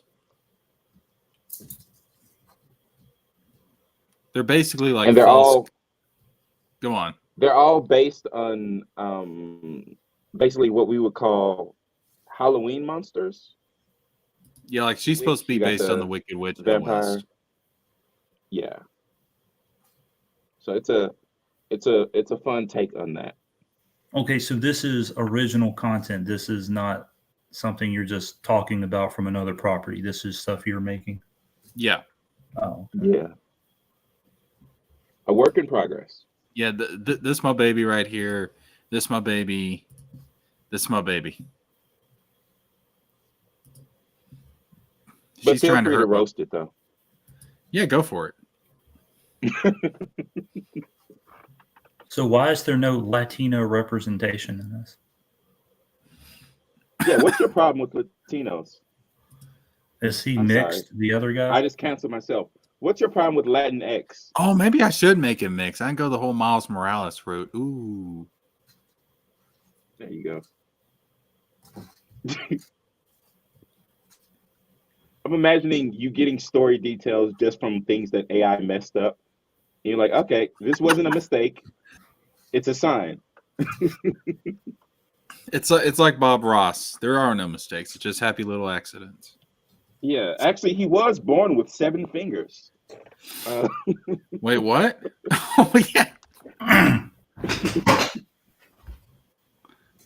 Yeah, like no. See, he's part of the 7-finger tribe. They live up in the northern mountains, and the water is not so it's good like, up there.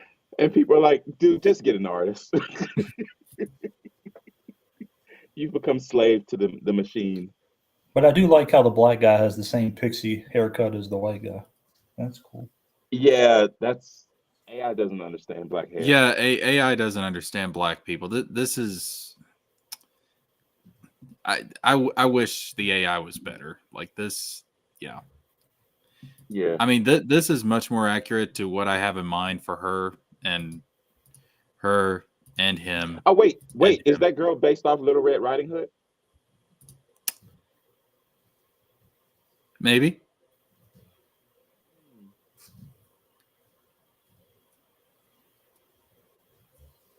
What is I the like it. method That means of transportation in this world?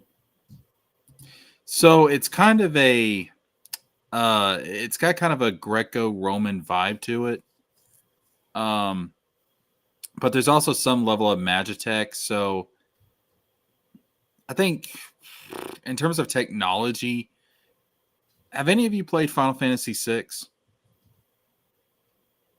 So you're saying their sorry, that I haven't, but transportation I'm will aware or of will it. not have spinners? Say what now? So their methods of transportation will or will not have spinners. Okay, that one flew right over my head. And they'll wear spinning the belt rims buckles over that keep belt spinning when you buckles. stop. They were big for a while. They don't have cars, if that's what you're asking. Michael's asking, "Where's your Jasmine character who needs to be found?" She does get kidnapped. Ah, so this is the Jasmine then. All right. This is Jasmine. Jasmine. And in the Michael second wants book, to be your you'll gold forget all post, about her. too. So the last guy, what does he do? Who this? Yeah. He's based off Dr. Frankenstein. Oh. Ah, interesting. He's like a mad scientist character. Any werewolves I'm guessing the involved? girl in red will have something to do with some sort of werewolf character.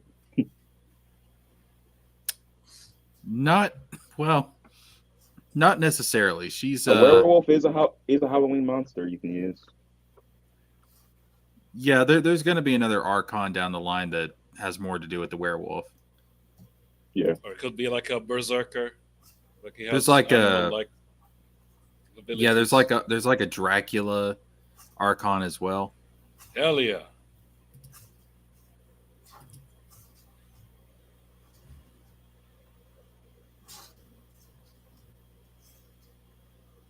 I still think Theo's going to have too many daddy issues to really have an impact on this world. Jesus. He is an orphan. See, the book hasn't come out yet, and we're already making speculations.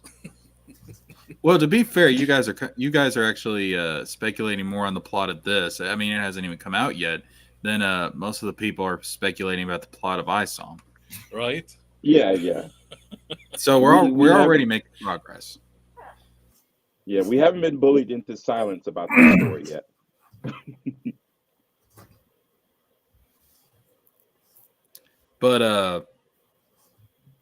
But no, though, it's like it's got some Magitech, and then it's got like a Greco-Roman vibe to it. Because I don't want to go like medieval fantasy, because I think that's really been overdone. So, it's more in that. And I don't want to say it's not like Greek myth like Zeus and all that stuff, like, because that's overplayed too. Think more of like Platonic type of stuff, like Plato and more of their beliefs. It's going more in that direction. Oh, I'm just noticing something. Theo has detractors. Uh-oh. He's going to be in trouble. Yikes. He becomes a threat to their rule and a target of their followers. Oh, shit. This is terrible for... Literally using the word followers. Yeah, because in this world, the Archons are viewed by a lot of people as being gods. Yeah. I mean, they're not really gods, but they have this monopoly on magic that it's to the point where there's so much. They're like having the mystical abilities that they do. They appear as gods to the average person. That's interesting. The setting you're describing reminds me of. Ever hear of Reign the Conqueror? No, I've not type heard of it. It's basically an anime about Alexander the Great, but he's in a bizarre, like futuristic setting, some steampunk type of gig. It's a nice show. So the last time I talked to Jesker, I told him his world reminds me of the game Forspoken. TJ, I you might be haven't played familiar it. with that.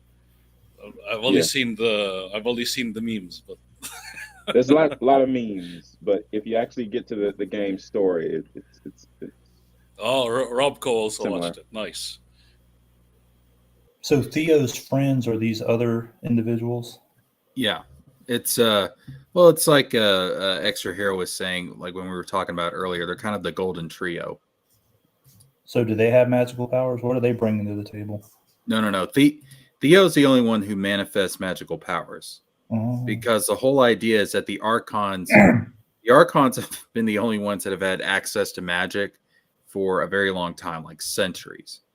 And they can share their magical abilities with other people, but all magic in this world derives from them until Theo shows up. And he's like the first person in centuries, as far back as anybody can remember, who has been able to manifest magical powers outside of any kind of influence from the Archons.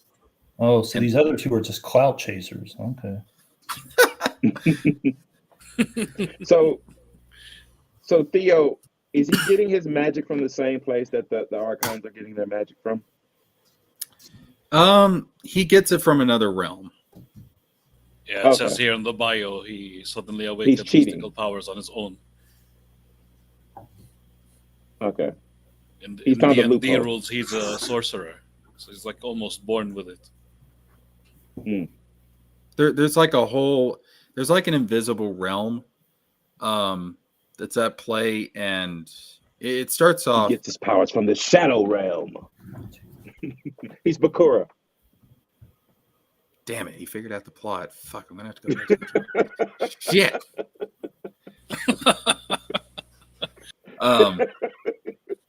But yeah, there's like this whole other realm, and one of the ideas is that, magic kind of derives from this realm, but the Archons sealed it off a long time ago. So there isn't supposed to be any new magic coming into the world. But somehow Theo is able to awaken mystical abilities. So it kind of concerns the Archons because they're like, well, wait a minute, is there like a crack in the seal? Like, what's going on? This shouldn't be possible. Like, we're the only ones that should have access to magic. Who is this kid? Like, why does he have these abilities?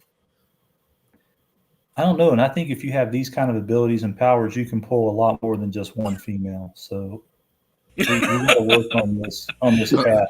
Oh, what do you want me to do? Turn him into like a tension thing? Yes. I think he's got to at least have a decent sized stable to pull from. Just one girl's not going to work. Chris is basically convincing you to make this into Shadiversity's book. Jesus. Oh God. Theo's not Hitler. I know that's kind of wild, and because we all should inspire to make our main characters after Hitler, but Theo's not Hitler. No, I'm just saying he needs to have a little bit more. That I see he's already got his pimp cane. I mean, he needs to. Yeah. He's got his gold chain. He's got his cane. So he's prepared for this life. You just need to help a brother out and get him a little bit more female attention. He's ready. All of Chris's fantasy knowledge comes from a box of old hip hop CDs. Oh, well, there is a prostitute. The AI is already telling you, hey, this is the story you're giving me. You've only got one female character so far. I'm giving this guy bling and a pimp cane. Do better. And he needs a hat. That's a must. And in all seriousness, and then I'm totally gonna help you crowdfund this thing. I'll be your first mega donor, but you got to treat your main character with more respect. I mean, That's right. and just because he's 15 doesn't mean anything. If there's grass on the field, play ball, So help him out. Oh, I'm never getting monetization, am I? right. So much for monetization. Yeah, really. In all seriousness, what you're pitching reminds me of things that Michael Kirkbride would come up with. The Elder Scrolls guy, Morrowind especially. That's why I want to see this succeed. This is like Michael Kirkbride if he had if he wasn't smoking crack. Let's keep it that way. Well, like I said, wild. Well, I was talking to Extra Hero. Look up Plato's Allegory of the Cave. There's a lot of inspiration taken from that. Ah, okay.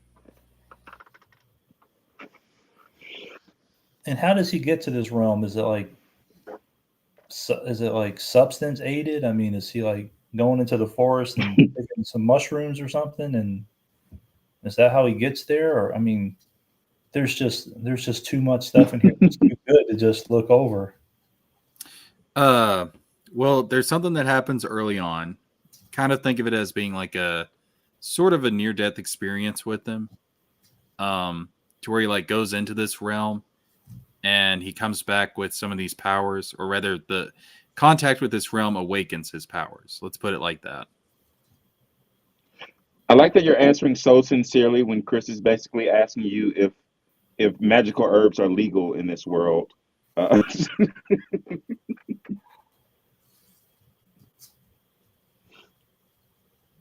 I mean, it's kind of a Greco-Roman time, so I'd assume they aren't legal because the Archons want to control all the magic.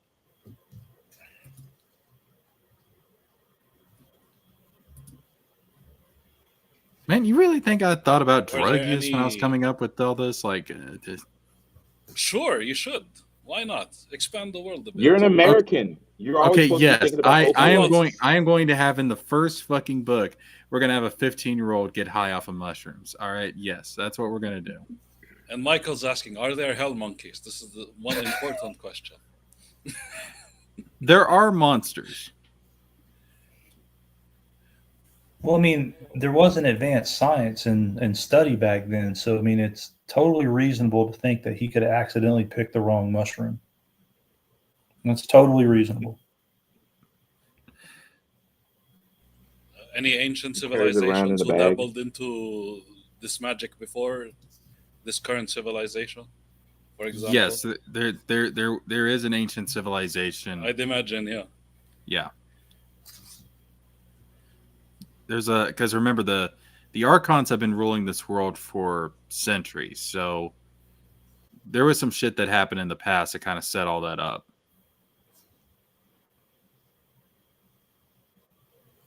So I'm liking this already. I'm intrigued.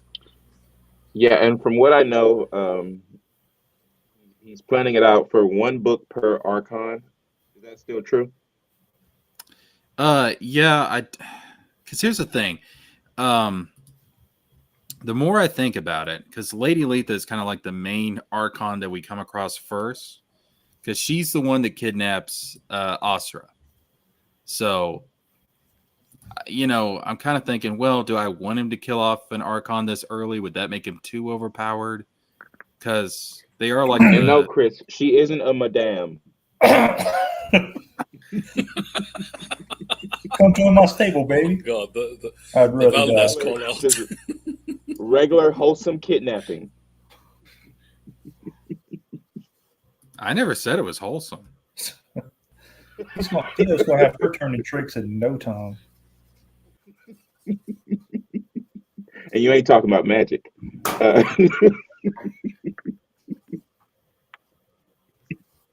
Well, going back to what I said about like the Archons being able to share their powers with other people.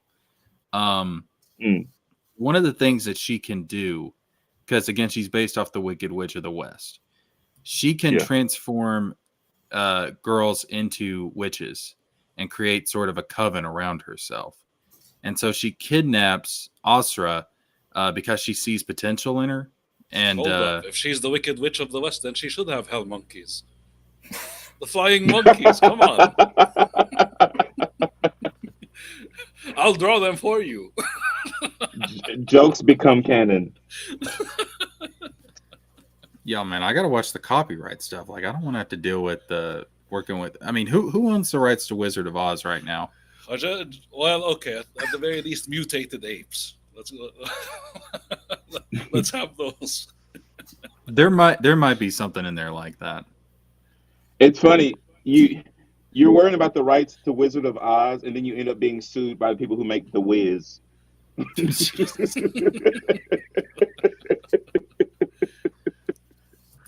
So yeah, Just one make of the sure things they're not the Wheelers from what do you call it, the Return to Oz. Jesus, those things are a nightmare. Yeah, one of the things about it is like when Asra gets kidnapped, you know, Theo's aware of like, you know, she could possibly be converted into a witch, become part of this coven. So part of the drama, the tension is that he has to save her before that happens. So there's kind of a time limit. So are they already all three of these kids in cahoots before this, or does he not? Did this lady steal his girlfriend person, or is the kidnapping prior to his involvement with that girl? Well, Asra and Theo grew up together because he was adopted into her family. Oh, okay. Garen, he comes in later. He's actually part of a resistance group against the Archons. So he kind of steps in like when Theo's trying to go save Asra, and he kind of introduces him to, you know, this resistance group, and you know, he kind of opens up the world for Theo a little bit. And see, one of the things is the resistance group, because Theo has access to magic, you know, they kind of look at him like, oh, like this kid could be the key to overthrowing the Archons. And so there's kind of this whole tension about, you know, whether they view him as an actual person or just a weapon.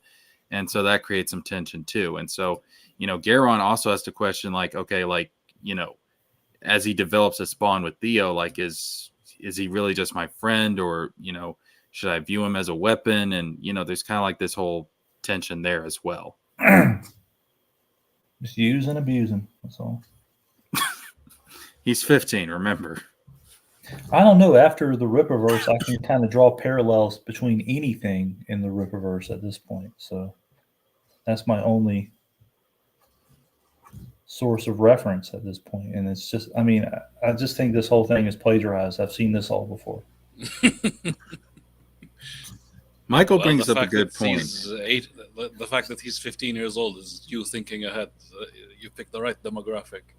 I can imagine kids will be into this. Yeah, and that's part of it because, you know, kids make money. But Michael's got a good point. If I put in if I put in the monkeys, I'm going to get sued by Eric. Those are Eric's hell monkeys.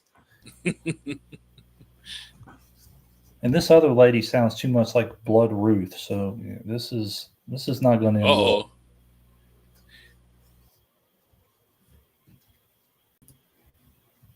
Wait, which one's Blood Ruth? The green-haired lady. How so? Well, she controls the hell monkeys, right? Or fights hell monkeys, or does something with the hell monkeys, and I don't know. She lives in a castle and does all sorts of other very terrible things. And I mean, she's using that Isom guy clearly. I mean, it's terrible. I mean, I do have a scene written up to where she would, you know, actually try and seduce Theo because, you know, she's a thought. Well, how old is this girl? Well, she's centuries old. Well, that's kind of like pedophilia. That's not okay. I didn't say that he was going to embrace it. It's okay. Well, he should. Vampires exist. So they just because it's not right doesn't mean he shouldn't.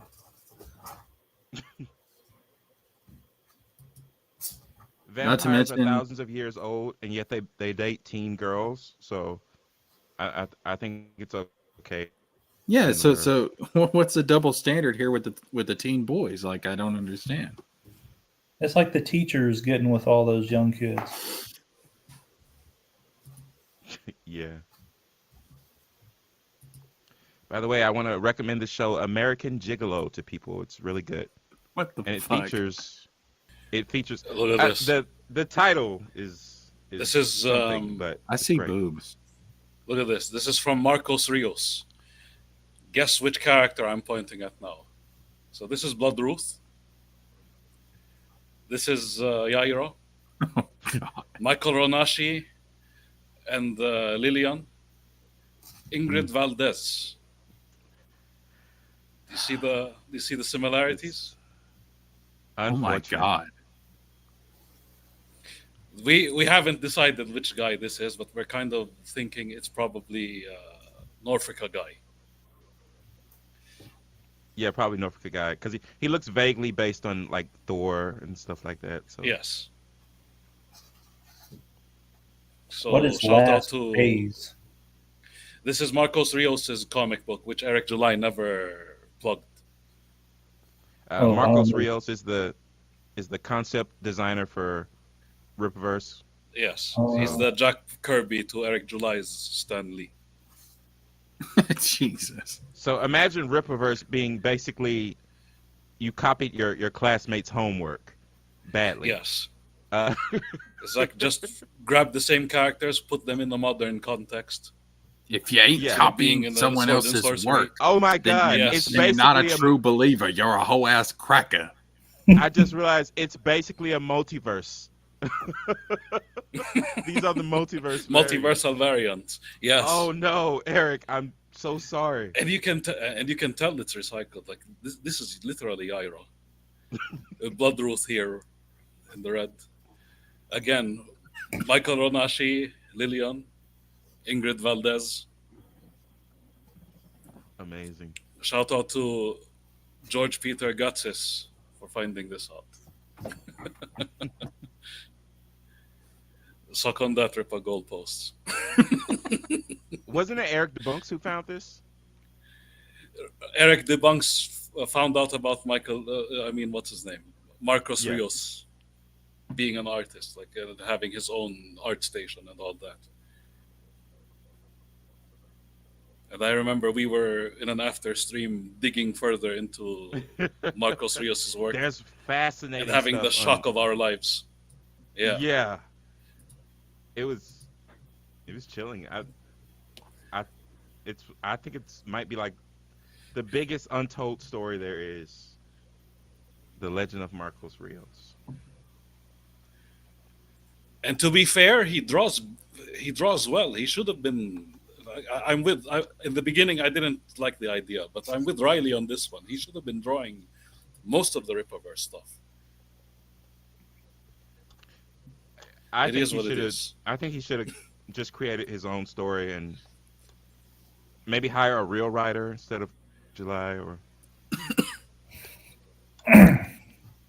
Well, speaking of real writers, let's see what Jesker is up to.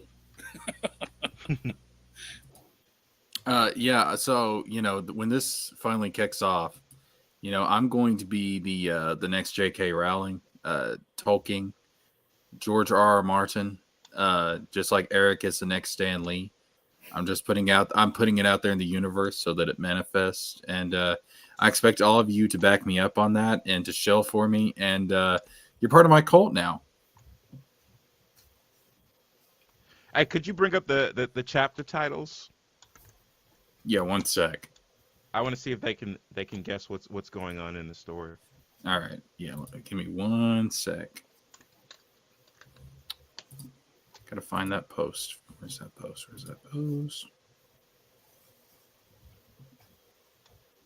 So is there a script or is it just kind of loose ideas and bios at this point? I'm writing out the first draft right now. That's all you need. Yeah, okay.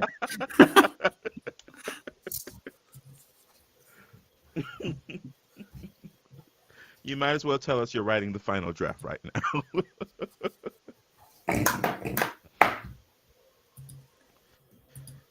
My Second English drafts are teacher. for suckers. Yeah, my English teacher would be so disappointed. All right, so Yeah, these are the tentative chapter titles. So we got this is like for the first segment of the story, first book, whatever. So prologue, a world held hostage. Chapter 1, the coven cometh. Chapter 2, the garden within. Chapter 3, path of monsters. Chapter 4, the hidden ones. Chapter 5, the archons. Chapter 6, a wicked offer. Chapter 7, into the night. Chapter 8, the girl on the streets. What? That perked Chris's ears up right there. Yeah, oh man. The girl on the streets. That's Baby Streets. See, what did I tell you? I swear I'd never seen this before, but I knew that there were some underlying things going on with this story. And now you're going to plagiarize my idea for chapter 8 of this book and the witch's lair and the sinister sisterhood. That's a whole thing about some brothel and, come on now. Now you're just going to steal my ideas. I got to stop talking. You're going to take it all. I'm going to end up writing this damn book for you. Well, that's what I'm hoping for. Chapter 11, the cat-eyed witch. Chapter 12, nothing to return to. And then the epilogue is titled A Threat to Tyrants. And there's some more concept art. Well, now the guy's not as black. Yeah, I know, because AI is racist. We all... And now Theo is said it whiter. like he was so if that's even disappointed. possible.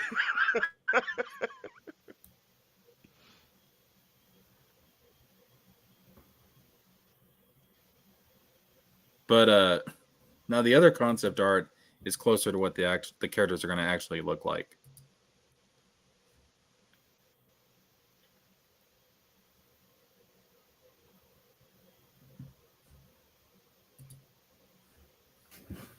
But yeah, this is a thing. It's in production. It'll be out by what is this, 2023? It'll be out by 2033. So,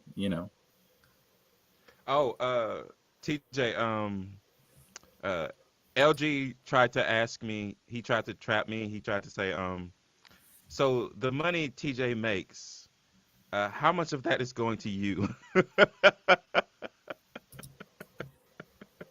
I told him I told him that I didn't want any. So I hated to disappoint LG, but it's the truth.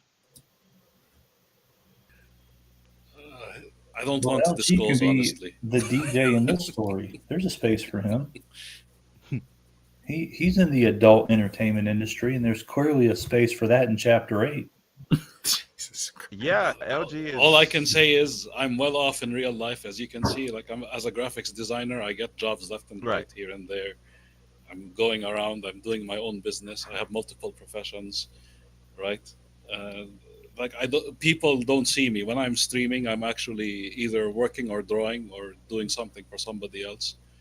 That's kind of why I don't want to be so ever present online, because I don't want people to see what I don't want my YouTube shenanigans to be linked with my job. Oh, so smart. Yeah, this is like for a guy who cares so much about income and all that. I don't really give a fuck. I'm not going to tell him anything. He doesn't need to know. I'll just say this much, all right? And I already told this to Larry Higgins and Max DeVille and them. I used to be part of a duo.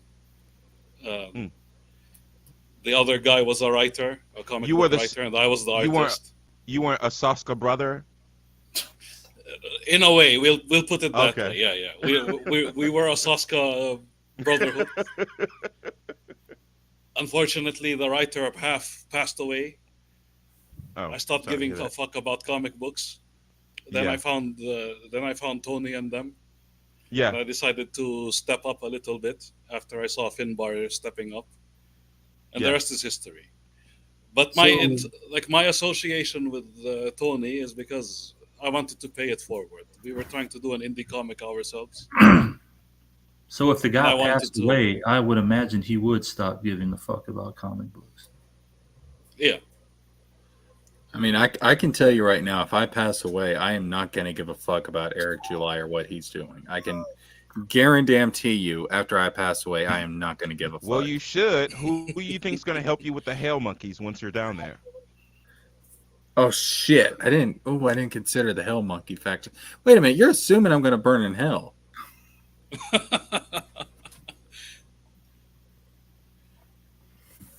So yeah, I'm just So doing all of this to support indie comics as much as I can. Jessica, it just seems so much easier to get to hell. I don't want to get your hopes up. It's like when you go out for like an exclusive college. Like, I don't want to get your hopes up. So just go to a community hell instead. Community hell. JUCO hell.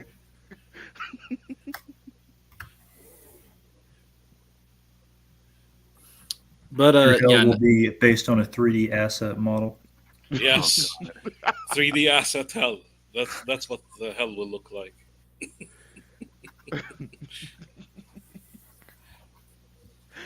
You walk up to the devil. You had one job, and you outsourced it to Brazilians.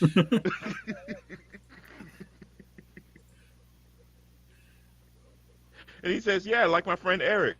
I was like, "Oh, well, this explains everything." yeah. Oh, it's all coming together. It's all starting to make sense.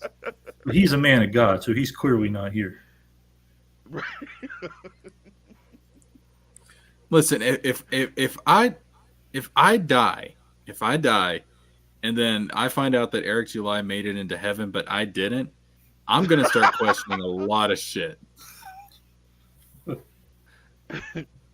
You know what? So when I watched that video, the 2-minute video that Eric did after the lawsuit, where he kept trying to emphasize how he's a Christian man and he's basically the same as Barry Gilfin, it felt so patronizing. It's like he wanted to say, "I'm a Christian too, dumbasses." Like that's what it felt like he was saying, and I was like, Check this out. This feels it feels like you're using this as another opportunity to try to market yourself to people instead of giving us an update on what actually happened. Look at the context of this drawing and tell me where they got the idea of Yaira's outfit. So my man over here, Marcos, came up with this sketch just to show them working out. Yeah. And then they said, okay, let's make Yaira appear in the same outfit where she was working out in. Just the laziest justification I've ever heard. There you go. Oh my God. Eric looked at this and was like, yeah, let's use this outfit. Keep that, yeah. Creativity where? Oh man, it's sad though, but that's probably what really happened. Oh, for the record, I despise this kind of art style. I don't know about you guys. Like this deviant art type of.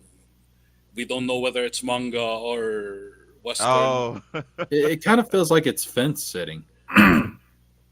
Yeah, it's like something a 13-year-old would come up with on deviant art.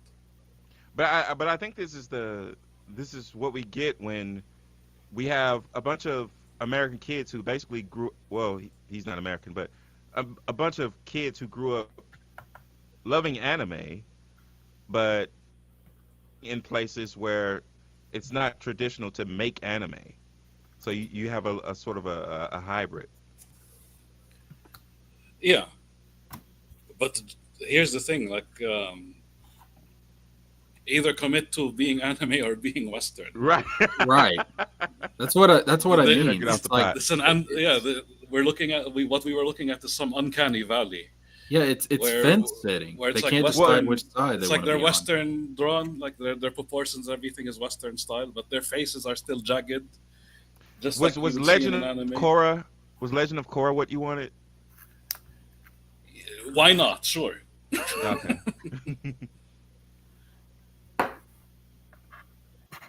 Because Legend of Korra seems like a mix of the two styles. I mean, it Like, does to a certain extent. It doesn't look but enough like anime for me to comfortably call it anime. I think it leans towards the anime side, though. Yeah. Teen Like- So I Titans, wonder- the old one, did it well. Yeah, Mm. Where it's like the Bruce Timm animation style, but with hints of anime. yeah. And one reason why is because that show is also very stylistic. I think what's happening is because I know that Legend of Korra and Avatar are American things. I think I'm coming in with a weird bias against it. Maybe it does look like an anime, but I think the privileged information of knowing it's American makes me see it differently. Well, I think one of the things is that as globalization continues, we're going to start seeing a blend of a lot of different things. Woke, woke. But I mean, if you see Liam Gray's work, for example, that's manga. That's literal manga. But the art style. But you can't get away with calling it manga because it's still a Western comic. Therein lies the TJ, what I do you think draw the origin. on? Speaking of Liam Gray, what do you draw on? Because Liam Gray is using a mouse. It seems. You know what's funny? It seems I also use a mouse. Oh no! Oh no! Your I poor tried hands. using the pad. It didn't work. The problem is I've been using Photoshop and Illustrator from right when they released. Yeah. And back in those days, you only had the mouse. But it's fine. At least I'm sketching on the paper, and then doing the rest with the Okay. digital link. So it's fine. So there's still an organic feel to it. That's why. Okay. Good. At least you can The- see the there's still a Dan Fan human story element. keeps coming even back if to me. it's- Yeah. Yeah. So tell me more about Theo's daddy issues. You've got some real issues to resolve with this character. Well, the issue is he doesn't have one. Actually, No, he had one. He was orphaned at a young age, so he had a daddy. he had a mommy too. Well, he's already got another. He's got another mommy, right? The Well, who's he- Horace family, right? yeah. What's that family look like? What does Asura's family look like? I mean, they look like her. No, I mean, is there a father and a mother? There is a father. The mother. There's more. It's hard to explain. Okay. She's got some kind of connection to Lady Letha. I'll put it that way. Oh, I thought you meant like it's hard to explain, like she didn't know her gender or something like that. The mother, it's hard. It's to- 2023. I mean, I can't jump to assumptions. So you see what I mean by the uncanny valley between manga Oh. and Western? This is Oh, Alita. that- Yeah, supposedly. so Marcos Rios attached himself to one of my favorite characters of all time. Like right above my computer is a expensive. I consider it expensive. It was $75. Maybe that's not How expensive wonky the for like face a is. figure. That's not anime it's a or bird. Western. That's just ugly. Yes, that's what I mean. Oh God! It's- If you've seen, if you want to see the rabbit hole, just look up Brazilian comic books. They have a Brazilian Mortal Kombat comic book. They also have a Brazilian Mega Man. It's wonderful content. You should Are watch these the that. same Brazilians working on ISOM? It looks like ISOM art. I'm not kidding you. Oh, have to check no. it out. It's crazy. Oh man, it's Brazil's the ones to blame. Oh shit.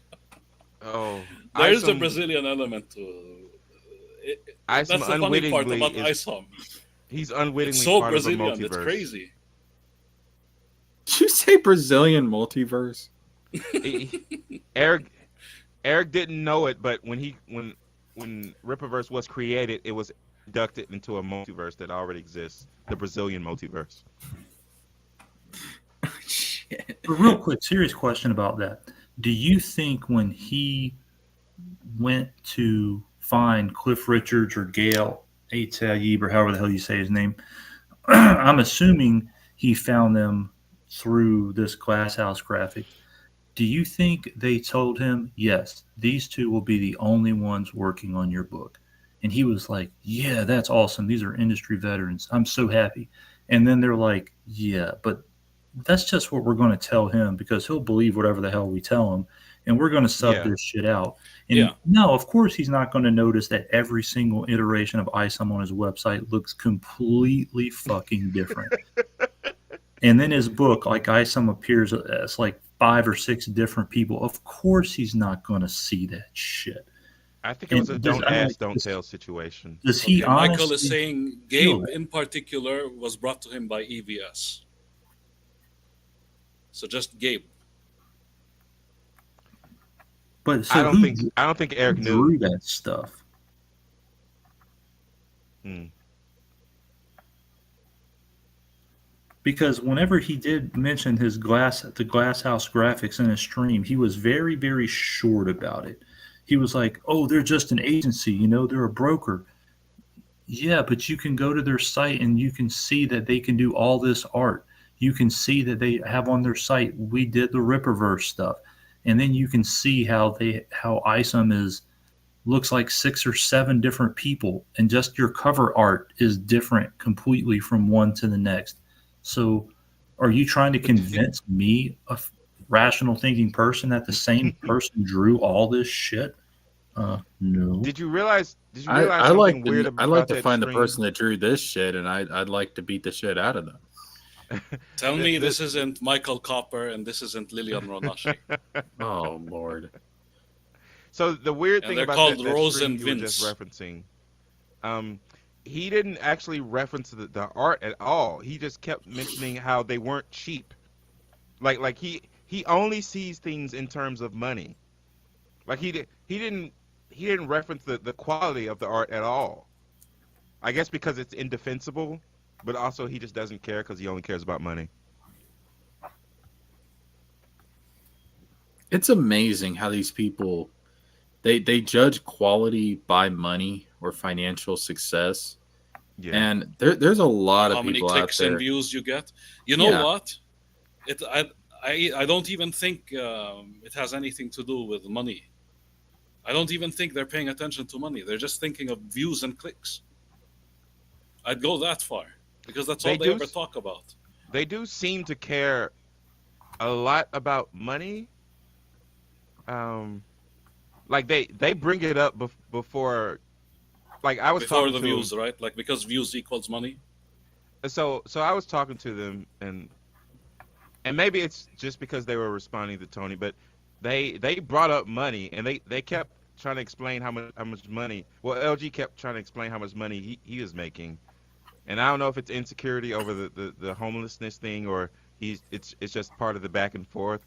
But I kept telling him, I was like, first of all, you're telling a bunch of internet people about all the money you make, how you make it. I was like, no, you don't have to tell us any of this.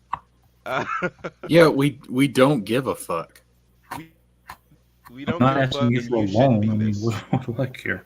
Right. Right. Yeah, you don't Look. see Chris Bacon, for example, bragging about anything. Like, why should you brag? This isn't the place to Right. flash money around. Like the only Yeah. like Tony only does it for for memes. He just to piss those people off. It's like he's reacting to them. Yeah. It was interesting to learn that LG works 4 days a week, 7 hours a day. But he makes enough money, and I think 4 days a week is I like that ratio. You get Well, 3 I'll days tell to, you this from 3 days to personal live your life. experience from my earlier career. If you Mhm. work in a warehouse, you can get 3-day shifts or 4-day shifts. So, baby, if you reach Oh. out to Eric, he can get you on the rotation, and you can work your 4 hands and live your best life. You know what? He should go to the warehouse. Why not? If they'll allow him. I honestly think that would be great. He'd get to be closer to Eric. Brian Do we Solari really looking want like a that to monkey. happen though? Look at that. I Look want at that LG to face. find happiness, and this is the only way I know to give it to him. And he'll find it in Eric's hairy Warehouse. embrace. Well, you could have stopped that sentence. That he'll find it in Oh, Eric. what the fuck is this? I swear I'm not trying to get you demonetized, but look, Oh, what the fuck? I can't Crotch show area. this. What is this body? Oh my goodness. his body type. Is this It's funny how concept this or body something? type. It's funny how this body type, seeped over to the actual comic book. Oh this my concept art? goodness. Or where is this from? This is Marcos Rios, the artist of Eric July, the designer of these characters. Oh, okay.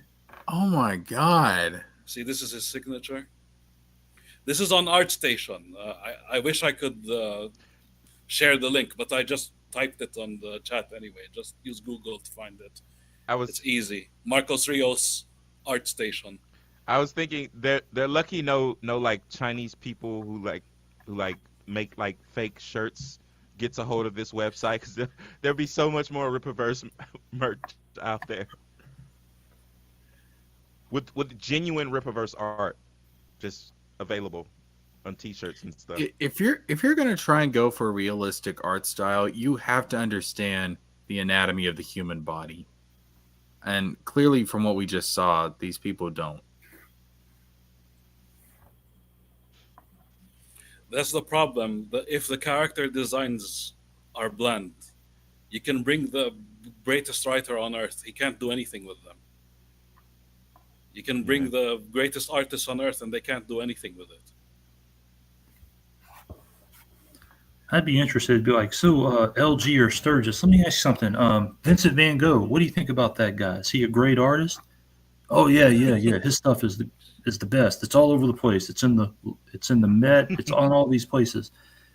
Are you aware of how much money Vincent Van Gogh made during his life selling his fucking art?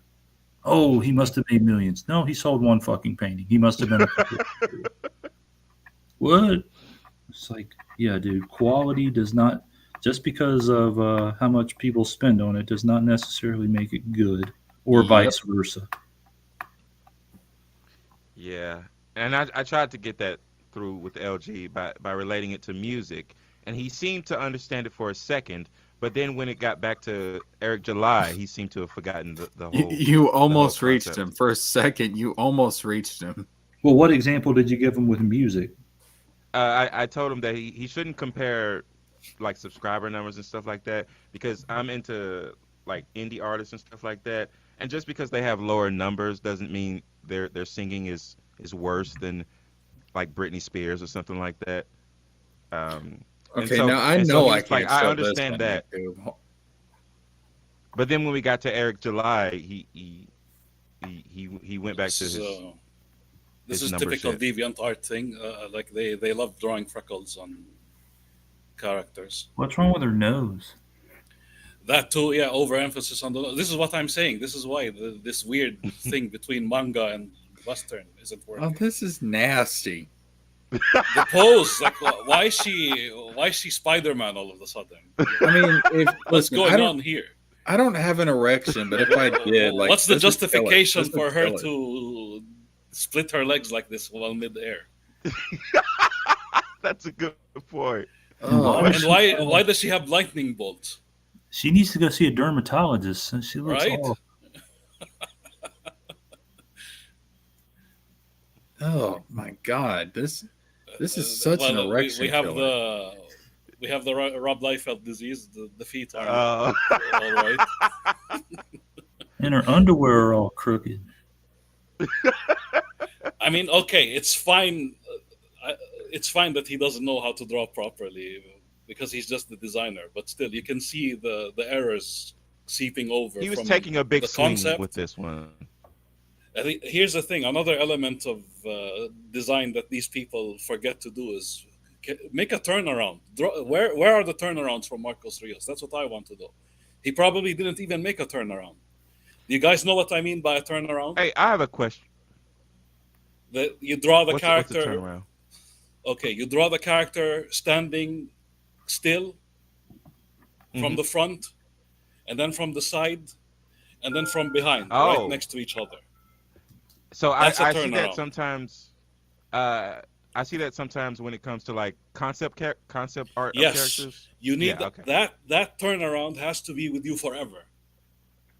That makes sense. If you're going to, yeah, for anybody who wants to draw a character, that character turnaround has to be with you forever, so that you keep looking at it as you're drawing, so that you know what you're, how you can translate the character from that to the page. I have Otherwise, a you'll have the serious. same problem with Isom, where his change always, his face always changes. But Is let her me ask right you something. hand As an positioned artist, how correctly? hard is it to be consistent with particular features like facial features? How hard is that to replicate from panel to panel? If you had the turnaround, it would be easy. Wait, I'll show you an example. Hold on, I'll look for it. Just give me a while. You guys keep talking while I look up a good example of a character turnaround.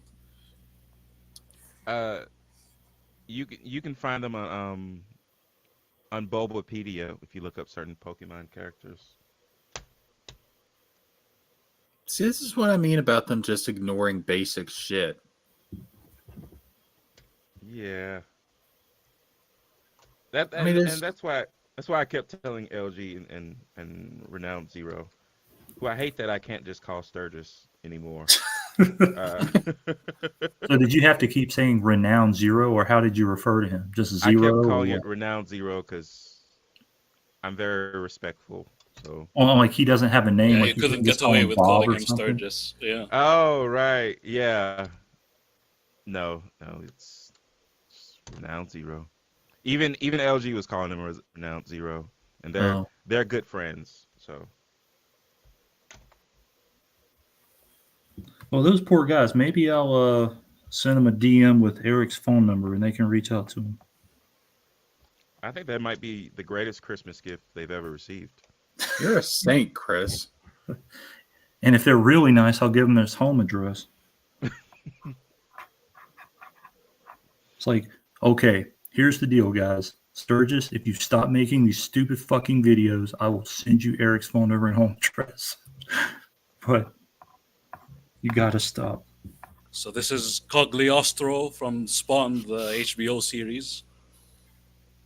Mm. See how he has his own particular face. Look at that. He even has the mole. Mm-hmm. And his beard is shaped different. His entire facial structure is completely different from every other character. You always have to see him drinking, because in that series alone, he's always depicted as, living among the homeless. Yeah. See? So front, side, behind. This is basic art. This is art school 101. But if you're drawing this from page to page, frame to frame, how hard is it to replicate the face and the beard and stuff every single time with As max consistency? as long as you have a turnaround like this, you're good. Are you just I'll show you tracing what. over it or what? No, not tracing it. Just a reference. You just treat it as a reference. I'll Um, show you one with different facial expressions for each character. Hold on, I'll have to keep looking. Well, see that's one reason why I did like the AI thing. Like that's not going to be the art that's used in the final product, but it gives me something to visualize what I want to put down when I start drawing.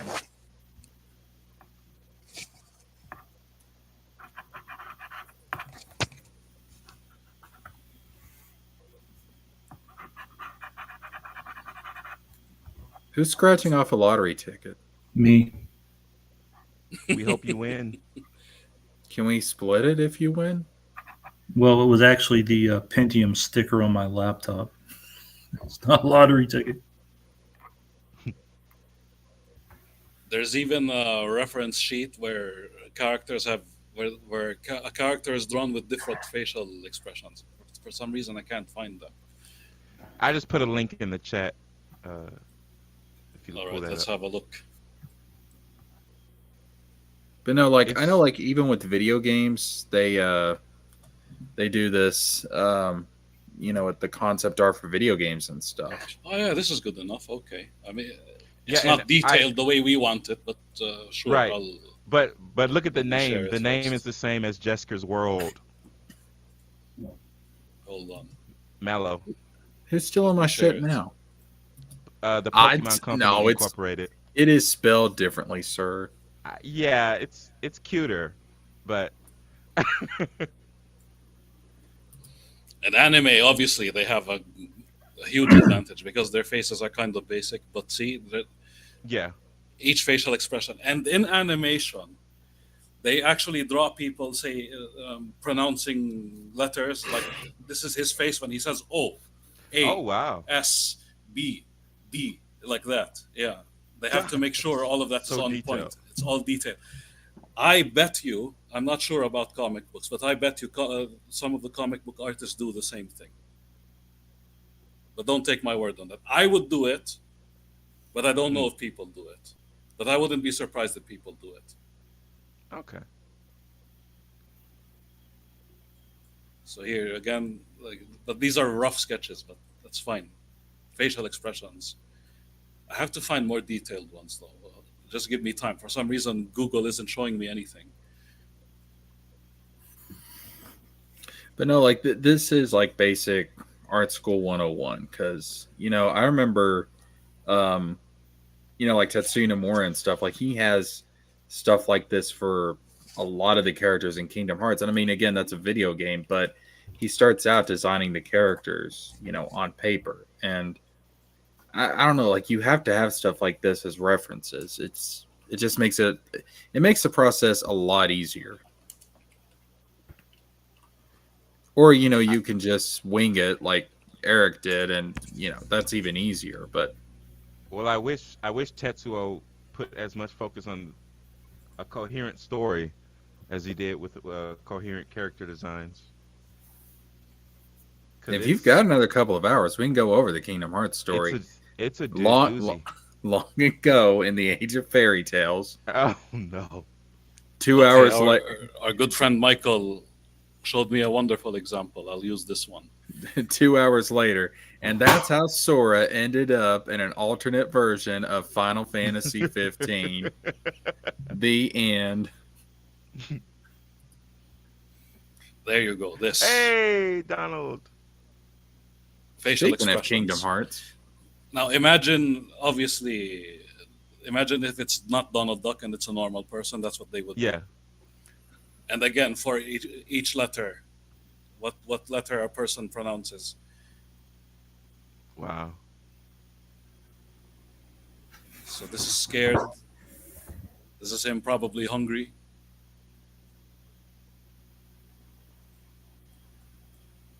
Drunk. Where's Morning? Wait, Where's what Disney Horny is at? this? What Disney has drunk Donald? They did have drunk Dumbo though. This that I remember Dumbo being This might drunk. be- Remember that? this might be Brazilian Disney. This- Yo, old school Disney was wild. Well, I mean, They really should go back to 2D animation. What a missed opportunity. but the thing is, you got to give Cliff Richards the benefit of the doubt. He clearly did this, and he just said, "Eric, what do you want to convey? What does Isom need to convey in this book? Disrespect. Anything else? Just disrespect. Are you sure? Disrespect. Okay, Yeah, that's true. There's nothing for him to work with. Exactly. There's no Does he need to be motivation for an No. artist Cliff- to give it his And then all. Cliff Richards was like, "Yeah, I'll give you disrespect. I'll show you disrespect." But that's all he needs to be conveying is he's been disrespected, and that's it. No emotions, just disrespected. He's like, okay, I'm going to disrespect your wallet and phone this into Yeah. a bunch of Brazilians and take $15,000 from you. Okay. God. Who the heck? That's literally how Eric responded. Oh, okay. Sure. Honestly, even Chuck Dixon sort of disrespected the Rippaverse. There are almost no references to Isom at all in Alpha Core. I don't think there was any. Yeah, which is very strange. I don't think he was allowed to touch any ISOM characters, except the Alpha Core themselves and Michael and what's her name, Lillian. What part of the ethic is that? No, it was his own playhouse. That's all. Like Yeah.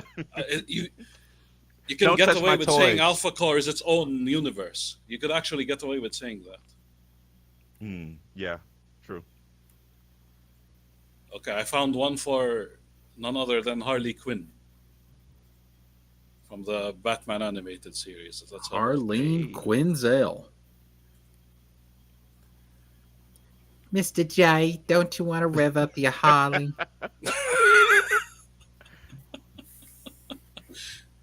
Let's see if we can get you casted in the new There game. we go, yeah. But I can't find one with the pronunciations that I'm talking about. But anyway, for now, we'll just deal with facial expressions.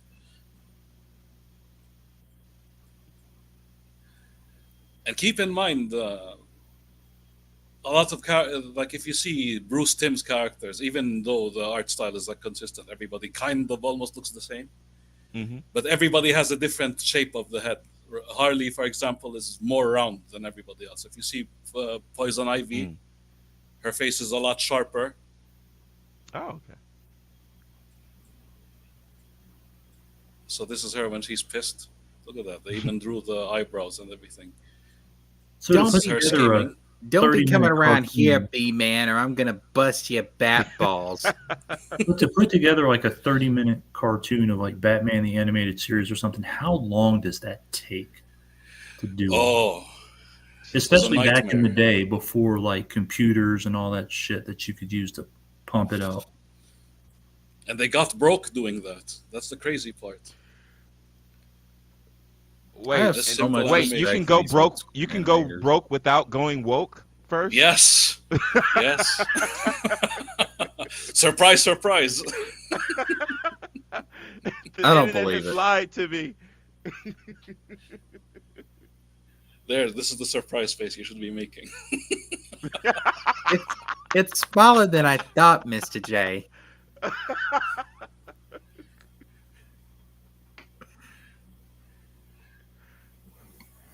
This, I wish this stream would get more views. One of these days, maybe it will catch up.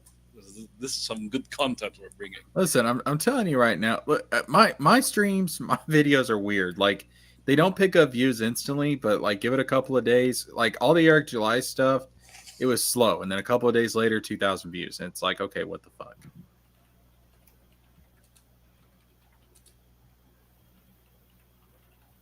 But no, we'll get there. 2024, I think we get to monetize. This is my favorite panel to be on. For one, we got to make a really drawn out backstory for the Soska babies. That couldn't happen anywhere else. It's beautiful. We're more No, like like, the for example, biggest like- problem. But I mean, like as a normie, like in this type of a format, Yeah. and yeah, I was kind of fucking around talking about Theo and his like hood life. But I mean, those are the kinds of things that as You just want me to write a chapter where he just thinks about all of his dad issues, don't you? Exactly. But I mean, as a normie person, that you can kind of look at somebody who is a creative, who's like going to put this stuff out there, and then you can kind of project what you would see. Like, hey, Theo, you got these characters, and as a normie, I'm certainly not as interested in this as like trying to relate it to other things, or the girl and the green haired bitch, and the creepy Frankenstein guy, or the tokenized character that you have here. I mean, I'm going But you- woke, baby. but that's the All kind of accurate thing. Like if you were, just introducing some basic things, and you just had people who were like, if it was in the chat, just commenting on that type of stuff and just kind of projecting their own thoughts on, your very serious character. Because here's the thing, like if Eric had done something like this with the Rippaverse, like early on, hey, here's some concept art for ISOM, and then somebody would have gone on and said something like I just said about that, he would have been like, motherfucker, why you disrespecting my character, and that ain't going to happen, and all that Yeah. stuff. You obviously knew it was in jest and didn't give a shit, but somebody like Eric might have completely lost his fucking rails. And Yeah, If And you we were might Eric, change. you should have called everyone here gay multiple times by now. Listen. I want people to speculate. All right. I want people to, like when I finally put this out. I want people to speculate. Like I want to see theories on forums and shit. I want my characters on Roll 34 for God's sakes. All right. I want this shit everywhere. As the creator, you're not supposed to be looking at those forums. Disavow 15 years old Rule 34. Oh no. I'm never gonna monetize. Let's not go there. I'm never gonna monetize. Jesker, just erase the word age and 15, and it's fine. You can say But I mean, he's like, he could 3,000 have years gone, old. for example, It never happened. There you go. He's fixed it. He solved the crime. But I mean, like, for example, he could have talked about, hey, I'm seeing fan theories that, Darren's the real hero of ISOM 1 and all of these things. And you can then, as a normie especially, you can make the story whatever the hell you want it to be. And then, as a creator with that kind of thing in mind, when he puts out and makes it canon, for example, that Darren is in fact a fucking troll and, is a very evil person doing very evil things, he could come back and say, hey, all the people who thought Darren was a flawed hero and a great guy and Isom was a bitch. Hey, we sorted all that out. What do you think now? And then, you could have done something with that. That, again, would have attracted people like me to engage in something like that. Right. As opposed to going from Darren being 2 panels of the fucking book into fighting hell monkeys. Because as a normie, I'm like, I really got invested in that character above all others. And now he's gone and he's fucking fighting hell monkeys in a 3D asset castle. Right. Well, see, that's how you know that no one actually gives a shit about this universe. It's people aren't talking about it. I don't see people making theories about stuff. I don't see people. There's no genuine engagement outside of Eric. Like, yeah. Like I care about. Like, I mean, look at stuff like Lord of the Rings, for example. Like that shit's been out for decades, and people are still talking about it to this day. Yeah, Lord of the Rings. I fucking love fan theories. Well, like for example, like when I was in high school, I had a teacher, an English lit teacher, who was dead set on Star Wars is basically Arthurian legend in sci-fi. And they swore by that shit. And you're like, what the fuck are you talking about? And they're like, oh, Obi-Wan is clearly Sir Lancelot. And okay. or not Lancelot, but Gareth or Gawain or something. And Luke Skywalker is clearly this, and Darth Vader is clearly this other character. And you're like, what the fuck? But they read into it what they wanted to read into it. And people become engaged that way, as opposed to somebody telling you you're a hoe ass bitch for thinking anything about my book that I didn't tell you could. I will when I put my shit out, I will never tell my fans that they're hoe ass bitches. I can guarantee you that. I love you guys. All right, even if your theories are wrong. Oh my god! So you gotta come up with your own ethic. Oh, is this a chapter 8 character? Series? No, this is from Spawn again, HBO. Even random jobbers and pedestrians have their own character. They're designed completely in detail. Look, you can tell. How did he get his hand on a Steam Deck way back then? Oh, it's like I wonder what he's holding. It's like that picture where it looks like somebody back in the 1800s has a cell phone. He's a time traveler. No, that's a Sega Game Gear. Yeah, it's probably a Game Gear. Okay. This is probably a gamer. Sega. But his pocket should be weighed down with extra batteries. No, that's just and look, how he it has was. the what do you call it? Codes. Michael, I appreciate that. I will call your detractors hoe ass bitches for you. See, that's what you do. You as the creator, you don't call your detractors hoe ass bitches. You get your loyal followers to do it for you. That way you don't have to dirty your hands. What do you call that pouch again? The one the people used to wear in the 90s. Yes, a fanny pack. He's also wearing that. See, this pure 90s. As someone who grew up in the 90s, I can confirm this is pure 90s. I mean, he looks like he came out of Limp Bizkit. You can't deny that. I mean, he's got a nice watch. Nobody can tell him anything. They haven't decided on the face, obviously. So this was previously his face, and then they went with this one. Either that, or they went because here, look, his nose. I don't know if his nose is actually this size right now. This is the guy from Malibu's Most Wanted. I don't know if they shrunk his nose or it's a problem with the shadowing. I think they shrunk his nose. This is him under more shadows.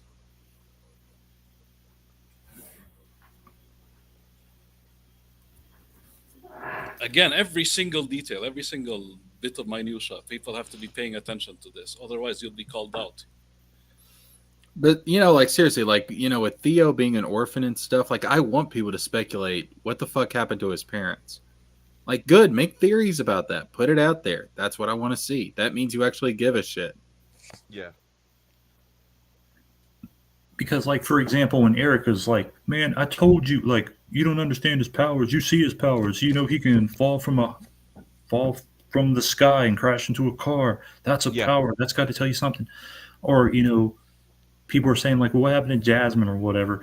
I mean, there's a difference between giving a person enough backstory. Like, this is a backstory, but there's so much here that you can, speculate about. Okay, he's orphaned at a young age. Okay, well, that's a backstory. That's terrible. This is fat. This is fat. Wait, what is happening in this picture? This is the wedding you're talking The about. Macarena. Yeah.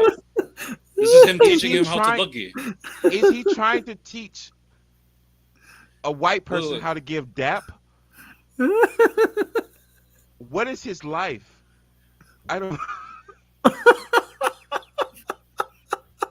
Where's the pen? Is this a pen? Yeah, look here. This is what he wore. I'm messing it up. Hold on. I'm too busy laughing. This is what he wore to a wedding? Oh my god! This is. I messed up the belly. My bad. Again, let's do it again.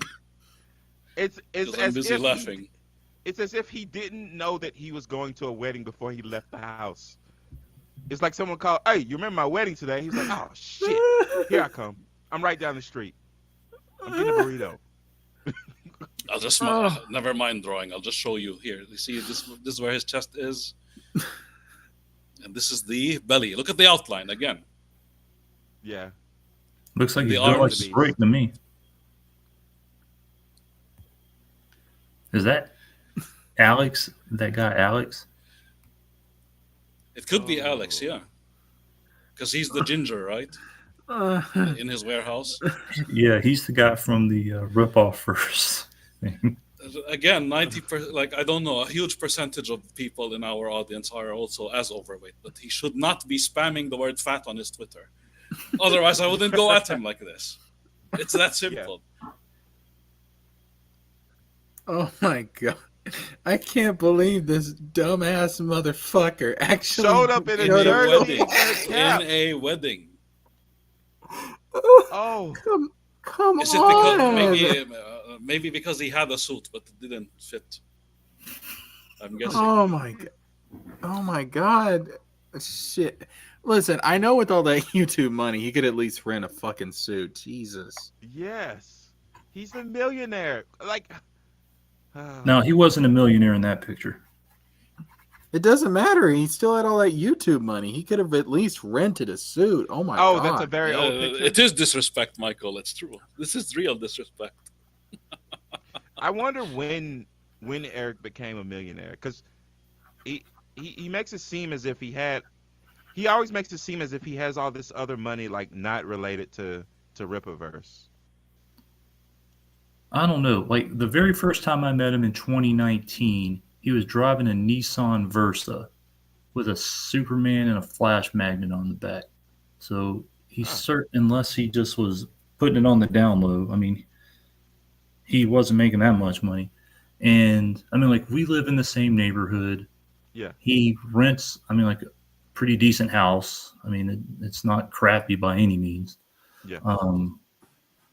So, I mean, I don't know how well he was doing.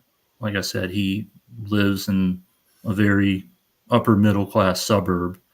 Do you think it's possible that he was a millionaire when you met him? No. Okay. No, I don't. Because But on streams he says that he actually doesn't take a salary from the Rippaverse stuff, and that all his other money pays for all his. But other I stuff. will say this though, like back in his prime days of YouTube, again when he was pulling in regularly 1,500, sometimes up to 2,500 concurrent users or viewers, I should say.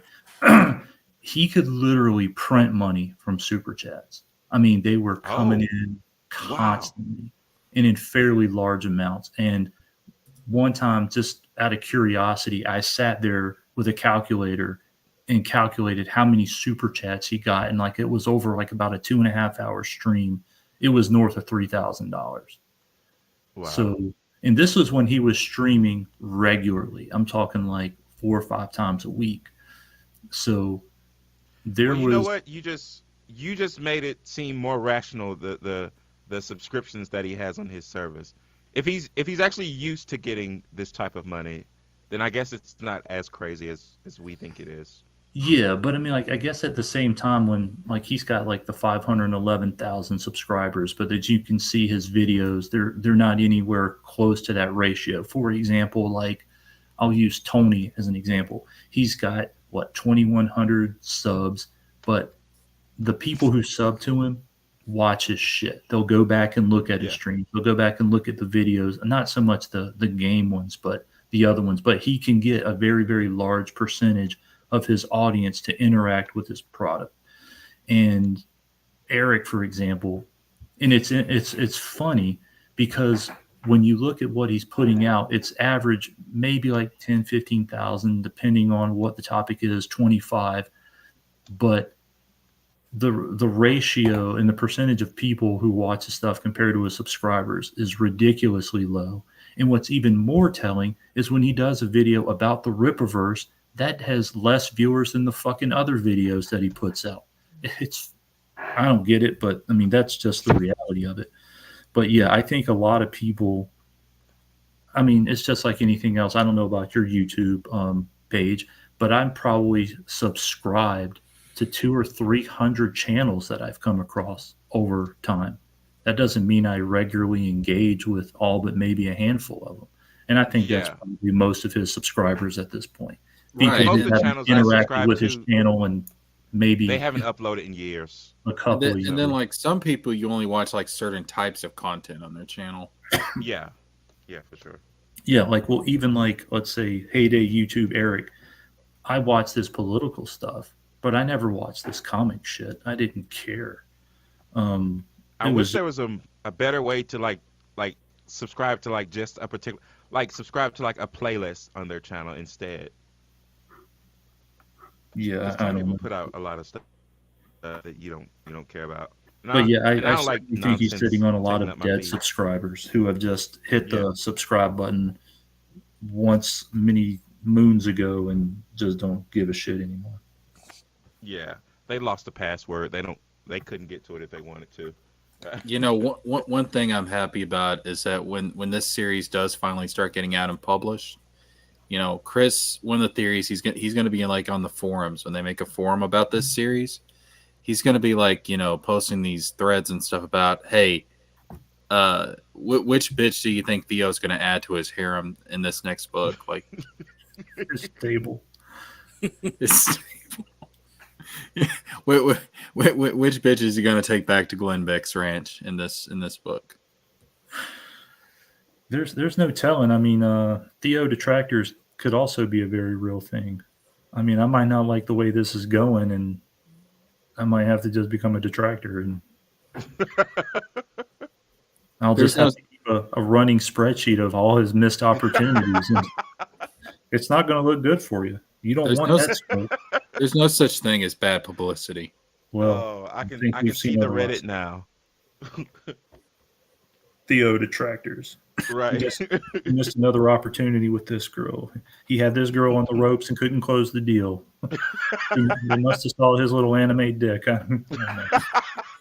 he could be spreading his seed everywhere, and he's just not, and it's sad, and I'm disappointed. I Normies expected logged more out on of to him. the Reddit, and they're like, "What book are you reading?" Like, that's not what this is Yeah. about at all. What do you mean? I only saw this chapter 8. That's all that exists. It's chapter 8. Chapter 8 is about a prostitute. I'll keep it real with you. See? Oh, Made for the streets. That's what it yeah, should be, made for the you're streets. validating him. Like I said, I could tell from just this panel art and this one bio how this was going to play out. You thought you could hide it, Jesker, but Chris tapped into your story's true nature. This book And just Michael is writes, going to be your goalpost, so be careful. yeah, this book He'll be just writes chasing you now. itself. I have expectations, so just so you know. Yes, this is going to be heavily inspired from Tenchi Muyo. Don't let the fans down. I don't know where you guys are. It's 3 a.m. in my neck of the woods, and Santa Claus has to wake up in 3 hours. So I'm out, Oh, fellas. okay. Well, Merry Christmas, Chris. You have a All right, great Yeah, thanks. Merry Christmas. Chris.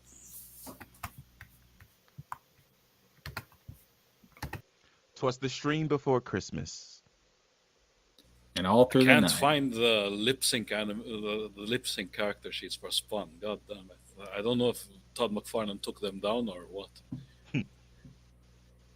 Oh my He's God. giving me a hard time. Todd McFarlane needs a DMCA person. A McFarlane Toys goalpost. That's what we need. Mm. Jesus, can you imagine? Like even EVS himself would reject somebody. If there was an EVS goalpost, he'd be telling him to cut it the fuck out. EVS. That man was a demon back in the day, and even he wouldn't associate with somebody like goalpost. Yeah.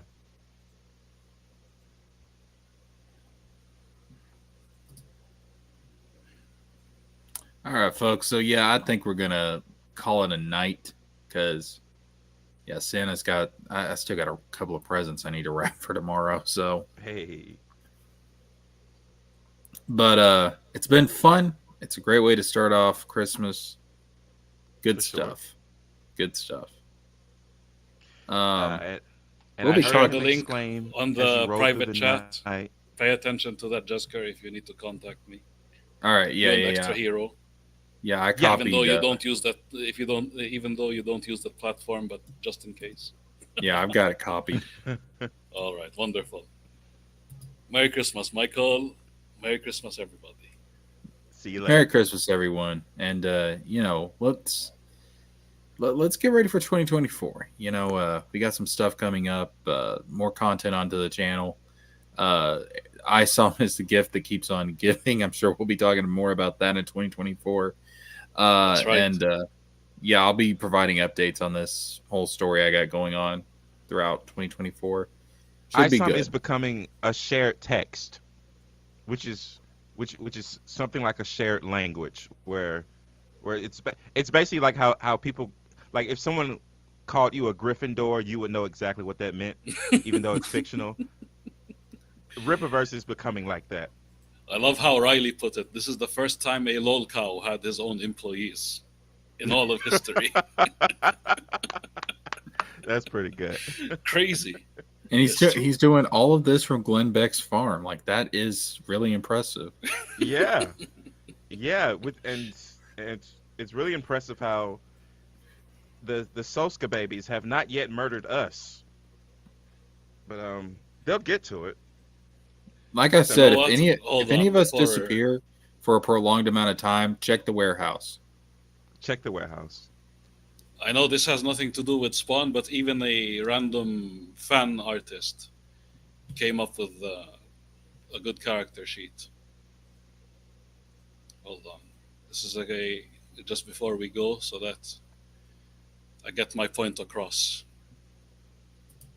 This is what people have to draw before drawing anything after. Is See this that? the guy details that of he his got face. sued over? No, this is a good guy. I was thinking of the bad guy. Okay.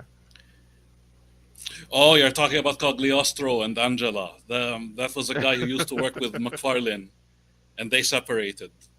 Hmm. and they had a long spat over that. We'll be here all night if we talk about it, so we'll just wrap it up. So imagine I saw him. You have a character sheet just like this, and then his face doing just to show the differences between his face and everybody else.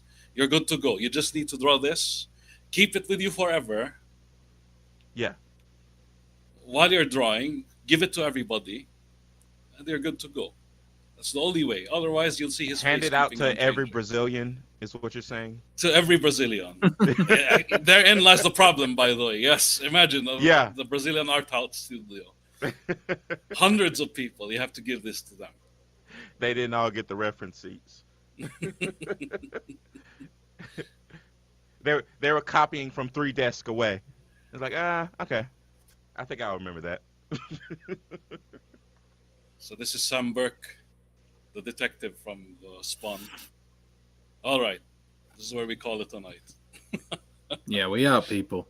Thanks for tuning in. Thanks for watching.